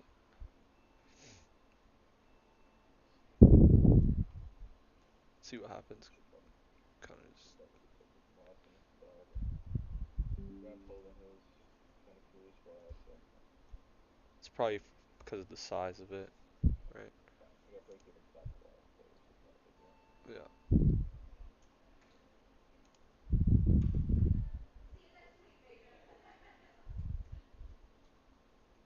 Why does pricing gotta be such dog shit? Yeah, I was looking at it. I was like, honestly, I just hit it first and looked at the pricing second. But I wonder if my process. That's the only way you get fed. Like if you're looking at the sizing and all that shit first, you're so late. No, yeah. I mean, you just have to know BTAI is holding off. Like BTAI and Acon were our top watches for offerings, right? So I mean, like, Agreed. talk about an in-place stock. Like this is the only fucking shit that's But holding up, right? what's doing enough volume on the day to actually hit? Yeah. I mean, everything else is kind of just shit. Like Graham was up fucking 10K going into the limit. He was up 10K going in. How much size did he get? 30K. How did he He like probably toggle his size so fast? he probably has a preset too. For Like once those games are in play, he just changes the shirts like on that lane. okay, so he knows that like for stocks between like $3 and $5, I want 30K or some shit. That, but I think also like he knows like when GME had that headline and Yeah, stuff, yeah, yeah. he probably had it at like 70K fucking shares or something. Jesus Christ. Yeah, that's crazy. I asked him if I could add him on Blotter, but he said no. Yeah, a He- lot of it's because of the new stuff. Really? Is he And like Ambassador Trophy. Yeah, uh the news is surprising. Like, there's guys that are selective about news because I can look back at the tape and see, like secretive, you mean? yes, like I can see where he routes to. I can see, you can almost learn the tech through watching what he does on his tape, if that makes sense. So I can see why he's like, don't fucking share that with anyone. It's gonna fuck this way. Yeah, you just trail out a bit right there, or you're still holding it. It did hit my swap though. Oh, yo, you're still versus 62. Okay. I just gotta strip down it up to 262. Okay.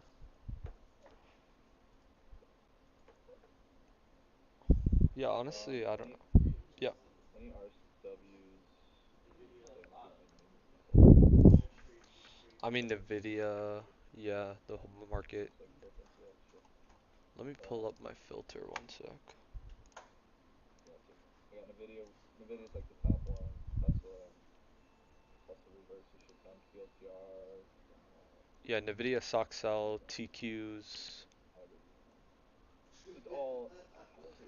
Oh my god, I missed Jefferson the whole fucking goddamn way. That drives me so nuts. That is insane.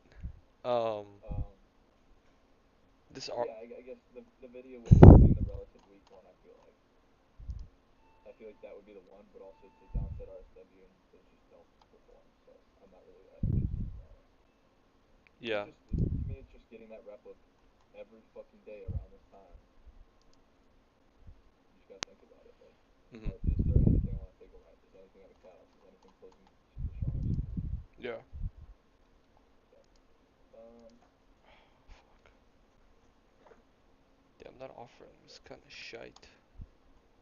yeah, it's just about process. Like, fuck, I made a whole whopping 10% of the stock on it. Awesome. Okay, so How many shares did you get on that? I only got 2K. Oh. Um, I would have tried to. My limit keys raised to way more routes, so I'd have gotten a lot more shares. But maybe that's worth sitting on. Usually I'm in before the limit. I don't even know what I was hitting, bro. I just fucking tried to get in. I can't even lie to you. Fucking. Let me check it out real quickly. Yeah, so I'm gonna pass on all the overnight. So good to possibly just rep of nothing for me. Yeah, one sec. Let me go to my live. Gotta go back in time and look at this shite. It's like the first offering we've had in so long. Like dog shit. The first what? Offering we've had in so long. Damn, how late was I to that? Hold on. Yeah, what was your first entry point? I was fucking late as shit too. I was extremely Honestly, late. it takes me like a second to auto locate anyway, so like it's What time is it? Can you see what time your first entry was? yeah, one sec. I'm just looking back at the tape, one sec.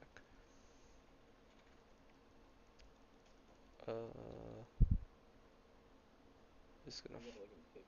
Don't you have like an order execution thing on top? yeah, I do. I'm just trying to see. Let me go to trades. Damn, this is gonna be probably mad fucking slow. Um, I got filled at 15:33:39. That's right where I was at too. I, I had my I had my fucking mouse in my hand, so when I went over to hit it, I was just so late. But I figured with limit down, I'm like, okay, we can at least kind of control what's going on.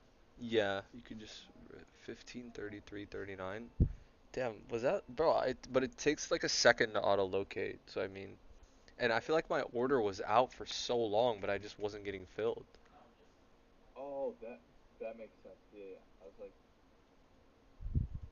interesting.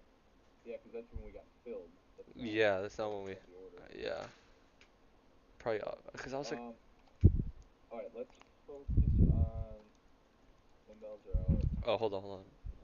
Okay. Oh, they are. Oh, sorry, sorry. Go ahead. There you go. Yeah. So okay. So it was on my montage at Limit Down. Yeah, yeah. Like that's like there. How did Graham get four on that? It's the exact same thing I have, but literally he has his both hands on his keyboards, on his keys, like ready to go, rather than on a mouse, which that's the difference. But like when, bro, it was literally on my fucking montage at Limit Down. Like Yeah. that's how is that even possible? Yeah. How Well, d I've beat him to some of these, like when he's fucking both hands on his keyboard. A second and a half is like very doable. Okay, let's focus. Anything what the fuck, bro? name? How the fuck did he hit this F4, bro? Exactly. Gotta That's get that freaking straight as a fucking thing. Better how is that even position right there. possible? Actually, it was on my montage at like 380, but still, that's so late. Yeah. Let's see. Yeah, I was hitting it at Limit Down. That makes sense. So, so like question, right? Before we move on, how come some of these offerings are so fast, but then there's some offerings that are mad slow? Like some of them will take like fucking seconds. You know, like you have like 3 seconds to get in. Well, SSR's one. I mean, a lot of it's dependent on his algos too. So I'm guessing. Let me see what headline. CI. The first headline came out at 33:28, 15:33:28. If you look at the 1 second chart,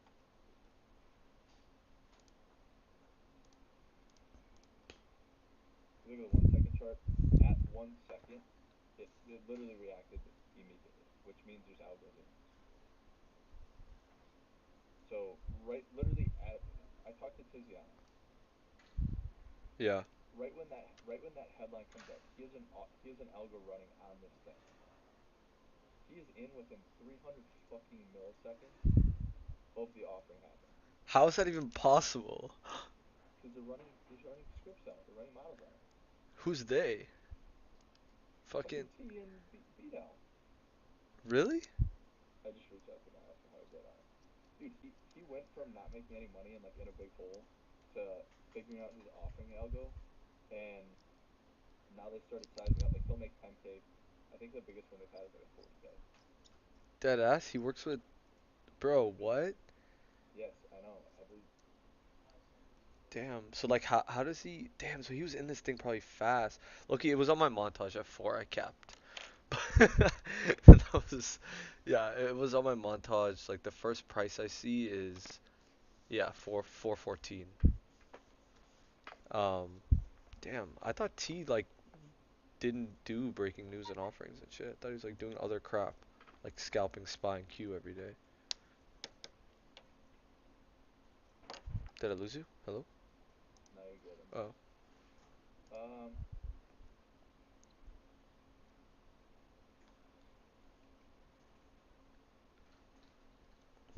Says 30 cents a share.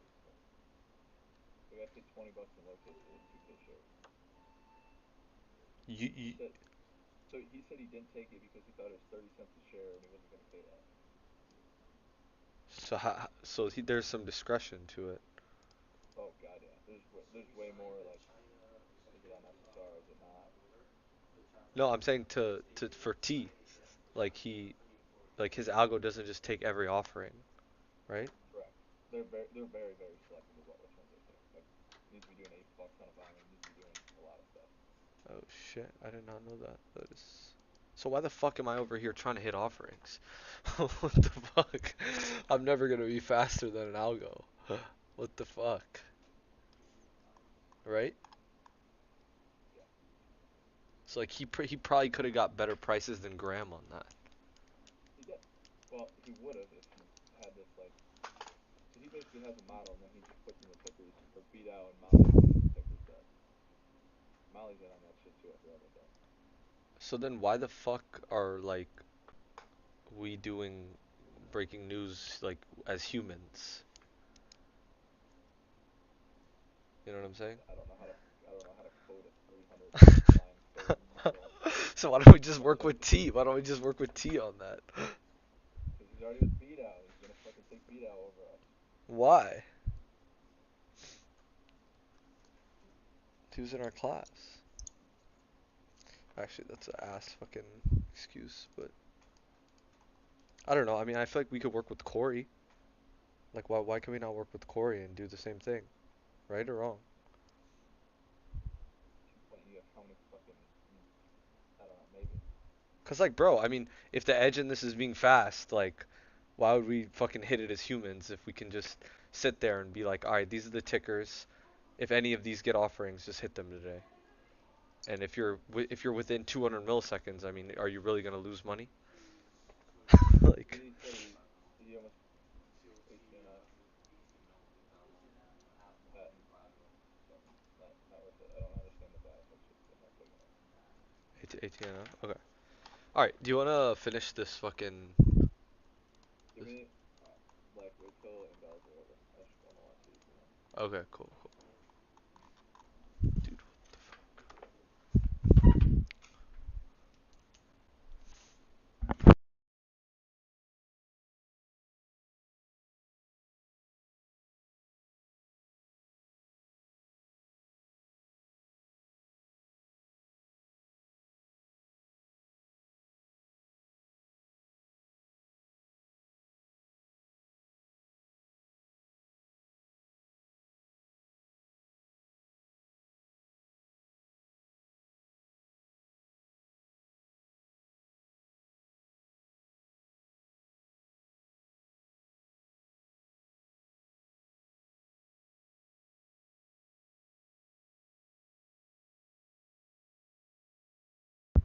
what's up? What'd you say? Uh, Graham's I'm still in this thing. I don't know why. Yeah, it's crazy. But sometimes like that's crazy because 2 minutes left trail, all that stuff is cool, and then just holding the bigger picture.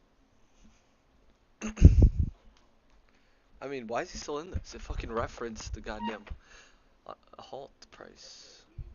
I don't know. I don't see it. I mean, does he just think that like it's just gonna close a low day or something or what? You know, there's still so much supply overhead that the odds of getting back above that offering candle are just so low. But if we do, then he's fucked. Like then he just turned a 10K win into a loss, right? Yeah. I don't know. I mean, he probably knows what he's doing. So does damn, bro, that's crazy. I didn't know T was cooking like that. I thought he was still like spy, I know. scalping spy No, and he Qs. did shit for a while, and then also like another month later, I talked to him. He's like, "Yeah, bro, the algo just took off. Like he's getting paychecks now, which is cool." Oh yeah, that's dope. Is he full time in the office? Oh, that's dope. Damn, that's dope. Fuck. That's what I'm saying. Like, do we really have edge in breaking news, bro? Like, we're just fucking like we're like what the fuck are we doing? Like trying to catch. Like, I understand there's some edge, but like if we're always gonna be the slowest, like why don't we just try and just get fucking good at the other slower moving price action shit where nobody Like knows. Steven said, it's so much more competitive now. Oh, really? Yeah. Cause I mean, he probably eroded some of it, right? I mean, Well, because he shares everything with everyone. Look yeah, at edge erosion. Do you know how many motherfuckers are trading breaking news now? yeah, and like offerings and shit. Yeah. All right, hold on. Let me. No, you're good. You're good. Who's that? Who's that?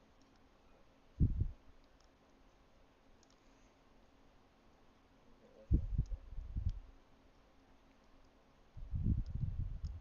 What is it bidding out? Offering. ATEX offering. Yeah, but it's at some random fucking. Yep. I'm not touching it. I'm not touching Yeah, that shit. I saw that spray up and Dude, spray back down. I would have just hit that shit with like 1,000 shares. That would have been not fun. Yeah, that would have been fucking the end of you, bro. I think I made like 10 cents today on that offering. It's nice. Let's go, baby. That's so You much. know, Yeah, but like honestly, bro, are you still in Nimbus? still added. Hold on, just 1 second. There you go. No, I'm good. I'm good. I can do it right now. Yeah, like bro, if we're always gonna be fucking slow to breaking news, like So what Graham was saying is not Graham. What I was saying is you have to figure out where do you have edge because you don't have edge in every breaking news, no. right? Yeah. OKTA running here. Um, Nice. you have to figure out what you have edge in. So there's you have FOMC if they change the interest rate. You have CPI, PPI. You have Tesla delivery numbers, right? So you have to figure out what, as a discretionary trader, Yeah. how are you not competing with algos? And now that there's algos running on these offerings, there's very select few that you can actually compete with them on. Yeah. Like somehow if WRX mid halt, like it doesn't matter if you're a model, you can't get in there. No. You both are shorting the open. Yeah. So that's one way to compete with them on an offering. Yeah. But I mean, I almost don't touch pre-market or after-hours offerings anymore. Okay. But I feel Super liquid. but I feel like those are less like algo though, right? No, he actually said he makes a lot RPAY. in the after-hours on those. He actually said he what? He makes a lot of those in after-hours, the offerings, which I was kind of surprised by because like those are the lower liquidity ones. Yeah. That is crazy. So anyway, we can dive deeper into that. But in terms of news, where do we actually have edge? To me, it's the you can't game plan. So when a biotech's up and it has high offering ability, anyone who has any coding skills can build a fucking model to short that Yeah. when it offers. Yeah. Like it's hard to compete with that. But when you have like the Dell headline, for example, Mhm. you can't like pre-plan that. That's like the true breaking, like that's real breaking news that you can't plan for. Okay. Um, that's where I feel like we have edge. But And the can't stuff that we somebody sorry to cut you off, but can't somebody scrape that out and like fucking buy you Dell? can, but I would say models and stuff are way farther behind on that stuff. Like people run models on M&A stuff, Yeah. but they also get fucked on M&A stuff. So like read the headlines. Um, So you're saying we have edge in special situation headlines. Large cap ones like Dell and what was the other one? Arm. ARM, where it takes so long and so much buying power to move these things. Yeah. Like a low float, it doesn't take a ton of buying power to spray it down or make it go straight up. No. Whereas if you had like remember the AMD's had good headlines, Apple's had like it's just a super liquid like large cap. That's where I feel like I had the most edge Yeah. Or like in terms of SMCI. yeah those type of ones because you can't scrape those as well. There's some people that I'm sure figured it out, but not nearly as well. Whereas Tesla delivery numbers, there's guys that Oh yeah. Fuck yeah. There's guys that. So what you're saying is the fucking the binary headlines and the game plannable ones, the ones that are supposedly supposed to be easy, are now no longer have a lot of edge in them, essentially. yeah pretty much like all of Lance's easy money offerings like there's algos compete like if you're not trading them with an algo, it is very tough to compete with them. But see, that's weird because I feel like some of them they're like, yeah, I see that, but then there's some really slow moving offerings. Like GNLN from last year on that offering was so fucking slow. Like so There were times where um, there were times where Graham, when he was gone for a while, I would hit it and it would be like half a second and then it would like keep going. Like I would be sometimes the first print in. yeah. Couple seconds. Um, yeah, for a while, like, but also if I'm the first one to it, there's probably a reason for that because it's not going to be as good of an offering. Like literally, that's adverse selection. I'm going to be the first one there and get the the most fucking size, Yeah, you're gonna get the the most fucked. shittiest one. Yeah, no, that makes sense. Exactly. Yeah, that makes All sense. right, let's nothing else on rest of the AI. Let's crank through the rest of these. Okay, cool. Can you still see my screen by the way? Yeah. Yeah, we got you. Alright, Rivian, this was low day close. Um, and then I'm gonna just do 5 minute bar. The 2 minute bar was the worst on this one. 5 minute bar, moving average, 2 minute I don't bar. know if one 5 minute bar is strictly like I think 2 minute bar is out of the question so far. Yeah, I think for me it's like low a day or 5 minute bar. Like if you want to trade it as an idea and just say low of day, okay, cool. Or just like mechanically do 5 minute, right? To where like Offering. ATEC, fuck out of here. All right, Nvidia 127. It was a repeat. Um, Love it. that's the thing about Like yeah, it's literally go into the mindset of low a day, high a day, yeah, and then you just you like sit there and wait until it basically gets respected on a 5 minute chart. And yeah, if you don't respect on the 5 minute chart, then you just kind of sit in there with trend lines, lower highs, lower lows. yeah. I mean, even this Nvidia, bro, like fucking, like technically you would have got trailed out on the 5 minute here, That's that's a different time though. Like think of the time of day when that happens. To me, I wouldn't even put that in the same like I wouldn't expect this to close low a day as easily. but it did close all day. That yeah. But also, what's your measured move? I would say what from 23 to 28, Yeah, 5 point move from 23. Your target's 118. I mean, when we literally hit my target, I'm fine with getting super tight on the trail. Like I would take it all off pretty much at 118. yeah. 2 minute got you out at 120, 150. I mean, five. Are we counting this 5 minute though, or like no? Like, I mean, is this? It's even going like think about it, dude. We literally just broke 123. We're a point lower. Yeah. No, Like that's. the EV is not shifting out of favor. We just confirmed that we broke the level. Yeah. Like once you start to get at least halfway to your target from the breakdown point, Yeah. I wouldn't even think about going to a really tight trail, honestly. No, you're right. Yeah. Honestly, this And then did yeah, two we minutes almost closed sucked low day. too. Yeah, we closed all day. 2 minutes, 121. Moving Yeah, look, average. once you hit the target Yeah, at the 118 and we've respected 2 minute bars, I've trailed right there. yeah, 2-6. Move on. All right, 2-6, 2025. This is PLTR. I think we just went over this one. Yeah, this one was fucking high day close. Yep. And the And then moving. gets up. Yeah, high day close. But what's next? I mean, moving average holds 5 minute bar. A whole 5 minute bar, you got stopped out here technically. Yeah, but when it follows through that well, like I'm not going. I'm expecting it to break 5 minute bar at that point. Yeah, But you're just thinking like high day close.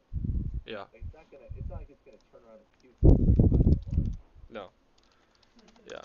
Um, You're saying we're like fucking what? We're like very close to the close. Yeah, that's fair. it's Yeah, gonna whip around as well, I guess too. But you're just waiting if it closes high day. yeah. Alright, this is one from 2020. 710. Uh, oh yeah, this was Tesla. Yeah, these. Yeah, Okay, high day. But look how well this respected 5 minute, bro. Jesus. so that's fine. What like I'm fine with taking that. If you get, Like, I would say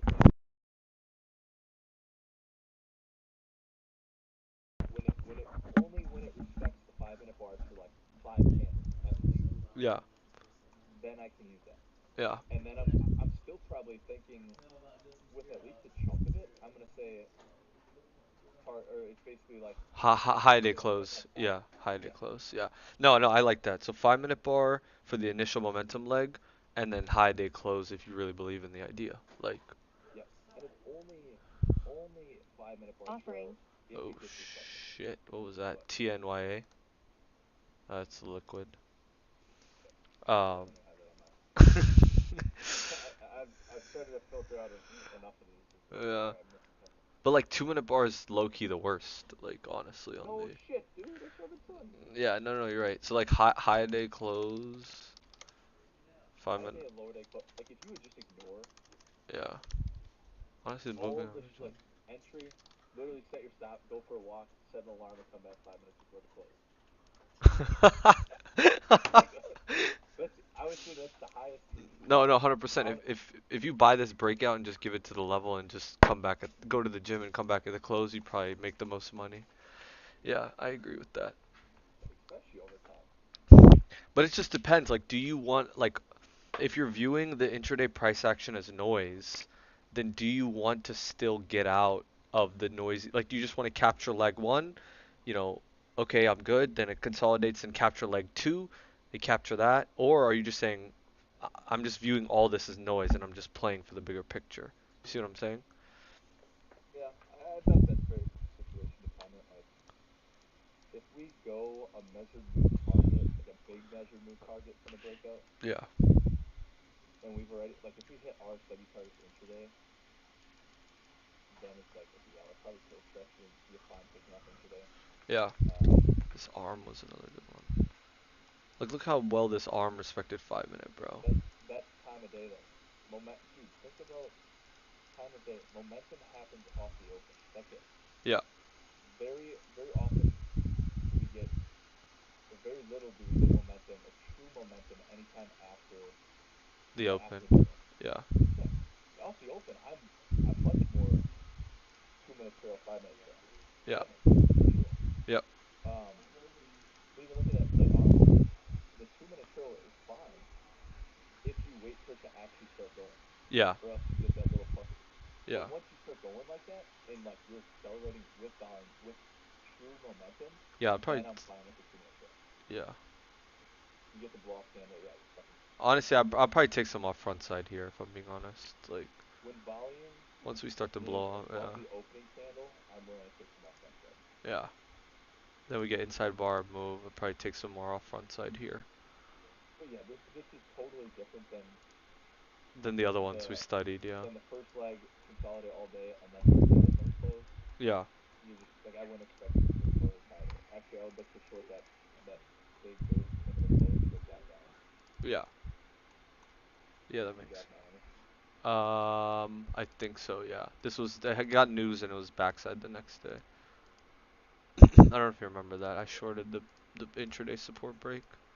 It's almost like See, this is another one, right? Where it's just like bouncy balled on this arm the next day. I don't know if I think you took this one too, and you maybe I don't know if I remember that or not. or then I I covered think this here. breakdown is so good. I covered here, but it's like hold on, the 5 minute bars is way better, Yeah.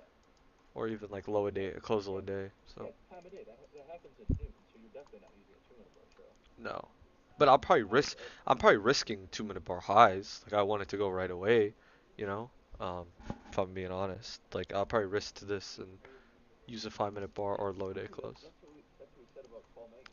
Yeah, Nail the entry on a 2 minute chart, trail on a 5 minute or a daily chart. That's yeah, how you make your career. yep. 5 minute, 5 minute.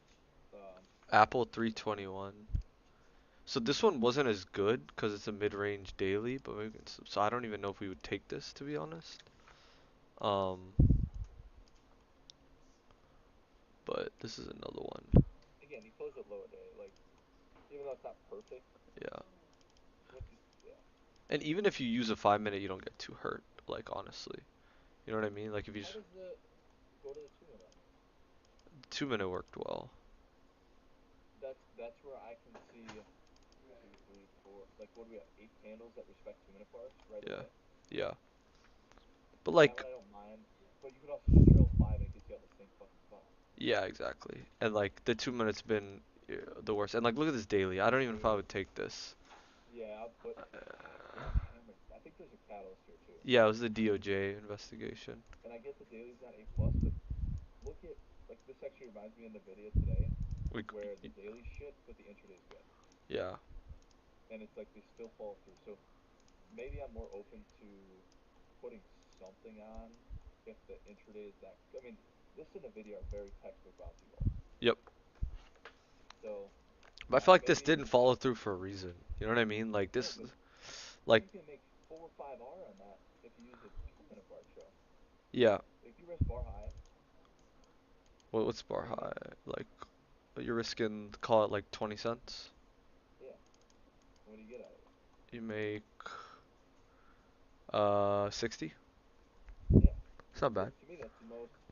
If you two minute Because it's trail it, if because you it's five so good minute that you, trail it, yeah, regardless, it's like it's to me it's one of those. Is even though the daily shit, the intraday is so good, the probabilities are pretty high, yeah, that's fair. and you're gonna get like at least 2 R.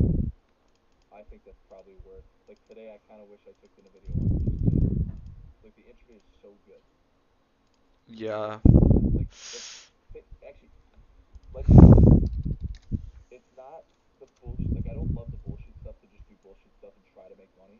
mm, But imagine being able to talk through Nvidia today about our trail rules. yeah, that's Like true. it's the rep of that. Yeah, And you're not gonna make or break your month on a 10% no, 10% trade here. no, But if I could have been in this with you and yeah, have gotten you to not stop out on that wick back above the level, yeah, and then when you start to puke and the volume comes, like we could have literally sold almost at the lows of that volume yeah. Oh, if I go to because pull up a two you're minute, trailing, trailing, trailing, and then you get that mega volume spike. Like, yeah, yeah. so I don't know. Are you on that same page? Of No, just, I'm on I the mean, same page. The 2 minute Wix bars, and Apple, like with, Wix and Apple are so good, dude. I don't know if I personally love Apple in this because again, like I don't love mid-range dailies. I was like I'll stick But by for the that. rep, No, no, no. For the rep, I agree. For the rep, I agree. Like I'll yeah, trade it yeah, with like starter risk, 100%. yeah, But it's nothing that I'm looking to make money on. Like I'll yeah. trade that just to fucking talk through the Yeah. nuances and I just I yeah, think 10% of a stop. I would say 10% even max when you're mid range on the daily, yeah. Like which is like starter size. But because the intraday's so good, to me that's a great rep for us to talk through. Like if we can talk through Apple and Nvidia on both of these yeah, in real time, when we get one of these that's a good daily setup with a catalyst, then it's like holy shit. yeah, We can because also it's tougher when you're taking the shorts. More often than not, they're going to be in some sort of daily range. Those are yeah, a lot yeah, harder than yeah, those are a lot harder than the upside ones. yep. So maybe that's another small nuance. But yeah, I totally agree. Yeah, I but see it. 100%. And but yeah, I agree with that. Like I probably would take it with like a two shares if I'm being honest, but I think That's fine. just the rep is probably worth it. You know what I mean? Yeah. Um, Even mine, even if I put 10% on it, it's not going to make or break my month. yeah. So these were the stats, right? SMCI, low a day, 5 minute, high, and honestly, like the 5 minute bar is probably best for the initial leg, and low of day, high of day close was consistently the best for the idea. So like Yeah. honestly, like I can see both Split, split, working. split it up half and half. Yeah, If you want to do that, literally just do half with momentum, half with the bigger picture idea. And yeah, then I think over time, you'll have enough. You're gonna also be like, fuck, why am I not just waiting till it closes on all these? yeah. No, that's fair. So, That's fair. But I definitely think 2 minute is out of the question. Like, yeah, definitely. without question. It's just best to just So do five and just risk to that level or whatnot. Or low day, like you're saying. If you really like, if it's super A plus, I don't mind just giving some to as an idea to high day or low day close, and then you could even just hold that for the overnight. yeah, no, I love it. All right, good shit, bro. Yes, sir. Let's talk about 1% better. I think just understanding that nuance and like what time frame. Why am I even trading this versus what time frame is the setup on? Yeah, I agree. No, that was a great 1%er right there. I 100% agree. That Yeah. saved me probably some money in the future. You know what I'm saying? I mean, part of it's save money, but it's more of like, dude, you can now literally make 5x what you normally would have. Yeah.